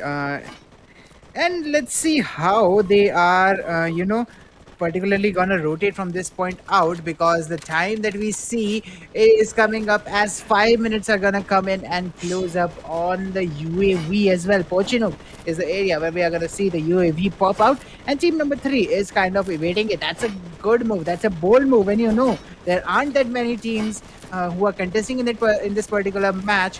You have to make sure that your position is kept secret for as long as possible, because if I'm not wrong, team 2 has got the hint that team number 5 is rotating towards Bhima Shakti strip, and look at their movement. They are chasing them, but look at the UAV, as if the UAV wanted to consciously destroy their plan. It just passes overhead from team number 2 and team number 5 as well, revealing both of their positions and actually destroying their plans. Team 2, I think team 5 didn't know that team number 2 was chasing them, but I think they don't right now, because the UAE might have revealed at least one player from team number 2. On the other hand, team number 1 is now aware that team number 5's players are near the Bhima Shakti strip, and I think they are going to double back towards that area. So yes, the UAV, I think, is going to get some curses from both of these teams right now. Definitely may get some curses from both of these teams, but I mean, let's just see how it is gonna happen right now. That UAV completely ruined the, what can I say? Completely ruined each and every chance that team number five had, and now they will need to be a little bit more passive. Now they'll need to make sure that the other team in their vicinity is not gonna be a huge problem to them, or they should not be actually doing anything more than required. They should not over push it. They should not be over passive as well. But team number one with that split, I'm kind of scared for them. Team number five, they have snugged in together. So team number five can get a little bit of kills out of here. The fight has been initiated. Let's see how team number five and team number one are gonna play it all out. Oh, wonderful shot! I mean, BB Joker. That was such a great shot coming up from him. But one player has been knocked from the team TRM. Now they are all the players on the ground. They are looking pretty good. They have snugged in together as well. So it is gonna be. hmm, no, it is not gonna be in anyone's favor. The players will be rotating off. That is the best thing that they could do right now. Just 7 minutes 35 seconds into the game. That means the zone is not gonna do any more damage as well. Let's see how the players are gonna play it after the 12-minute and 13-minute mark got shot, because that is the time when the players will need to get a little more aggressive. There's not a lot of space in that zone for each and every team to get comfortable with. So it is gonna be kind of a aggressive player after that 13th or 14th minute mark got shot. Yeah, so let's see how that 14-minute mark is gonna come up and how they are gonna play. But what we need to see at this moment is how these teams are gonna rotate out. Because look at that, Doctor, and I think everybody who is seeing this particular tournament for a little bit of a time knows my stand on sniper towers and all the entire team camping there. And I mean, Ash, I don't think Ash does has that many heals as well, so I think they better share heals and make sure Ash is full HP. But sitting in a single sniper tower, all you need is one grenade on the right moment, and you are toast. You are French toast, and not many people actually like French toast. So definitely you have to make sure that you are not French toast, and especially not a burnt crisp French toast, because it tastes really bad. So let's see how Team 5 is going to avoid that. As well, for now they are safe. Not many teams are going to rotate them. I mean, not a single team is going to rotate towards them. Let's see how they're going to make it out of here. But the grenades are going to come in on team number 3 as team number 2. What did this happen? Varun, he exploded himself. I mean, that. Yeah, Why would he that's a do that? Why blunder. would you do that? That's a blunder, got shot. A blunder that is gonna cost him a lot. But to be honest, I think the players are still looking fine. I'm kind of in a state of my mind. State of mind is such that we are still not gonna see any elimination as of now. I am 100% sure about that. And Team Sujil, they are holding on that sniper tower. Let's see if that sniper tower works for them or not. Let's see how the players are gonna play it or not. Finally, Sukchen. Okay, Sukchen is gonna take all the Sukchen from that player who he has just killed. On the other hand, Team TRN looking pretty good. One kill confirmed, one more knockdown. Finally, some initiation, some eliminations coming up, but it's still not enough for a team to get eliminated. After 10 minutes 27 seconds, we saw the first elimination come up, got shot. And the players, even though they have other teams in front of them, are still quite a bit passive. I mean, this is not something that can help them out, because in the last zone, when the pace of the whole game changes, it might be a huge problem, because the players won't be able to keep on with the last zone space. So the players must go on a little bit aggressive from now on. They must increase their pace as well. I know there are still 7 squads left, but we'll have to adjust to the game pace as well. Otherwise, it is gonna be a huge problem going on into the third and fourth zone where each and every team are gonna fight against each other, and that is something you don't want because that chaos can lead anywhere. Got shot. Exactly, and that chaos is what we are looking for right now because Doctor, I think this match has already been a lot slow already. I think it's time to rev up the engines and get some kills going on because the kill feed should be really bored right now, and a boring kill feed is a really bad kill feed. Let's see how interesting this game is gonna turn out because we are gonna hit that 12-minute mark, and it I would say it's just a 2 or something minute wait before we see some first shots getting traded off here, as team number 2 is going to hold out that particular compound and team number 3 is going to play a three-way split. That's I would say that's a little bit of a too much a little bit too much spread they have right over there, and they can be picked off one by one easily. And I think we have already made the point that that's not a way you want to end up. So yeah, team 3 must regroup and change the strategy they are trying to use against team number 2 right now. Otherwise they are going to get eliminated. We do have that first blood coming up on them as well, so let's see how they are gonna cope up from this particular area as team number 7 is rotating towards the Bhima Shakti strip, and team number 5 is already waiting them. They are finally out of their camping station, and they are kind of holding the position on that Bhima Shakti strip. We do have some shots coming up from team number 7 over team number 5 and team number 3 as well on team number 2. Some shot. Okay, it's actually 5 and 7 that are taking the shots, and we do have a kill confirmation coming from them. Let's see how this is gonna end up. Definitely, let's see how this is gonna end up. Team number 7 looking pretty good. They are firing continuously onto the players of team number 5. Team number 5 need to be careful as of now. They need to be, what can I say? They need to be aware of their surrounding. They are inside the zone, so they can get haunted from each and every side of the map. There is team number 1, there is team number 3, there is team number 2 on the same side as well. So all of these teams are in kind of a dreadlock here. This should not happen because the western side of the zone, if I'm not wrong, is completely open. Got shot. Everyone is on that eastern side of that Bhima Shakti strip, each and every team. So the western side, it is gonna be completely open. Let's see how these players are gonna play it out. Will it work in their favor or not? I really don't know. But oh, Miss Lisa with a beautiful shot. Well, he will get raised up pretty enough. Let's see how longer can he keep this up. And team UC is a kind of mm, what can I say, in a trouble. Let's see, Team TB. They have all the 4 players alive, but getting knocked out 2 times back to back, it is kind of a bummer out here. They have lost a lot of health kits because of that, and they need to make sure that they have each and everything required in the last zone available to them in abundance. And oh, look at that beautiful shot from at 70 SL. He's gonna get a player. Scary Gamer on the other hand, he's gonna get another player, but that M249 got shot.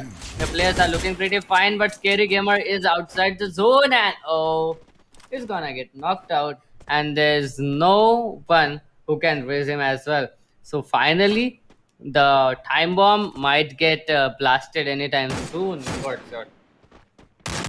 Precisely, and team number 2 is kind of on that particular spot where they can turn around and get some really good shots in. And if they are successfully gonna make this particular rotation, I would say they have a buffet of kills standing in front of them, just waiting to be claimed. Let's see if team number 2 makes the right decision, makes the right call, and takes the right push. Although TF Charan, I would prescribe that you put the bullet vest off because going bare chested into a fight is not a considerable option. Team number 3 still holding that sniper tower once again. As we saw team number 5 get out, team number 3 is going in on the sniper tower action, but team number 2 is currently pushing towards team 5. That's a really good push coming up from them. If they are aware of it, that's a really good game sense. But if they are making this push kind of without thinking about it and kind of instinctively, then it's awesome. But we do have the first team getting eliminated, and it is Team 7 getting eliminated at number 7. Kind of an irony for them, but let's see how the other teams are going to square out as the 16-minute mark is going to hit, and now we are going to see the kill feed being active, Doctor. Yep, definitely X Factor is now gonna get eliminated. Let's see how the other players are gonna work it out as well. Team number 1, team number 4, team number 5 looking pretty good. And let's see if these are gonna be going on in anyone's favor. But as I said, with a beautiful lead, is gonna get 2 knocked. And the kills will be confirmed as well. It will be Team TRM to help them confirm that kills. But nonetheless, team number 3, team number 5 fighting against each other. Team TP, one player down already. Oh, the glue wall on time is gonna help him out. But oh, that nade. SL Lucky has done it again or not. Mr. Toxic is gonna get another, but TBH is gonna get 2 kills with a single nade. Mr. Toxic, he does have that gun in his hand. He's gonna get a kill. Let's see how longer can he continue getting those kills, and who is gonna be the Booyah winner out here. Got shot. Just a single player left from team number 4. Oh, there are 2 players left from team number 4. Well, nonetheless, but DPXY, they're gonna get a kill. Team Flash have been eliminated, and team number 3, that is Team Sujals, trying to make their way inside the zone. The zone is gonna come crashing in. It's a 4 versus 2 versus 2 versus 3 situation. So it is definitely in the favor of team number 1 as of now. But here comes the nade, not gonna do that much damage. Mr. Toxic, this guy has killed 4 players already. He is on a killing spree. Quadra kill coming from him. Let's see how longer can he continue. Can he continue keeping those kills?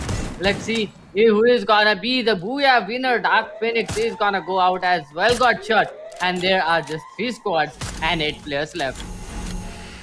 Exactly, 3 squads, 8 players left, and look who we have here. TV Joker moving forward, trying to get some good angles down the way. Then let's see how they are gonna play and what their particular format is gonna be. Sukchan is gonna take down that one player as Mr. Toxic tries to rotate inside the zone, tries to get a kill. The Terminators is gonna get eliminated. Toxic coming up with a double kill.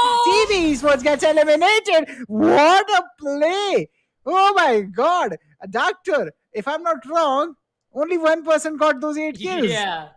Yeah, definitely. It was Mr. Toxic who was on the killing spree. Those last 3 kills were like complete savage. He didn't give anything to them. Just went on, shoot, shoot, shoot, shoot, shoot, shoot. And it got that made him got that booyah. That was, I mean, very mesmerizing gameplay coming up from him. And again, 100 style points goes to that guy for that play. Mr. Toxic from YouTubers FF is gonna get that booyah. And I mean, 8 kills from a single player got shot. Exactly, 8 kills from a single player, and that's the entirety of kills that the squad got.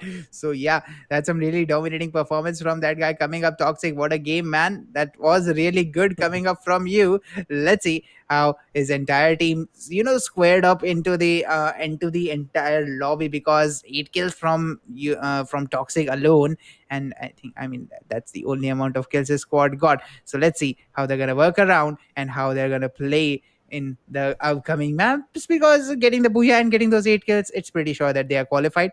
There is no competition to them. But Yep, how the definitely. other teams played up, that's gonna be the question, Doctor, here. Yeah, I mean, I'm not really sure the team that got eliminated at hashtag 2, how many kills that team had, and how many kills the other team had as well, because it was kind of passive for quite a long time. And then suddenly, when the game changed the whole pace, it was Mr. Toxic everywhere. And there was so much chaos that I forgot to keep a track of the kills about the players. I was just looking at the players getting those kills. I was looking how many kills the player have got. But as a team, I mean, it was such a chaos that it just went out of my mind. I really didn't check how many kills the other teams have got. So the map wise scorecard, the production gods are gonna help us with that. If I'm not wrong, the production gods have everything noted down, and we'll take a quick look at that map wise scoreboard so that we can get the answers of these questions. I mean, how many points got shot? What do you think? What do you think are the total points? Except team number 2, except Mr. Toxic's team, YouTubers FF, which team you think has got a better chance of getting qualified? That's a tricky question. That's a tricky question. I am not gonna predict it. I'm gonna let the map by scorecard come in. I'm gonna cheat and play on it because my mathematics is really bad. So let's see who is gonna qualify, as the map by scorecard is gonna come up really soon. But that's one thing I kind of noticed in this particular lobby, and kind of noticed for Group D as a whole. The rotations in this particular group, the way these players play is really brilliant, man. They do take very mature rotations. They make sure that they aren't, wandering off, wandering off at places where you are not supposed to be, and they are not taking immature fights in the early stages. So yeah, that's a really good game coming up for them. But here's the answer for your game, for your question. It's gonna be TB Esports coming up with 36 kills, 10 points, only 10 points behind YouTubers FF. Just the position points is what made the difference for these guys. But after that, it's gonna be Terminator with 27, Dark Phoenix with 17, Team Flash with 10, X Factor with 8, and a, uncredible gamer with 6 coming up. But Doctor, why does this keep happening in the qualifiers where only two teams get the kills and everybody else is just dehydrating of kills? I mean, look at the domination. I really don't know why, but YouTubers FF and TV Sports, these guys were having quite a passive gameplay right from the start till the end. And if I'm not wrong, YouTubers FF picked up those skills very late into the game. When the players aggressed onto them, then they got those skills. They weren't the one who initiated the fight, but they were caught off in the fight and they got those kills back to back. 8 kills coming up from Mr. Toxic alone. That is definitely good. And if he can continue playing like that into round number 2 and round number 3, that is definitely gonna be interesting as well. TV Sports, on the other hand, they got eliminated at number 2. A total of 16 points for them, and a total of 36 points goes in their favor as well. And I mean, kind of a great play coming up from these teams. And because of these two teams, I mean, there were just 28 players available in the lobby. So how many kills are the other teams gonna get? But nonetheless, we can see the MVP, Mr. Toxic. I mean, everybody knows that 8 kills from a single Kai. Out of a team of 4, this guy alone eliminated 2 whole squads all by himself. Joker with 3 kills, and Lucky with 2 kills from TB Sports, and Joker from TB Sports as well. A wonderful play coming up from these top 2 teams here. Got shot. Exactly, and that is gonna be a really good game coming up from all these guys. Mr. Toxic, those 8 kills actually turned the lobby upside down. Lucky coming up with 2, and Joker coming up with 3. That's a really good game coming up. But Doctor, I'm pretty excited to see how the rest of the lobbies are gonna play out. Definitely. Now we are left with just four. I mean, it is kind of a bummer that we are left with just 4 best of 1s today, but it is gonna be fine. It is gonna be interesting after seeing these matches, after seeing some unique plays come up. I mean, Mr. Toxic, that's once in a blue moon that we see such plays come up, and I'm pretty much happy to see these kinds of plays being played here at the ESPL. They are getting that exposure. We are getting to see some new plays come into play as well. So going on in towards the next 4 best of 1s, I'm expecting that we are gonna get this many new and different. What can I say? Gameplays coming up from the teams, new and different strategies coming up from the team, and that is what makes this tournament more interesting, because we are not seeing the same teams back to back. Every day we are seeing some different teams, and those different teams are proving it to us that they are the best. And the reason why they are getting qualified is because of their strategies, their gameplays. And this is something that each and every one of us should keep in mind, that a gameplay is not basically a single player's play. You need to have all your 4 teammates performing, you need to have all your players playing it to their best. Well, Team YouTubers FF, they got a little bit lucky that it was kind of a good play coming up from the same guy that was I mean, if I'm not wrong, Mr. Toxic, yes, 8 kills coming up from him. So I'm kind of pretty much interested to see what these guys are gonna do and how are these guys gonna play it out. Godshot. Exactly, and that's the way this game is gonna progress from here on out, Doctor, and it is gonna be as much unpredictable as possible.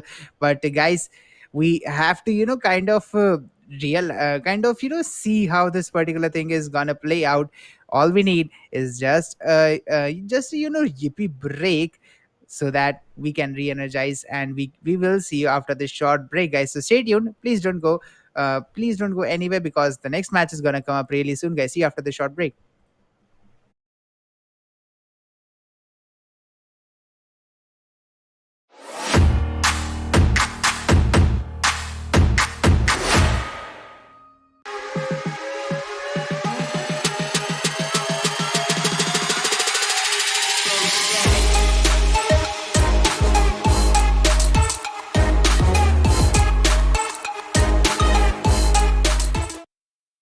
कभी chill mood में,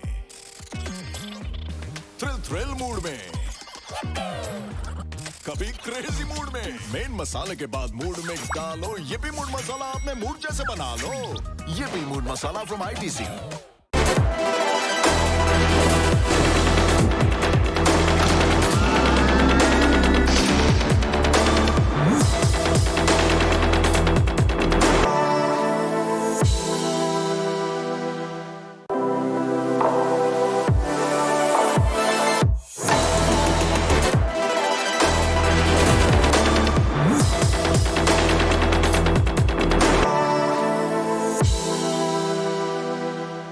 Dhoni always cool, no dude. Dhoni के है और भी mood. कभी chill mood में, thrill mood में, wow, groove, move, कभी क्रेजी मूड में। मेन मसाले के बाद मूड मिक्स डालो, ये भी मूड मसाला अपने मूड जैसे बना लो। Dude, why stick to one mood? ये भी मूड मसाला फ्रॉम आईटीसी।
जैसा मूड वैसा स्टिकर। हर मूड मसाला पैक के साथ धोनी के mood stickers free. Collect all 10।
Hello and welcome back everyone to Infinix Note 10 series presents ESPL Esports Premier League organized by India Today Gaming, presented by PTC Check Day and sponsored by our snacking partner Sunfist VP. I am Doctor and alongside me is gonna be Godshot, and now we are gonna head on towards the next best of ones that are gonna be pretty much more interesting than I have ever expected to be, because the previous two maps, they were awesome. Now we are heading on to the next maps that are gonna be yet again Bermuda.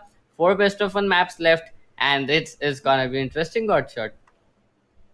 Precisely, and this is going to be really, really exciting to see how this is going to turn up because the matches that we have seen yet, up until now, Doctor, they kind of have something or the other going on for them. Bermuda, we have seen its passive side, we have seen its aggressive side. It's kind of a light and day that we are talking about right over here, but really.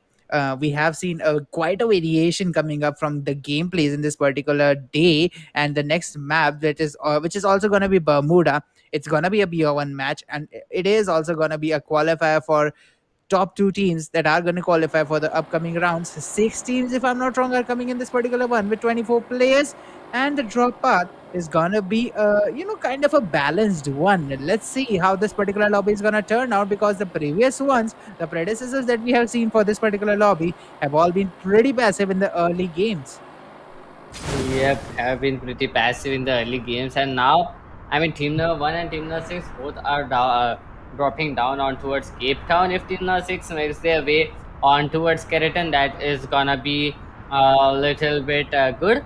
But I mean, let's see how the players are gonna play it. Oh, but here comes the first knock. The initiation is gonna come from Team ILS, and it is gonna be kind of a difficult thing for the players of Team Number 6 right now, because they have lost a player already. They are at a man disadvantage.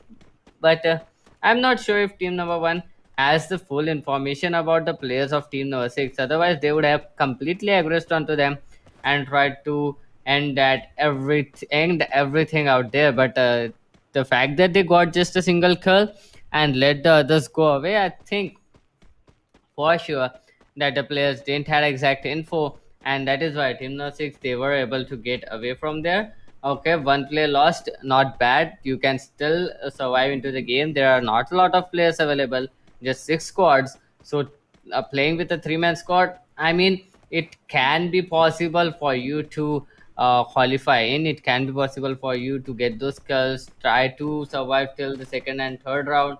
Let's see how the players are gonna be playing it all out, Coach.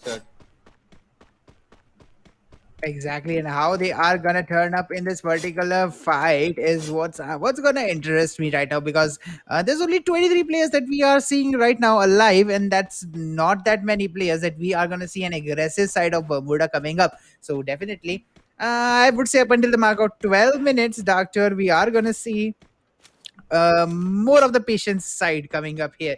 Let's see how patient these teams are gonna be, and how patience is gonna play out from this particular map coming up, because after watching that best of six totally full of action, coming up to the passive side is a little bit hard to kind of adjust. So let's see how these teams are gonna entertain us for the rest of the evening. Definitely, how are they gonna entertain us, right? I mean, I mean, we have seen a lot of matches where the match was kind of passive in the beginning, then it went on to be such aggressive with us. I mean, such aggressive map that we never expected. And to be honest, this map, it is not looking like it can go on aggressive at any point of the time. The whole map is available for six squads. That means a little bit of passiveness, but I mean, that's why we are here. That is our job basically, got shot. So we will have to make this entertaining rather than the teams, because they are not gonna spot anyone for sure. So we have to take over the mantle for entertaining the players right now, got shot. Exactly, and we are gonna take it to the next level. Let's see how this is gonna turn out and how the players are gonna play. But for the moment, Bad Captain is gonna captain the team that he is taking right now, and they are gonna go stroll for that particular beach. let's make some interesting case out of this, as the trio that we are seeing right now goes up for that beach, goes up around the cliffs, and let's see how they are gonna, enjoy this particular view that's coming up. Yep, definitely. Let's see how the players are gonna play it all right now. But cut shot, look at that zone. What do you think is gonna happen at this zone? How are they gonna play it? I would say the map has, somehow witnessed an earthquake that just shifted the zone towards the northeastern side, towards the peak. And I would say that this is, a kind of a situation where the zone is trying to, force the teams towards each other's, because they are way far apart and miles apart. These teams aren't gonna find each other, and if they're not gonna find each other, they are not gonna find their friends, and if they are not going to find their friends, they are not going to do some fighting chatting, and without that, it's going to be a little bit of a boring match. So let's see how this is going to play out, as team number 4 is going to move forward, trying to play at the edge of the zone and tries to move towards the area of clock tower, if I'm not wrong. Yes, clock tower, that's where they are going. And let's see how the rotations are going to play out, as we see team 4 is currently playing at a situation where they can get some really good rotations out. But team 3, let's see how they're going to play out of observatory, and let's see how they are going to get out of this situation, as we see them kind of rotating out. So let's see how the particular situation is going to be, as the zone is now also starting to collapse. Team number 1, they are playing on the Cape Town area, and since the zone is sharing an edge here, I would say they are gonna be very, very, chill, and they would be chilling out in Cape Town for as long as possible, because they are pretty much, carefree that the zone is not gonna do any damage to them. Let's see where they are gonna go and how they are gonna play for this particular situation, Doctor. And I would like to. Oh, Mm-hmm. I mean, look at that. They are kind of, chilling out in this beach. That's Yeah. exactly what the sort of entertainment that we need. I mean, the players know that there aren't. I mean, there aren't many teams. There aren't that much action. There isn't that much action going on. So that players are kind of taking the job of entertaining us to make sure that the viewers get what they want in this particular stream. Yep, definitely. Let's see how the players are gonna play it out. I mean, these guys are super chill, and I mean, let's see how it is gonna help them out, to be honest, because I am pretty much sure that the teams are gonna be like a little bit passive, a little bit chilly. They'll be enjoying their stay here, and they'll be enjoying their vacation. It is gonna be interesting. Let's see how the players are gonna play it all out. I'm pretty much happy to see that they are chilling up out here. They are not mm, getting overboard.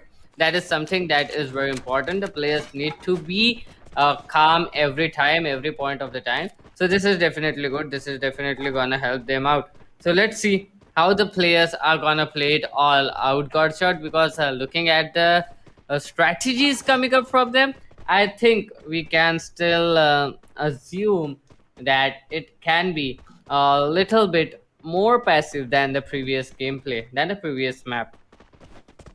Exactly. This is gonna be a little more passive, Doctor, and that's what I'm afraid of at this moment, because the way the teams are kind of, rotating right now, there isn't gonna be that much of a clash coming up, and let's see how they are moving forward.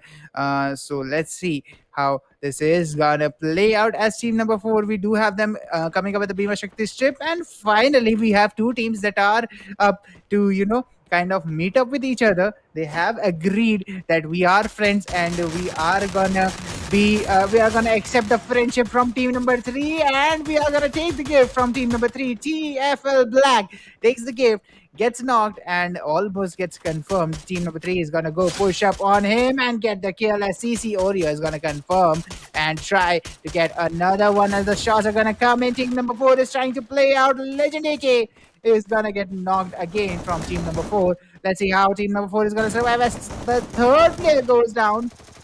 Legend AK gets knocked for the second time, and Legend AK gets confirmed as the Rebels gets eliminated at number 6. Team number 3, they just obliterated this particular team, and Bipul 26 is gonna be the player getting 3 kills for himself as CC Oreo confirms that one initial pick that they got.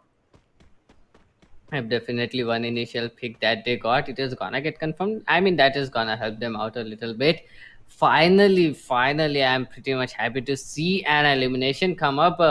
Got shot. But looking at the player positions right now, I'm pretty much scared because everyone is in a pretty secluded and safe space.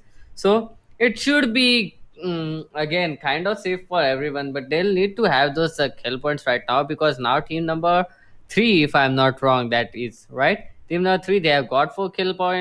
That means 8 kill points in total. So that is a great head start to them. It is kind of an insurance that they have got 8 points for sure. And on top of that, no team is gonna get less than 10 rank points as well because there are just 5 squads left.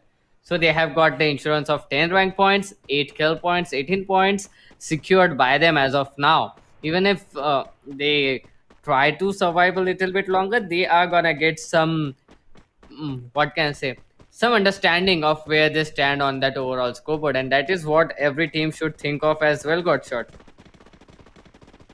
and it looks like the zone is kind of gonna go in towards the peak area. That is definitely good. Let's see how the players are gonna play it out because that peak area is kind of highly contested area. The other team, look at team number 6 exactly on the northern side of that zone. That is definitely gonna be a little bit boring for them to come up this long rotating up. Team number 5, they are fighting against team number 2 as of now. Let's see who gets to kills first, who are gonna confirm the kills. Are they gonna fight or are they gonna leave it as it is? Well, team now fight, they do have that advantage of being closer to the zone, but oh, FP Akash is gonna get that kill. It is gonna be interesting to see.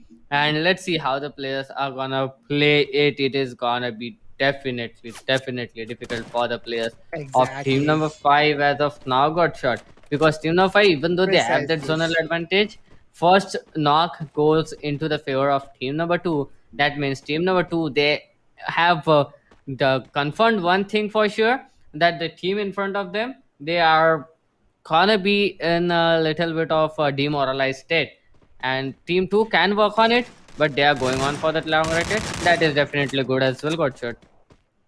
Precisely. And I would say team number 5 does have the perfect position for team number 2 to be, be afraid at this point of time because they have to take some action. They have to either rotate on the longest side or they have to take the fight and eliminate team number 5 to make sure that they are going to survive. Because, I mean, look at the position they are at. The zone is going to collapse really soon, and it's gonna engulf them and take some do some damage on them. Meanwhile, team number 5 is already taking the shots. Team 2, they have to take the long route. They are taking the long route. Let's see if the rotation is going to work out. As FB, this particular team, still taking damage from team number 5, is trying to rotate inside the zone. Team number 5, look at that. The intelligence is going to come up here, and the presence of mind is going to work as team number 5 comes up, creates the perfect moment, creates the perfect flank, and tries to get those kills on team number 2. This might be a chance for team number 5 to secure some kills, but what are we looking at this right now?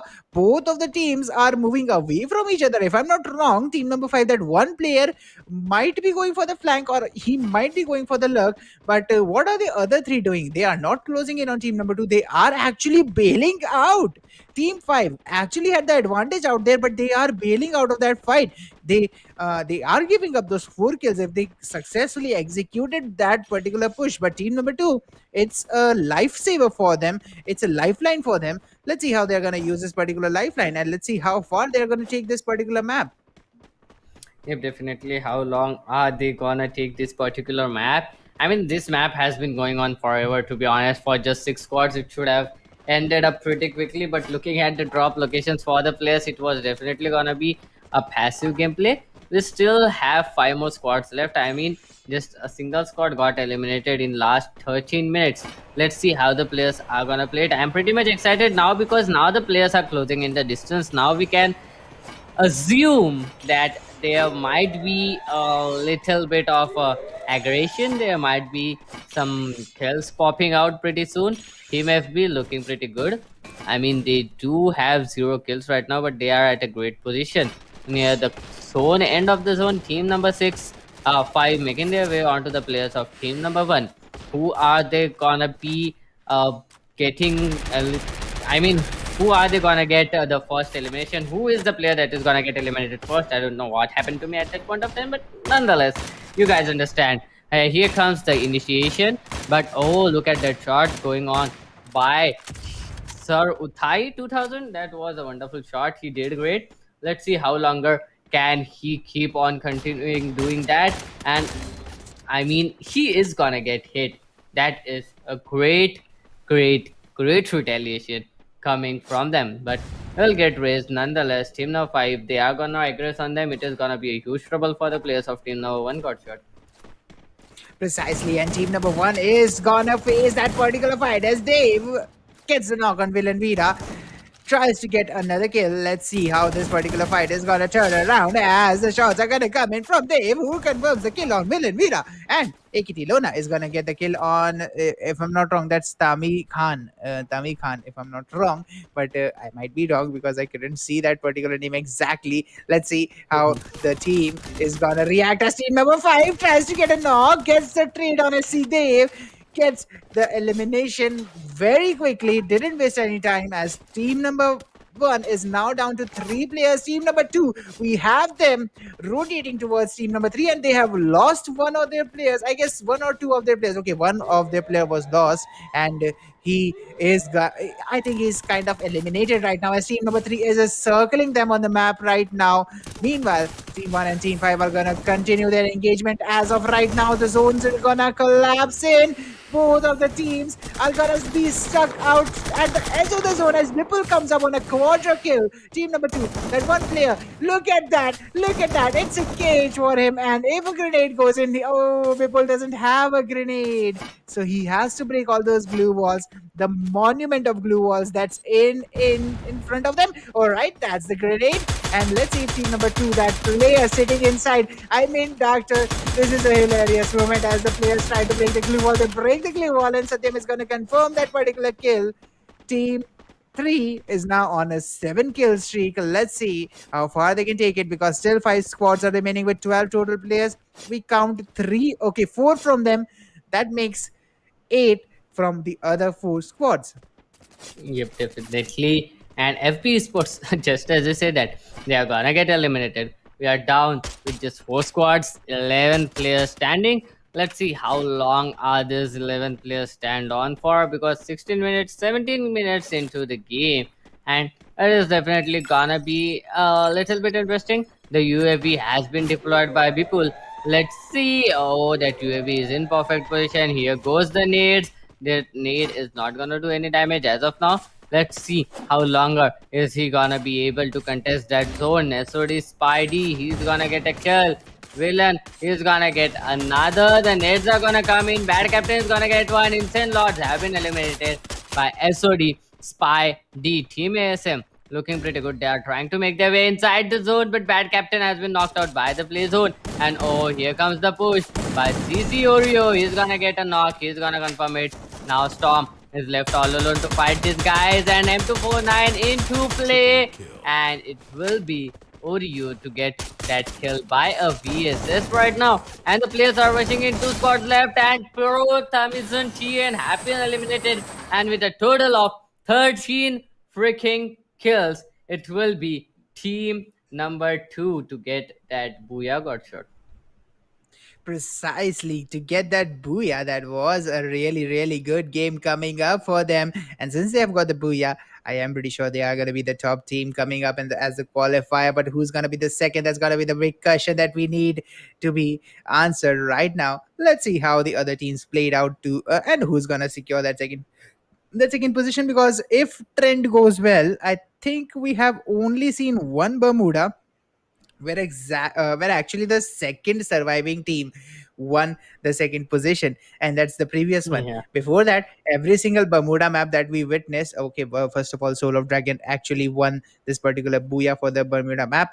But as I was saying, before the previous map, every single Bermuda map that we saw the third position surviving team securing the second position overall. So is there going to be a trend coming up in this particular one? let's see how it's gonna fare out, because for the if trend is also considered here from the previous two games, I would say the top two teams have totally dominated the entire lobby. So let's see how these top two teams have played out. So there's a lot of questions that need to be answered, and there is gonna be the map wise scorecard that's gonna come up here. Doctor, would you walk us through it? Definitely the map-wise scorecard on that Infinix Note 10 series smartphone. Soul of Dragon getting eliminated, not getting eliminated, I mean getting that booyah, and with a total of 13 kill points and a complete domination. Look at that, a total of 56 points goes in their favor. Pro Tamizan, even though they got eliminated at the number 2, they have got just a single kill and they are going to get qualified by 22 points, just a single point difference in between them and Insane Lords, who got eliminated at hashtag 4. They got 4 kills and a total of 21 points. ASM Invisibles, they played pretty well. They got eliminated at hashtag 3. But nonetheless, just a single kill, a total of 19 points. FB Sports 10. The Rebels 8. I mean, look at the kill points domination coming up from Soul Dragon. They completely dominated the entire lobby, and that is the sole reason why Pro Tamizan got qualified rather than any other team. Just because Soul of Dragon didn't let anyone get those kill points. Exactly, and that's the reason that's kind of the trend that I was talking about. I mean, the top team is totally dominating in this Group D qualifiers. So I think we do have some really, really good, interesting round twos, and round threes coming up, Doctor. Because I would presume that when we are going to enter round two and round three, these top teams are going to step up the level and they are going to try their very best to get as many, to get qualified for as far as they possibly can. So let's see how these teams are going to fare out. Pro Tamizan and Soul of Dragon are going to be the two that are qualifying from these lobbies, but Soul of Dragon, for sure, the MVPs are going to be all of them. I mean, all the three MVPs are going to be from them. Let's see who exactly got how many kills and who caused the highest amount of weight to shift towards them. I mean, but Soul of Dragon and all these teams that we have seen until now, Doctor, they are totally dominating the entire lobby. And this is kind of, round one where nearly everyone is, playing for the first time. We are filtering the teams so that we can get the best of the best of the best. So let's see how the round two and round threes are going to turn around, because the decisions that these teams are taking are really good, considering that this is just round one. But look at that, we do have Soul of Dragon, Bipul 26 coming up with 5 kills, Oreo with 4, and Spidey with 3. There is no surprise that all three of them are from that particular squad, because no one else actually got any kills to come up in the leaderboard. So yeah, pretty good gameplay coming up from these guys. Definitely pretty good gameplay coming up from these guys. People with a total of 5 kills. Oreo, I mean, this guy with that VSS was just insane getting those kills. Spidey, we have seen this guy with that M8 getting those kills back to back. Beeple had that M249 in his hand. We have been seeing these three guys POV for quite a long time, because these were the only guys who were fracking, who were getting those kills back to back. So I'm pretty much happy to see all of these players getting on towards that MVP board got shot. But on the other hand, they didn't let anyone even get a chance to get these many kills. I mean, the team who has got the highest number of kills after them is have a total of 4 kills, and people has more than a whole squad. So that is pretty much interesting to see how the players played it out and how they completely dominated the entire lobby. And just as we said, it was kind of a passive gameplay right from the start, that it gets a little bit tougher if you can't adjust the pace of the last zone. And that's what happened with each and every team, because the game pace suddenly changes in the third and fourth zone. And it was Team SOD, Soul of Dragons, who pretty much adjusted to that pace, got those kills back to back. And that's why the other teams weren't able to cope up with that aggression. They were needed to rotate inside the zone. They were needed to get those kills, but that sudden change of pace caught them off guard. And that is why, even if the match is little bit passive, you need to be pretty much sure about how are you gonna play it, and that you need to make sure that you can adjust to the change of pace that is gonna come up in the next couple of minutes in the third and fourth zone, maybe the fifth and sixth zone. But you need to be pretty much sure that you will need to change that pace, and you can do that.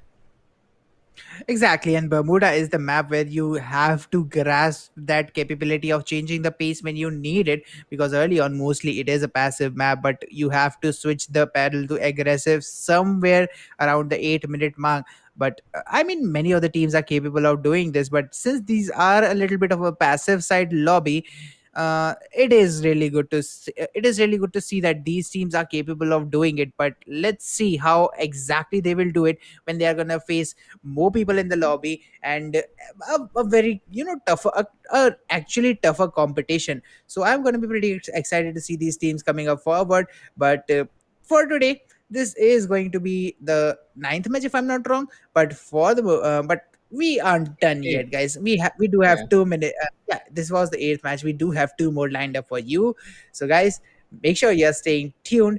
Have some mood masala noodles to energize yourself. We are gonna go grab some ourselves, and we are gonna be back after this short yippee mood masala break, guys.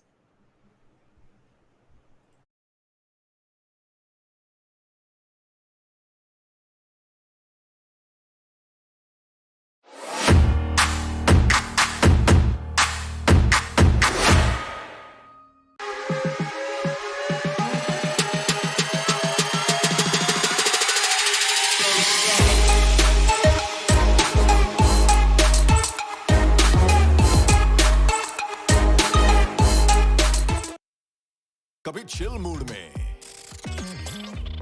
Thrill mood में, कभी crazy mood में। Main मसाले के बाद mood mix डालो, ये भी mood मसाला अपने मूड जैसे बना लो। ये भी mood masala from ITC.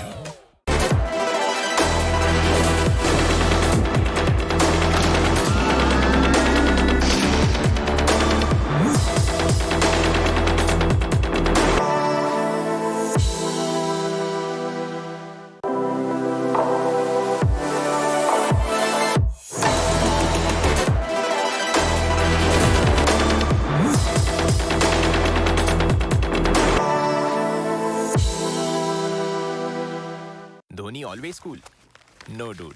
Dhoni के है और भी मूड। कभी चिल मूड में, थ्रिल मूड में, वाओ, ग्रूव, मूव, कभी क्रेजी मूड में। मेन मसाले के बाद मूड मिक्स डालो, ये भी मूड मसाला अपने मूड जैसे बना लो। Dude, why stick to one mood? ये भी मूड मसाला फ्रॉम आईटीसी।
जैसा मूड वैसा स्टिकर। हर मूड मसाला पैक के साथ धोनी के mood stickers free. Collect all 10।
Chill mood में,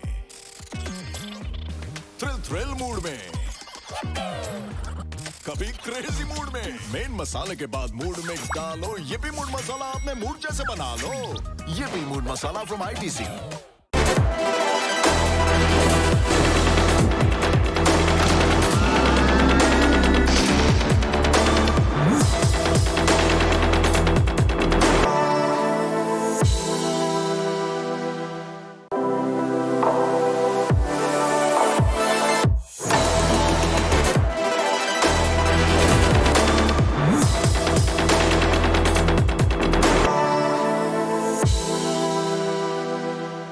Dhoni always cool, no dude.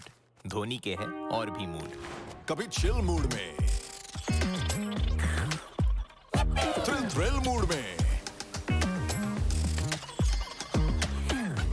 Wow, groove, move, कभी क्रेजी मूड में। मेन मसाले के बाद मूड मिक्स डालो, ये भी मूड मसाला अपने मूड जैसे बना लो। Dude, why stick to one mood? ये भी मूड मसाला फ्रॉम ITC।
जैसा मूड वैसा स्टिकर।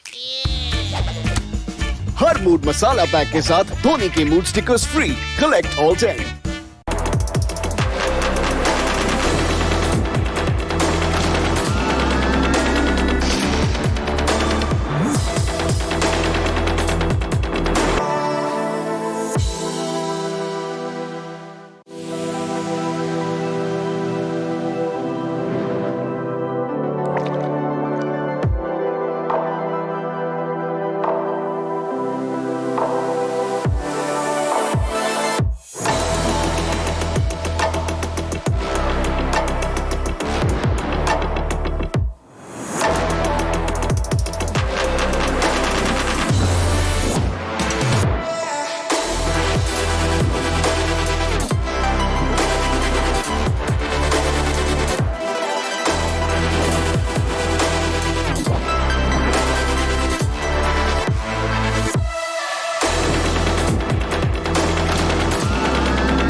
कभी चिल मूड में, थ्रिल मूड में, कभी क्रेजी मूड में। मेन मसाले के बाद मूड मिक्स डालो, ये भी मूड मसाला अपने मूड जैसे बना लो। ये भी mood masala from ITC।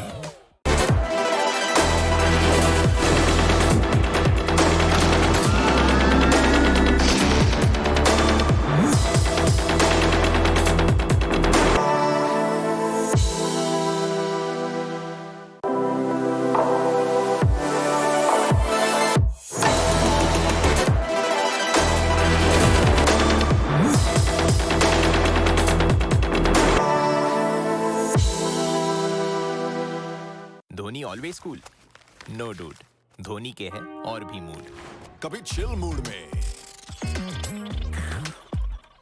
Thrill mood में, वाओ, ग्रूव, मूव, कभी क्रेजी मूड में। मेन मसाले के बाद मूड मिक्स डालो, ये भी मूड मसाला आपने मूड जैसे बना लो। Dude why stick to one mood ये भी मूड मसाला फ्रॉम ITC।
जैसा मूड वैसा स्टिकर।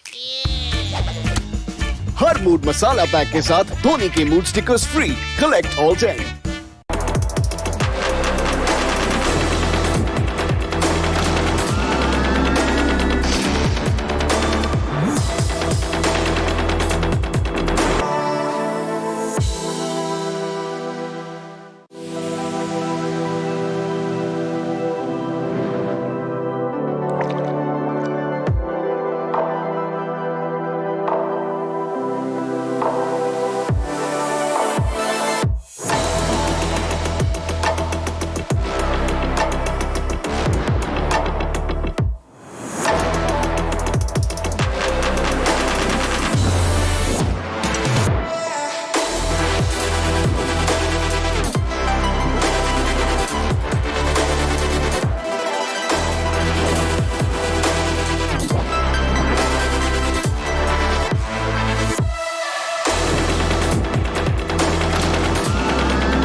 कभी चिल मूड में,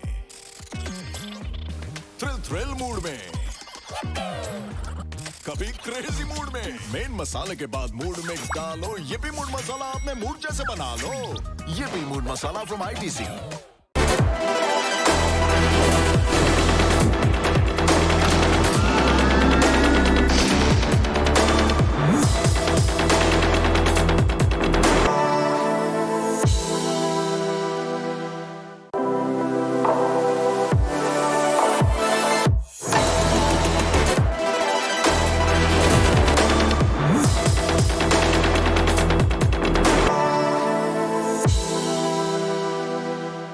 Dhoni always cool no dude Dhoni के है और भी मूड कभी चिल मूड में, थ्रिल मूड में, वाओ, ग्रूव, मूव, कभी क्रेजी मूड में। मेन मसाले के बाद मूड मिक्स डालो, ये भी मूड मसाला आपने मूड जैसे बना लो। Dude why stick to one mood ये भी mood masala from ITC।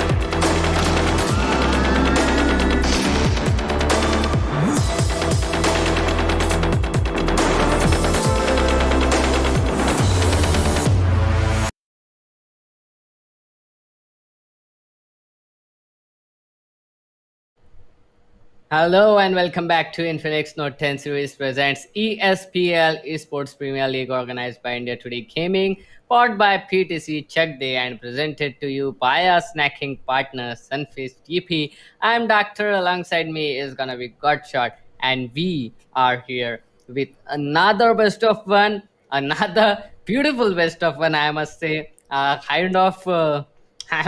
kind of hyped, not because of the game, but because of your reaction, Godshot, right now.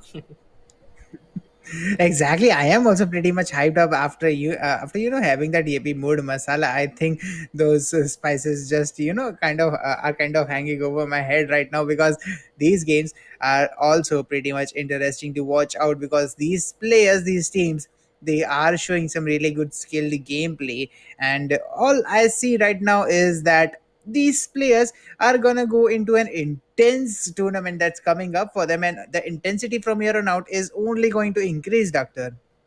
Yep, definitely. The intensity is gonna increase.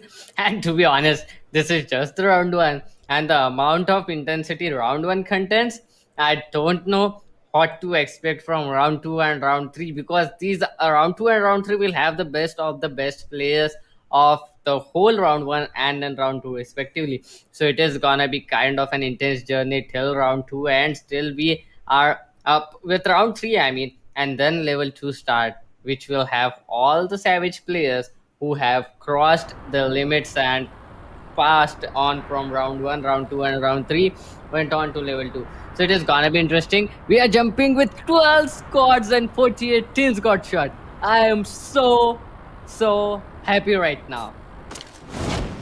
And unfortunately you can see me, but I am also happy with a full lobby at this particular stage, because we kind of don't see a full lobby coming up. But anyways, 12 squads, 48 players coming up, and the drop zones are going to be pretty interesting. Let's see how what these 12 squads have in store for us. I think we are hearing some initial shots between team number 2, 3, and 7. What are we witnessing right now, doctor? Initial fight coming up on multiple fronts. It's like okay, 3 squads that have landed on Bhima Shakti ship, and all of them are trying to fight each other off. So let's see which of them is going to get the first blood. I would say team number 3 and team number 7 might be the ones who are going to get the first blood, as Aman and Chandan, both of them are pushing forward, trying to get some knocks. Will they find it? Let's find out as the game is going to progress. The first blood might come really soon here, and I'm pretty much excited to see how this particular game is going to go on. Definitely how this particular game is gonna go on, because I mean, 3 squads fighting it all out right from the start of the game at that Bhima Shakti strip. The Vikram TH Vikram, sorry, he's gonna take one down. Nilesh is gonna take another player down. He's gonna confirm it. So one kill confirmed for team IMM, and here comes another. Nilesh is gonna double up a second kill confirmed by this guy. His team is looking pretty good. Now from Team Yash, but Sahil is left all alone. But oh, such a OP position here from Team NMY. Let's see if they can get those kills or not. It is kind of looking difficult for them, got shot. But the players are putting everything they have right now into this game. And it is gonna be pretty difficult for each and every team to get those kills as well. We have all the 12 squads with all the 4 players alive into the game, and now I mean 4 are dead, but nonetheless we still have 12 squads here got shot. Precisely, the 12 squads that are standing here are gonna be piquing my interest, because at this point, okay, Team Yash is eliminated. I mean, why would you name your team after one man? But definitely, if that's not an acronym, that's one guy's name. But anyways, Team Yash is gonna get eliminated at number 12. We do have 11 teams remaining with a total of 43 players standing, which means there's only one team with a deficit of one player sitting up somewhere on the turf. But 3 minutes are in, and doctor, I am pretty much happy to see that we haven't noticed these 3 minutes pass out, as this particular lobby might be somewhere close to what we have seen in best of six. Not exactly the same, because the intensity, yes, it had an aggressive start, but it isn't continuously maintaining that aggression. So yeah, it is gonna be coming close to the best of six lobbies that we saw, and the Bermuda maps that we saw on that. But let's see which of these 12 teams are gonna come up, because there's 12 of them and only 2 are gonna qualify from here, doctor. it's a very, very intense competition. I mean, this is more intense than the matches with like six players and six squads and seven squads. They have got a pretty good advantage, but now here, 10 squads are gonna get eliminated. Got shot. Oh, Pekka! What a beautiful shot coming up with that P90. That is definitely gonna help him up. The kill is gonna get confirmed. His player needs assistance. Will he be able to provide it? He will be running away as of now.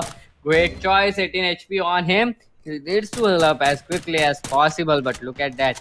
NMY AJOP is still fighting up. His friend has lost his life just right now. So they are a three-man squad, and oh, he is being surrounded. The players are getting close to him. He needs to be very careful. Team number 1, on the other hand, they are trying to get their hands onto the players of team number 11. ALF Rohit, he's gonna take down NMY AJOP finally. And team number 1, they are making their way onto the players of 11. Oh no, Team 11 lost another player already. Here comes the second knock. Here comes the confirmation. The players are rushing on to team number 1. And Immortals are out of the game. Classy Sports with a classy shutdown out there got shot. Precisely, and we have another squad getting eliminated. It is team number 11, UB, getting out of this particular game. But they have inflicted some damage on the team that they were fighting on. I don't remember the exact number of the team, but definitely some damage was inflicted on them.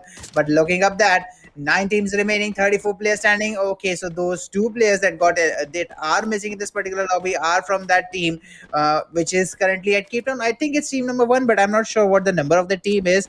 The one who eliminated team 11 right now. But look at that. Team 10 and Team 3, both of them kind of engaging in this particular fight as Team number 10 is chasing that member of Team 3 who is trying to run away, and they are going to confirm the kill on that player as Team 3 goes for a trade. Chandan takes down that kill. Doctor, this is a freaking, a freaking stock exchange going on.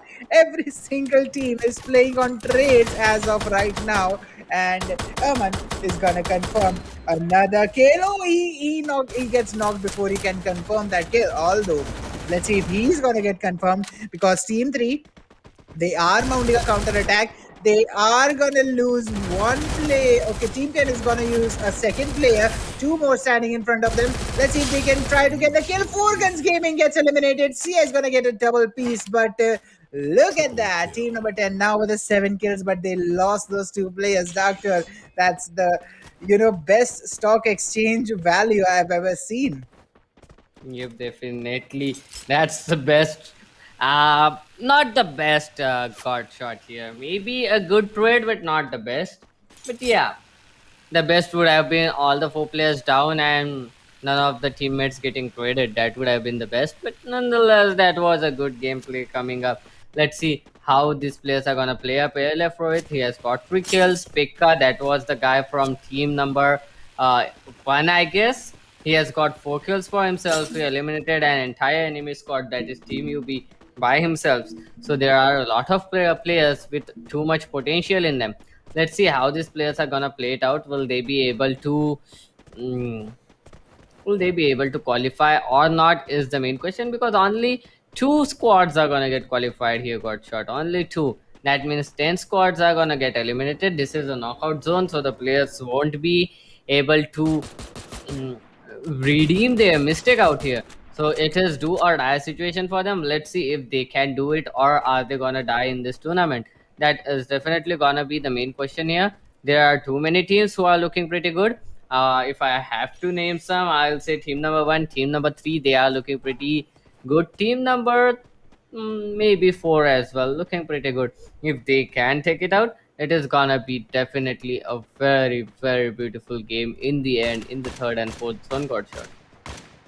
Precisely, and I am predicting this to be a next level of intensity as we will walk up to that 14 or 15 minutes mark, because at that point of time, all the squads that are going to remain are going to be pretty much, the most competitive bunch out of all the squads that have landed in this particular lobby. So let's see how this competitive bunch is gonna differentiate themselves from the others who might get eliminated from here on out, as we do see teams trying to take some good positioning down. Let's see how their positions are gonna work in. We do have vehicles coming in. We do have some different kind of things pulling up here and there. But doctor, let's see how these teams are gonna decide on their rotations. We do have some shots coming up on team number 4 from team number 10 and on by team number 4 Oh, as well. Let's see which of oh, them are gonna confirm. Team 10 gets eliminated. They were sitting on a pretty strong pedestal, but they just got obliterated, Doctor. I mean, what was that shot coming up from NG? Wonderful, wonderful image to be shots from both of the players. That was Ajay, and if I'm not wrong, uh, there was another player. Two players of the team. They got those two kills and ended it with a wall bang. To be honest, that was good. But oh, look at that! He just knocked him out. His player as well got knocked out because of that nade. Sar Invict looking pretty good, and team number 1 are the kill leaders as of now. Just because of Sar Invict, he has lost a teammate as well. The trade didn't come from the enemy team, but came from his team only. Let's see how the players of team number 1 are gonna play it out right now, because they are the kill leaders. They have got those kill points, and that might work in their favor. But there are lots of team in front of him got shot. They need to be pretty careful. There's team number 5, there's team number 9. Team number 9, he's running away, but team number 5, they are holding that compound, and that can be huge if he by mistake enters the compound. It is gonna be his end. Just as I say that, Sar Invict is out of the game. Wonderful, wonderful play coming up from team number 5 got shot. Precisely, and with that play, team number 5 is gonna get some advantage as team number 1 pulls up, tries to get some positioning over them. Let's see how this positioning is gonna work out, and if team 1 is gonna counter that positioning as team 5 tries to surround that one player. Kills are gonna be confirmed on Pika, and somewhere in the background, another player gets eliminated. But team 1 is down to only one player, Lorem. Let's see if Lorem can survive for as long as required, and if he can possibly, turn this tide around for his team. Can he secure a good position? Because Team 1 SER Esports gets eliminated at number 6, down to the final 5 team. Let's see who is going to be the top 2 qualifiers from here on out. The kills are going to come in, and we are going to decide who is gonna go forward from here on out, depending on what positions they are gonna compete in. But look at that, SCR, even though being eliminated, they are on the top because of the kills that they have gotten. Let's see how the other teams are gonna play up, because I think they got pretty eliminated a little bit too early. If they could have maintained a little bit, Mhm. like a couple more positions, they might have qualified, Doctor. Definitely, if they would have been on for a couple more positions. I mean, that was a bit hasty decision coming up from Pekka as well as his teammate to get inside, and they got eliminated pretty quickly. Team MB, they got those 3 kills, and DJ Dragon with a total of 3 kills. I must say, all of these kills were free. They got it. They eliminated the entire team of Star Sports, the kill leaders. I mean, they were quite hyped. They were the kill leaders. They eliminated a squad all by themselves. They eliminated 2 players of team number 9 as well. So hype was on. This team, that team was feeling it. They were inside the zone, and that's why, without even thinking for a second, they entered into that compound one by one. Even after knowing that they are holding it, they entered the compound one by one, and the kills got confirmed as soon as they entered it. And look at that zone. Boy, oh boy, just 4 squads left. And to be And team honest, number 4 is pretty lucky. yeah, team now 4 is pretty lucky. And to be honest, it's way too aggressive than any of the best of ones we have ever seen on ESPL Godshot. Exactly that. This is actually, my favorite best of one that we have seen up until now. Let's see how these teams are going to wrap it up, as we are going to come down to the final 4 teams, and all 4 of them are stacked, Doctor. It's a 4v4v4v4. Every single team is a full Oh, stack. Let's see how they are going to go in from here on out. It is an equal footing for all of them. And with that, let's see how these teams are going to play out the positions, because now It's a position game, it's an intellect game, it's a presence of mind game. So, who has the best of all these qualities amongst these four teams? The top two are gonna qualify, because even though the others got high amount of kills, they got eliminated pretty early. If these teams perform, better in this final circle, I would say the winners are gonna be amongst these two. Definitely. I mean, maybe not definitely, to be honest here, Godshot, because I am not at all sure about the kill points. Because looking at it, Team NN, they have like 2 kills with them. After that, we can see a lot of teams with 0 kills. Team NG, they do have 3 kills, so that is definitely gonna help them out a little bit. Let's see how long are they gonna be able to keep that up. Will they be able to get those skills or not? Will they be able to survive or not is the main question here, Watson. But to be honest, looking pretty good. Let's see how are the players gonna play it, because 14 minutes into the game, just 4 squads, 16 players left, and there comes the initiation from MB Amber. He's gonna get a kill. He's gonna confirm it onto the player of team number 6. He's firing out back to back. It's alone. He's gonna get MB Bablu down. And that can be a problem, but Amber is still there. He's raising his teammate. And oh, Chocobai just missing that shot by quite a bit. But yeah, I mean, those M2Bs are definitely gonna work. Not seeing the Kha 98 is something that I never expected to see in Free Fire. But yeah, you have to work with it. No Kha 98s until it gets updated, until the bug is resolved. But nonetheless, M2B, it is a great gun as well. It is probably the best gun. And players are using it pretty good as well. Let's see how the players are gonna play it all out, because the last zone was a kind of normal. Let's see how the the fifth zone is gonna play out for the players, because now it is time for the players to rotate inside the zone. It is gonna do a huge lot of damage to the teams as well. Team number 12, they are receiving quite a lot of damage here, and here comes DJ Dragon.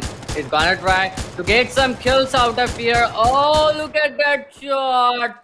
MB Babua with a beautiful shot, and it's alone. Is gonna take down Itachi, if I'm not wrong. That's not Tachi, that's Itachi for sure. Amber is gonna get down TNS. Dragon is gonna get another player. There are gonna be kill confirmations. NK have been eliminated by team number 5. Team number 5 looking pretty good, got shot. And I am feeling the power of team number 5 right now. I am feeling the reign of team number 5 right now. They are looking very confident with their aim. They are looking very confident with their play. NG Mr. J, he is gonna get some kill as well. It's alone. Oh, look at that flank. Look at that push coming up from him. They are gonna push onto the players of team number 4. No race is gonna be available for them. It's alone is yet again rushing onto the other players. Look at those kill confirmed by team Tamil. And now the sole player remaining will be NG Thakur. This guy had been doing pretty well, but he needs to be pretty much sure about his act right now. He doesn't have a lots of health. Fortunately, the players of team number 5 and 6 doesn't have any nades with them, but the other nades are gonna come up anytime soon, and those nades are gonna be huge problem. Non-stop gaming have been eliminated, got shot, and now we are left with just 2 squads in a 4 versus 2 situation. And do we just have let to us say mention that they got yeah. eliminated? Yeah. Do we have to mention that team number 5 is gonna secure that booyah for themselves, as 4v2 situation against a team who has already got 10 kills? Nah, how are you gonna clutch it? Because that's a really, really good performance coming up from team number 5, and I am pretty sure that's the highest amount of point we are ever gonna see in round 1, Doctor. I don't think there's gonna be anyone who's gonna come closer. Maybe not. Let's see what's actually gonna be, because there was some really, a really high amount of kills coming up from a lot of teams. But MB Mahadeva is gonna qualify up forward. Maybe, yeah. I don't think that this is gonna be the highest amount of kill points, because there's only like 12 kills coming up from them. I mean, we have seen a team completely dominating in lots of best of ones. I mean, I have seen players getting a total of 70 points, even getting a total of 78 points in a best of one. So I will not be surprised to see a lot of kill points coming up from the team, a lot of points being accumulated. But to be honest, every team, if I'm not wrong, was fragging it out. Not every team, but there were 3 to 4 teams who were fragging it all out. Team number three, they have got 6 kills for themselves. This team, Tamilians, they have got like 4 and 5 kills for themselves as well. So the players were fragging out. Not a lot of kills were left for the winning team, MB Mahadeva, to accumulate a lot of points. But yeah, they have got some decent amount of kills with themselves as well. Just as I said, if they have 12 and 13 points, 13 kills, that is definitely gonna help them, like 24 and 26 points out there got shot. But let's just see what is the total score of their team, because I didn't uh, get to see the total number of kills Mahadeva had. But to be honest, they are gonna get qualified. And will Tamils get qualified? Tamil Gaming, will they get qualified or not? Is the main question. But we'll have to see for that on that map wise scoreboard as well. Got sure. Precisely, and I think Tamil might be able to make the cut here if the other teams haven't actually gone super sick. But as the history of today's matches has been, I would say that the third position team might have a chance here if trend goes well. But trends are meant to be broken. I'm okay, say Yeah. don't mind my tenses. Trends are meant to be broken. Let's see how these teams are going to break the trend for this particular lobby and who are going to qualify, because it is going to be pretty easy, pretty interesting to see who actually won. Because Doctor, I don't think we have actually had a round one lobby where all the 12 teams were present. Yep, this was the first time, if I'm not wrong. The last time we saw it was in Group A, and now in Group D. And a total of 12 kills there got shot for Mahadeva. Exactly, 12 kills coming up for them, 54 points in all. MB Mahadeva is going to secure the booyah and the qualification as well. Not far behind, okay, actually, very far behind. It's Team Tamils with a total of 26 points and just 1 point away. Non stop gaming. Why did you stop at that 8 kill points? All you had to do was get one more kill and you would have qualified. It's non stop gaming at number 3 with the 25 points, skipping with just 1 point out of this particular lobby. SAR Esports comes up with 20 points. Classy Esports with 18. No worries. But NK comes up with 17 points. Predators comes up with 10, then 9 for Immortals, 4 Guns Gaming with 9, Coal Gamer with 8, UB with 6, and Yash with 0. Yash is a squad, not a solo player. So please don't get confused. Let's see how this particular map is gonna go. Let's see how these particular teams are gonna go up for going forward, Doctor. Definitely, and I mean, kind of a good play coming up from every teams, and it was a bummer, but still okay. It was kind of a good gameplay coming up from these teams.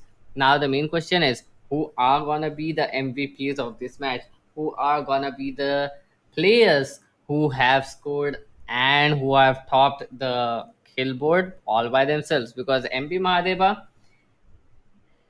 they have a total of 24 kill points. That means a total of 12 kills. So I am hoping that someone from that team is gonna come up on that MVP scoreboard as well. So I am pretty much interested to see, are all the players from MB Mahadeva, or no, if I'm not wrong, we are gonna see Pekka for sure. This guy has got 4 kills all by himself.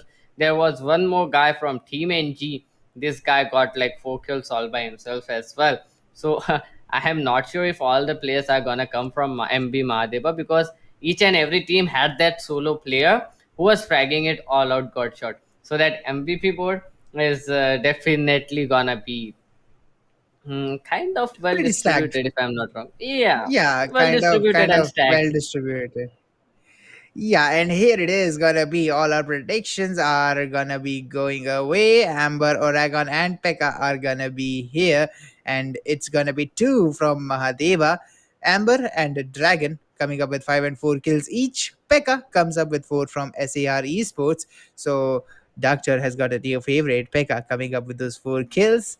Is gonna make it to the MVP, but Dragon and Amber are gonna steal the stage with 9 kills coming up from these two guys, whereas the total number of kills for the entire squads was 13. So yeah, pretty good gameplay coming up from these guys.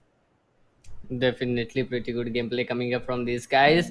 And that does mean that the guy from NG, who I was sure about who is gonna get up here, he might have got 4 kills, but with a little bit less damage, maybe. Because Pekka, this guy was using that P90 for quite a long time, getting those kills back to back, and got pretty good eliminations right into the start of the match as well. But nonetheless, that was it for this best of one got shot, and we still have more best of ones left for the audience to watch. Exactly, guys. So, if you are watching right now, please stay tuned because some interesting matches are still pending. And we are gonna end the stream on a really pretty note. So, with this Yippee Mode Masala break, we are gonna gather some more energy for the upcoming matches. Please stay tuned. We are gonna be back after this short Yippee Mode Masala break.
कभी chill mood में,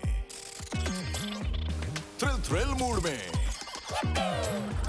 कभी crazy mood में। Main मसाले के बाद mood mix डालो, ये भी मूड मसाला अपने मूड जैसे बना लो। ये भी मूड मसाला फ्रॉम ITC।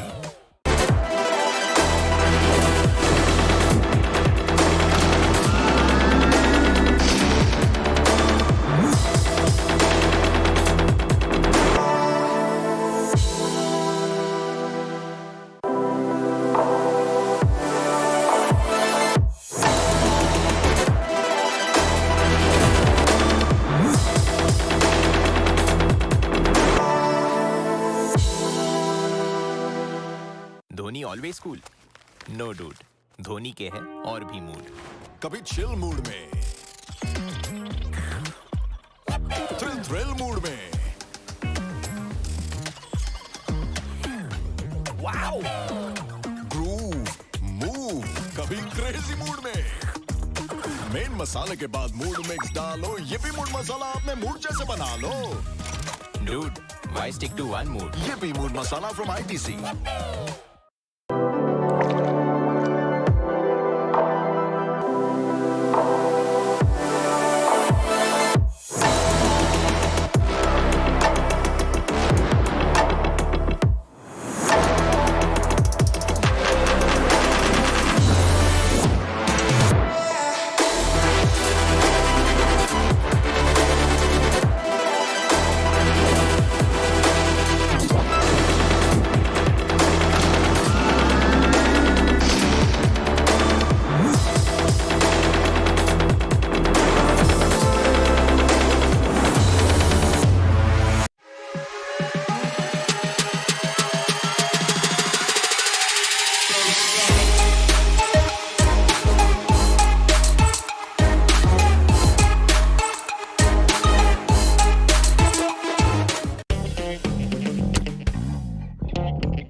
जैसा मूड वैसा स्टिकर। हर मूड मसाला पैक के साथ धोनी के mood stickers free. Collect all 10।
कभी चिल मूड में, थ्रिल मूड में, कभी क्रेजी मूड में। मेन मसाले के बाद मूड मिक्स डालो, ये भी मूड मसाला अपने मूड जैसे बना लो। ये भी mood masala from ITC.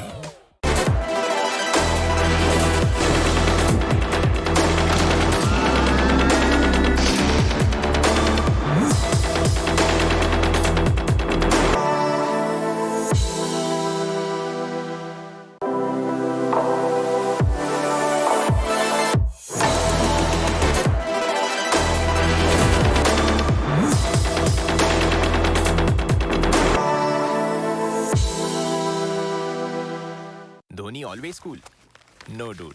Dhoni के हैं और भी मूड। कभी चिल मूड में, थ्रिल मूड में, वाओ, ग्रूव, मूव, कभी क्रेजी मूड में। मेन मसाले के बाद मूड मिक्स डालो, ये भी मूड मसाला अपने मूड जैसे बना लो। Dude, why stick to one mood? ये भी मूड मसाला फ्रॉम आईटीसी।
जैसा मूड वैसा स्टिकर।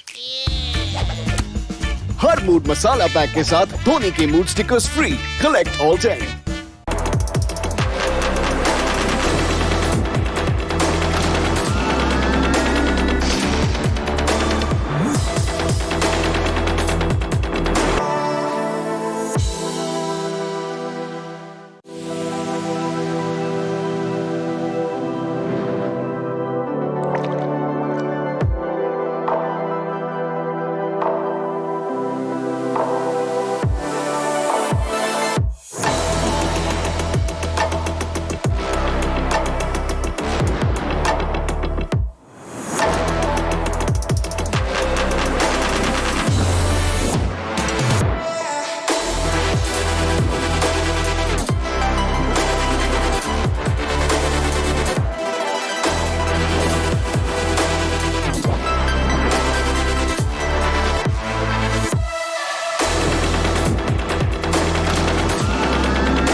कभी क्रेजी मूड में मेन मसाले के बाद मूड मिक्स डालो ये भी मूड मसाला अपने मूड जैसे बना लो ये भी mood masala from ITC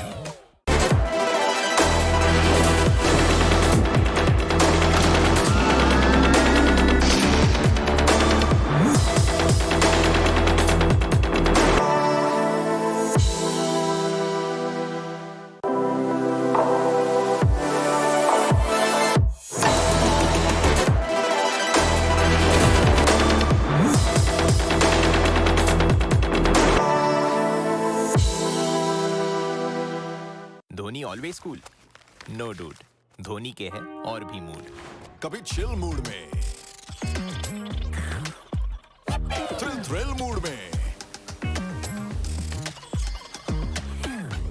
wow groove move कभी क्रेजी मूड में मेन मसाले के बाद मूड मिक्स डालो ये भी मूड मसाला अपने मूड जैसे बना लो dude why stick to one mood ये भी मूड मसाला फ्रॉम आईटीसी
जैसा मूड वैसा sticker.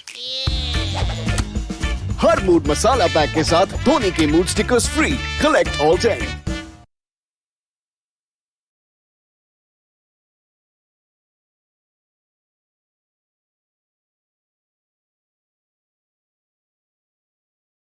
Hello and welcome back everyone to Infinix Note 10 series presents ESPL Esports Premier League organized by India Today Gaming, powered by PTC Check Day and presented to you by our snacking partner Sunfist GP. I am Doctor. Alongside me it's gonna be Godshot and we are gonna move on to the next best of one Godshot. Exactly, and this is gonna be an interesting one indeed. Let's see how this particular one is gonna progress out, guys. For all those who are new at this stream right now, guys, this is what we have been witnessing up until now. Since the start of this particular stream at 4 p.m., we have already had a best of six. We have five best of one that are already completed. This is going to be the sixth one. Let's see how this particular one is going to come up. And guys, if you have missed any particular match, you can just, scroll back a little bit on your stream and you can watch it. I would recommend you, watch that best of six that we actually saw, because there were a lot of upsets in that particular one. And man, that was quite a rememberable match, if I would.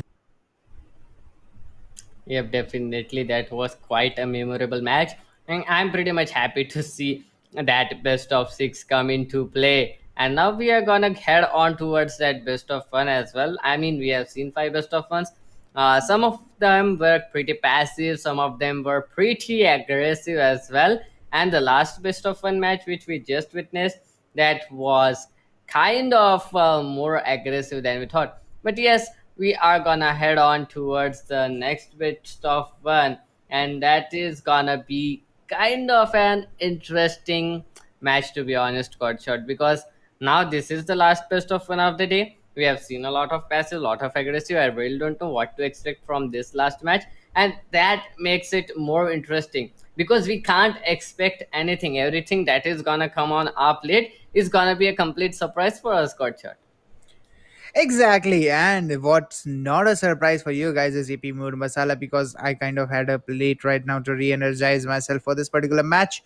if you are hungry and if you want some energy as well, guys, make sure you check out EP Mood Masala. These players, they definitely, I mean, the players that we actually witnessed in the previous map, they definitely had some EP Mood Masala before jumping into the map, because the way they were playing, it was kind of energetic, as if the spices were hung up to them. Because I remember the start of previous match, I think, doctor, I was kind of hung up because of those spices. But anyways, let's see how the next match is gonna be spicy enough for us or not, because it's gonna be it might be the last best of one that we are gonna see for the night. And I think we should end the stream with a bang. So let's see what these players have in store for us.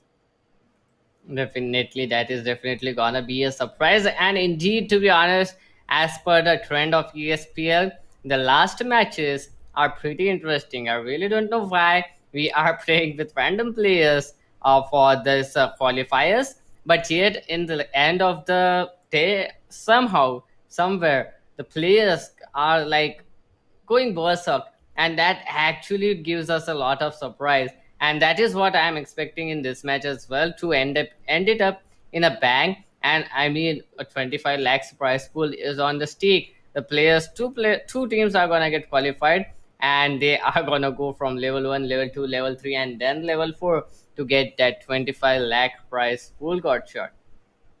Precisely, and that level 4 is where the juicy action is gonna happen, guys, because that's where the 25 lakh prize pool is gonna come into play, and we are gonna see we are players putting everything they've got into action, trying to win the top spot. Also, guys, make sure that whoever you are watching right now, you follow them up until where they go in this particular tournament, because there's also a fan favorite prize for the team who manages to spark the interest of most fans. Guys, there will be a voting, so you will be able to choose your favorite team. So make sure that you follow all the teams that you like today, or that you have liked since the starting of this particular tournament, guys, because you will have a chance to give them some prize pool, some part of the prize pool for what they have for what they have won inside your heart. But anyways, how these teams are going to be pointed, what's the points table, why how are we deciding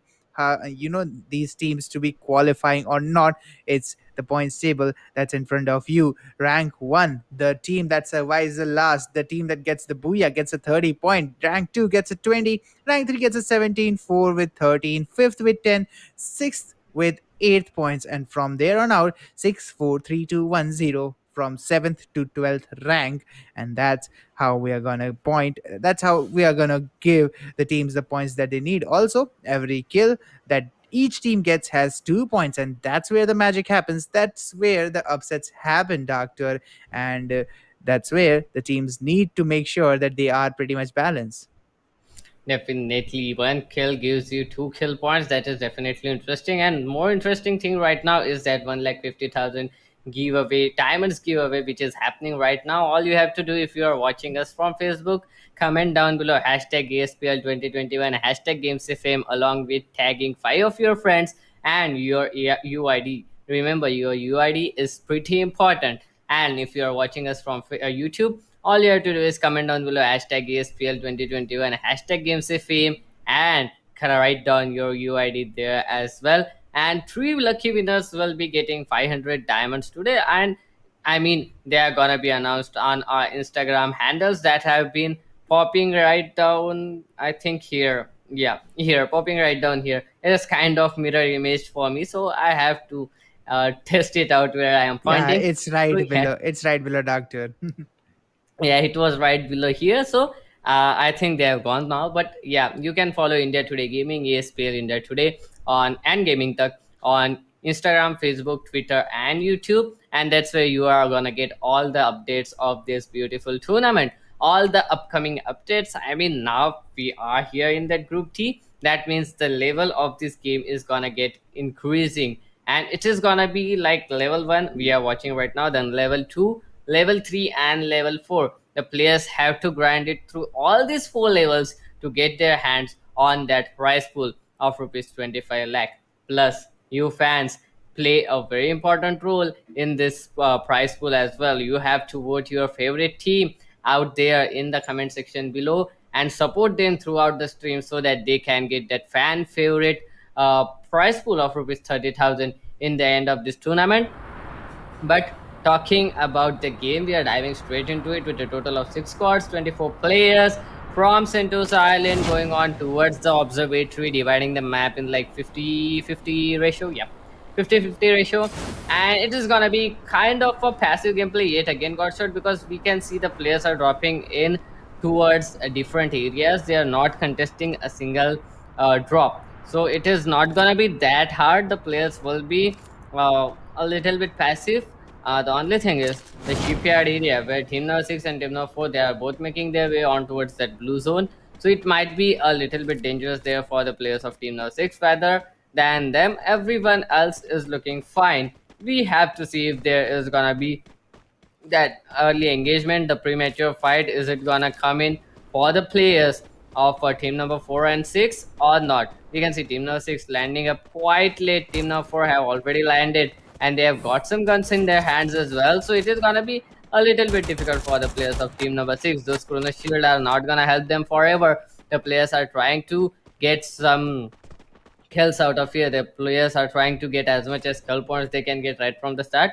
They were in kind of an advantage here, got shot, team number 4. But now team number 6, they have gotten themselves some nice weapons and some nice, what can I say, weaponry as well. So it is definitely gonna help them out here. So this is gonna be a little bit difficult for either of the teams, team number 4 and team number 5, team number 6, to get out of here alive, got shot.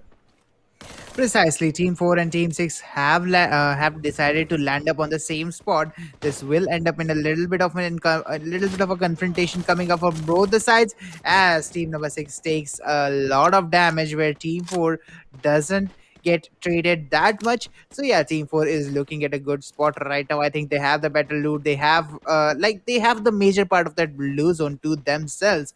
But Team 6 does have that roof area and the jump pad if they will need it. So definitely Team 6 and Team 4. Team 6, I would say, is on a better position right now, but Team 4 might have a little bit of an edge moving up into this fight, as I think Team 6 doesn't have enough meds going on for this particular fight, as we do see Team number 4 trying to push forward. Are they going to push forward, or are they going to wait for Team 6 to, make a move as we do go into the third minute of this particular game?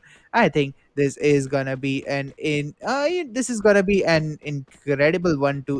fight to watch out, and let's see how the decisions of these two teams are gonna reflect towards their future in this particular lobby. Because remember, only two of them are qualify. Two of these six teams are gonna qualify. So let's see how these teams are gonna go out from here. Definitely, only two of these teams are gonna get qualified. That means four teams are gonna get disqualified.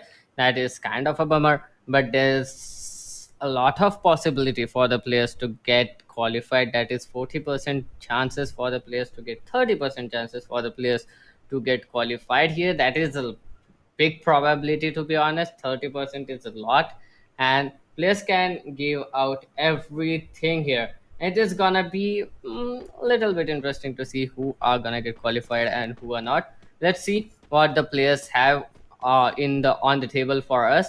Will they surprise us with some unique approach or some different tactics, or will it be the same passive gameplay till the end, and the volcano erupts with a different spices with some different flavors, and then the players go on completely aggressive?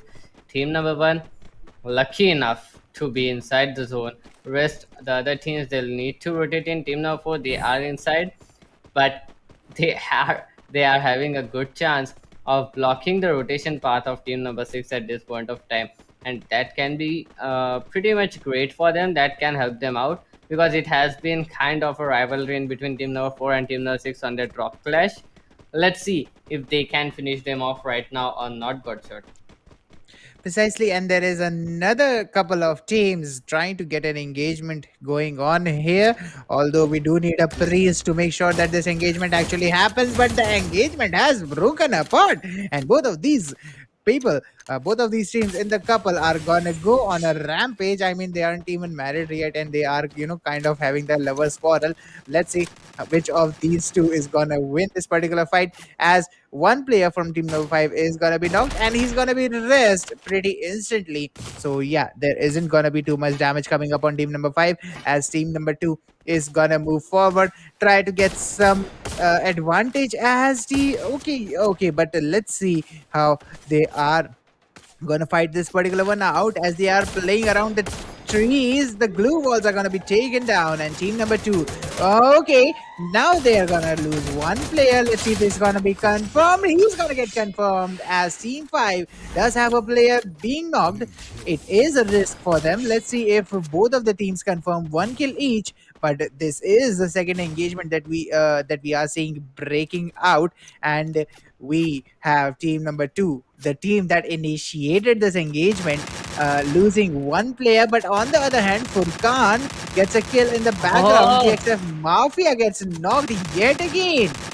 Let's see how team number five is gonna fare out in this particular one. I would say this is kind of a weird lovers quarrel. Both of them are on an equal footing, and they can decide which one of them is correct at this point, Doctor. definitely, they are kind of on an equal footing right now. But look at Markle. This guy has been connecting this shot for quite a long time. Finally, he's gonna confirm that shot as well. Well, he does have that AK and nice control of that spray as well. Nazif Zook is gonna get a kill finally, and it is gonna be great. Here comes another kill, and he will be confirmed. Let's see the remaining player of team number 5. Will he be able to run away, or will team number 2 try to get as much kills as they can and completely annihilate these guys at this point of time? Let's see how the players are gonna play it got shot. I'm pretty much excited to see, because each and every team is looking pretty much happy, is looking pretty much good. They are feeling it. They are inside the zone as well. And team number 5, they are in kind of trouble. He is the only player, and he is kind of in a bad shape. He needs to get inside the zone as soon as possible. Team number 6 dropped in towards graveyard. Team number 4 already contesting graveyard.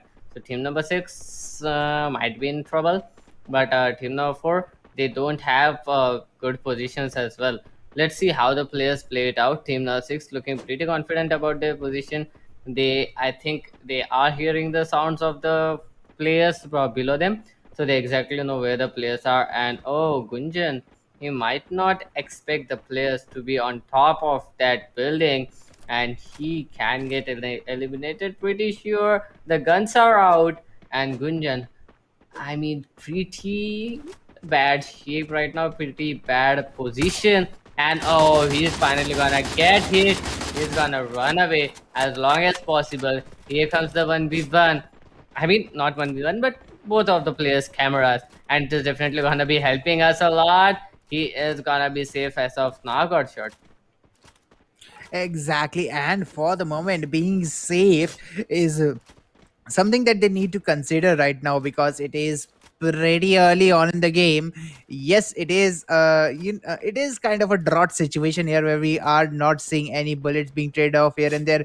But yes, it's a pretty early game, and there's only two teams that are going to qualify out of this particular match. So you have to make sure that you are standing tall and strong before you kind of end up into that eliminated position. Tamil Sheikh is gonna confirm that one kill coming up from team number 4. And look at that, the way team 6 is set up there, I would say that I think they have I think they kind of like that particular house, and they are ready to buy it up as soon as they find a legal what would we say it, legal broker Advisor, for that particular advisor house. maybe. Yeah. Yeah, legal advisor, legal broker, whatever you want to pick it up.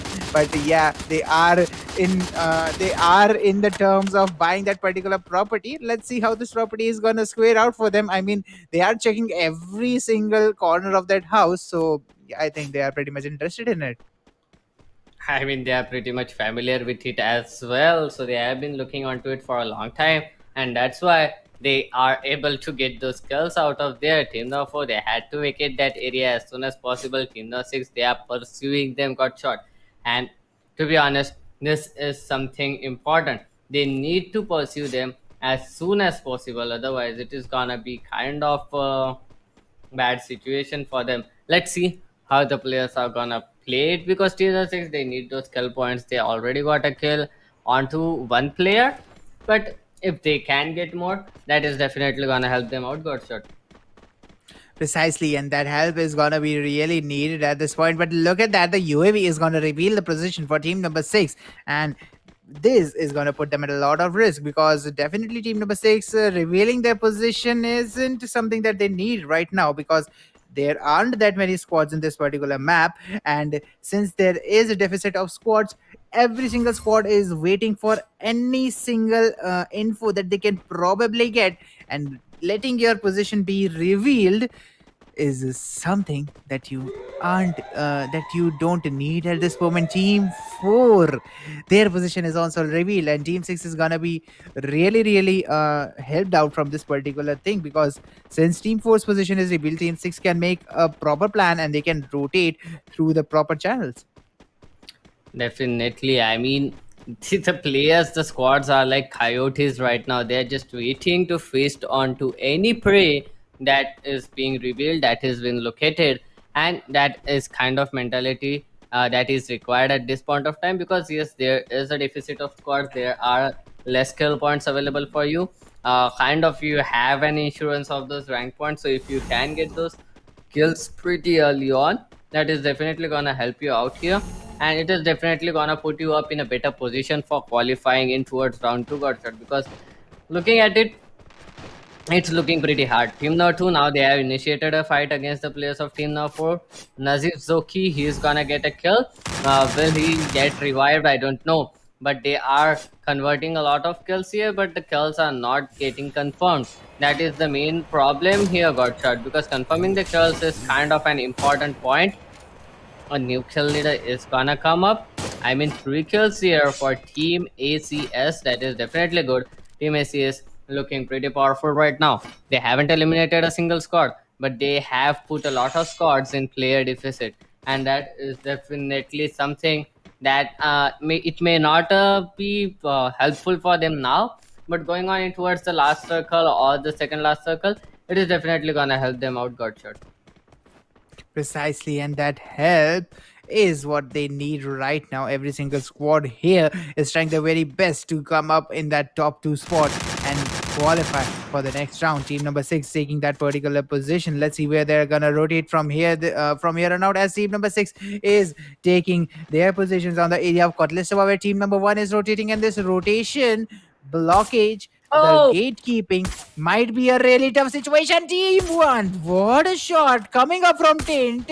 He's taking a lot of damage down on team number 6. Team number 6 playing that particular area, trying to survive on their foot, as team number 1 is sniping them from angles that they cannot predict. Doctor, I don't think team number 6 has any idea where they're being shot from. I mean, they might have noticed 1 or 2 shots, but putting up a counter major exactly at that time when you notice where you are being shot from, and if you are being shot with an M8-2B, you don't have a lot of chances. You are straightly gonna get knocked off with the second bullet just when the second bullet connects you. So if you can't figure out where you are getting shot from, if you after getting hit by a bullet, I mean, you are in a grave danger there. You need to figure it out quickly before the second shot is being fired. And fortunately enough, it was not a double M8 to be meta. If that guy had double M8 to be, there wouldn't have been time for these guys to even focus from where the gunshots have came from. They would have been died in an instant.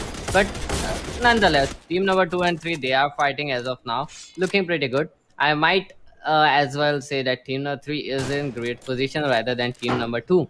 They are the kill leaders, but they need to be pretty sure about this position. Just as you said, Godshot, everyone has the same stance as you have about the sniper tower, but there's one good point. There's no one closer to them at this point of time. They are not letting anyone get closer either. So that is definitely gonna help them out on this sniper tower. They can get some good angles out of here. They can get some kills out of here. That is gonna help them out. But they need to be pretty careful. Team number 6, on the other hand, they have summoned an airdrop. The airdrop is gonna come onto their way. Let's see how the players of team number 6 and team number 2 play it out right now, because they are the only teams that are inside the circle. And team number 4, Himanshu, this guy has been killing the peoples back to back, and it is gonna be kind of difficult for the players of team number 1 right now, because they are at a man deficit. Team number 2, they are putting enough pressure as well. Fukran is gonna get another kill. Team number 2 looking pretty good. Team GB, they have got a kill already. It will be Himanshu to get that kill. He knocked another person, but that guy will get raised pretty soon. But here comes Authentic with an authentic nade, and he is gonna finish off one more life out in this game. And Daravi have been eliminated. Got shot. The volcano is erupted. The time bomb is exploded right now. The players have spotted everyone, and there are gonna be blood everywhere. Got shot.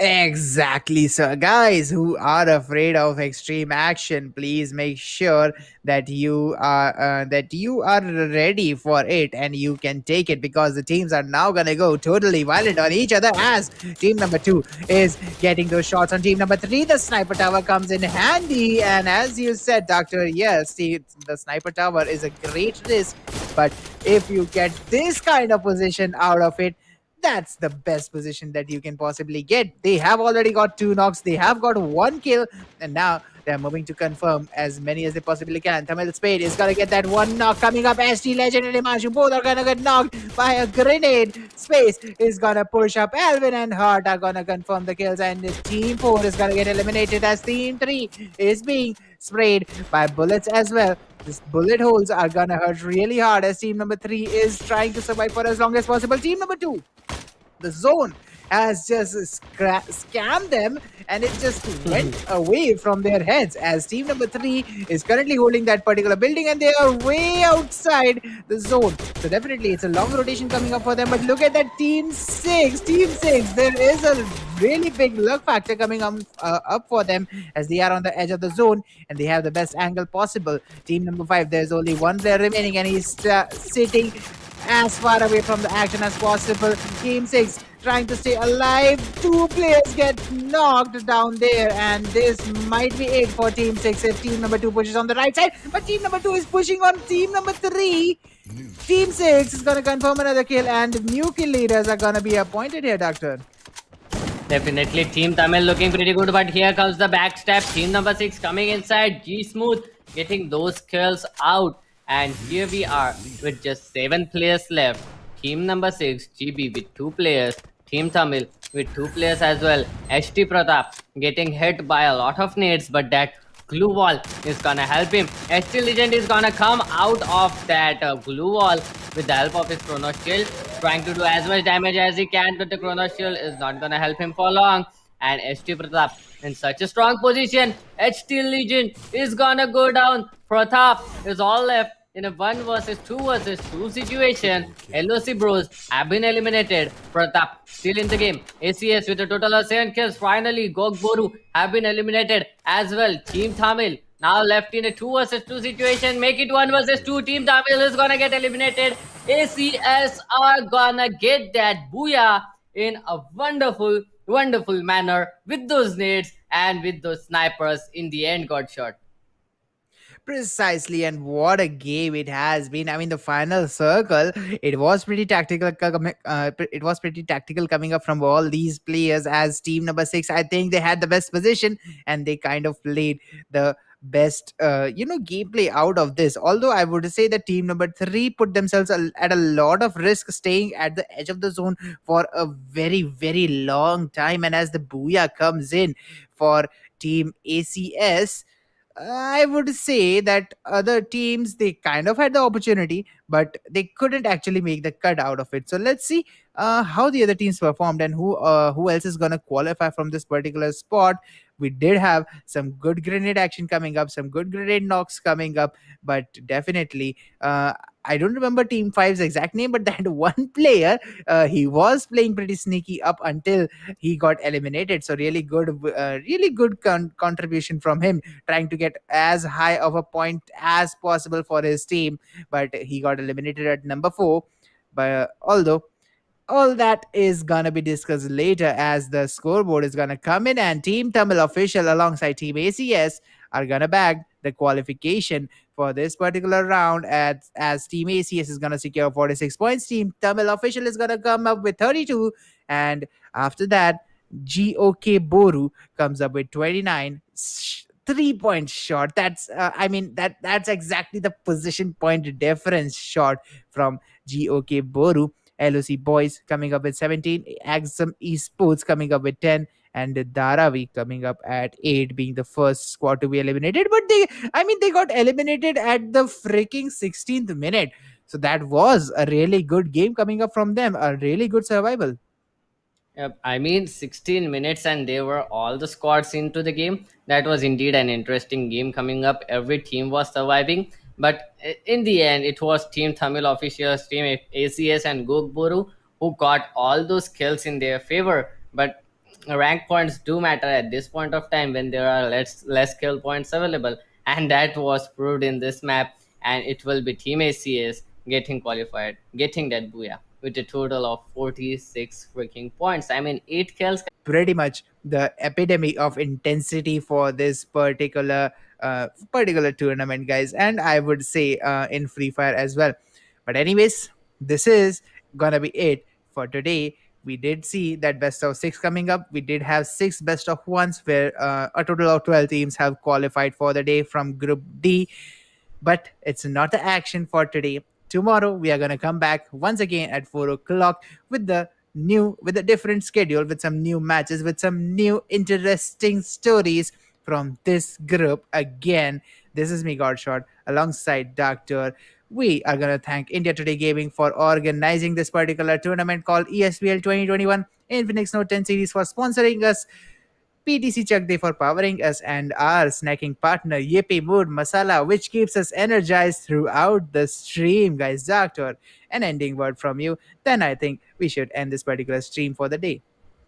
Yep, definitely. I don't know an ending word, but it was indeed an interesting day and a mesmerizing day, a memorable day, to be honest. We have seen a lot of matches today. We have seen passive as well as aggressive matches. We have seen that best of 6, that was, I mean, just as I said, the epidemic of intense action throughout and a lot of ups and downs here. So let's just see how the tomorrow stream is gonna go in. We are gonna be enjoying tomorrow as well. But this is it from me, Doctor, as well as Godshot. You can enjoy the highlights after we sign off, but we will be signing off right now.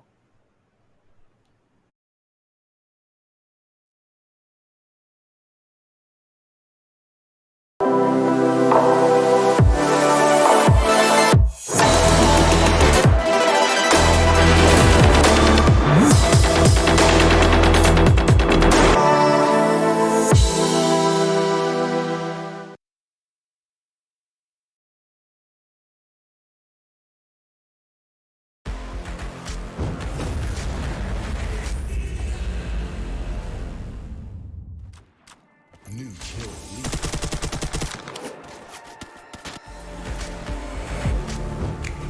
Getting hype when I aim up. Elevating that game up. Stepping up to the competition. Only first place, and that's how I'm living. I'm with it till they digging up my grave. Eating all the things up on my plate. Game face when I step up in the place. I was born and when I watched me elevate. I was born and when I watched me elevate.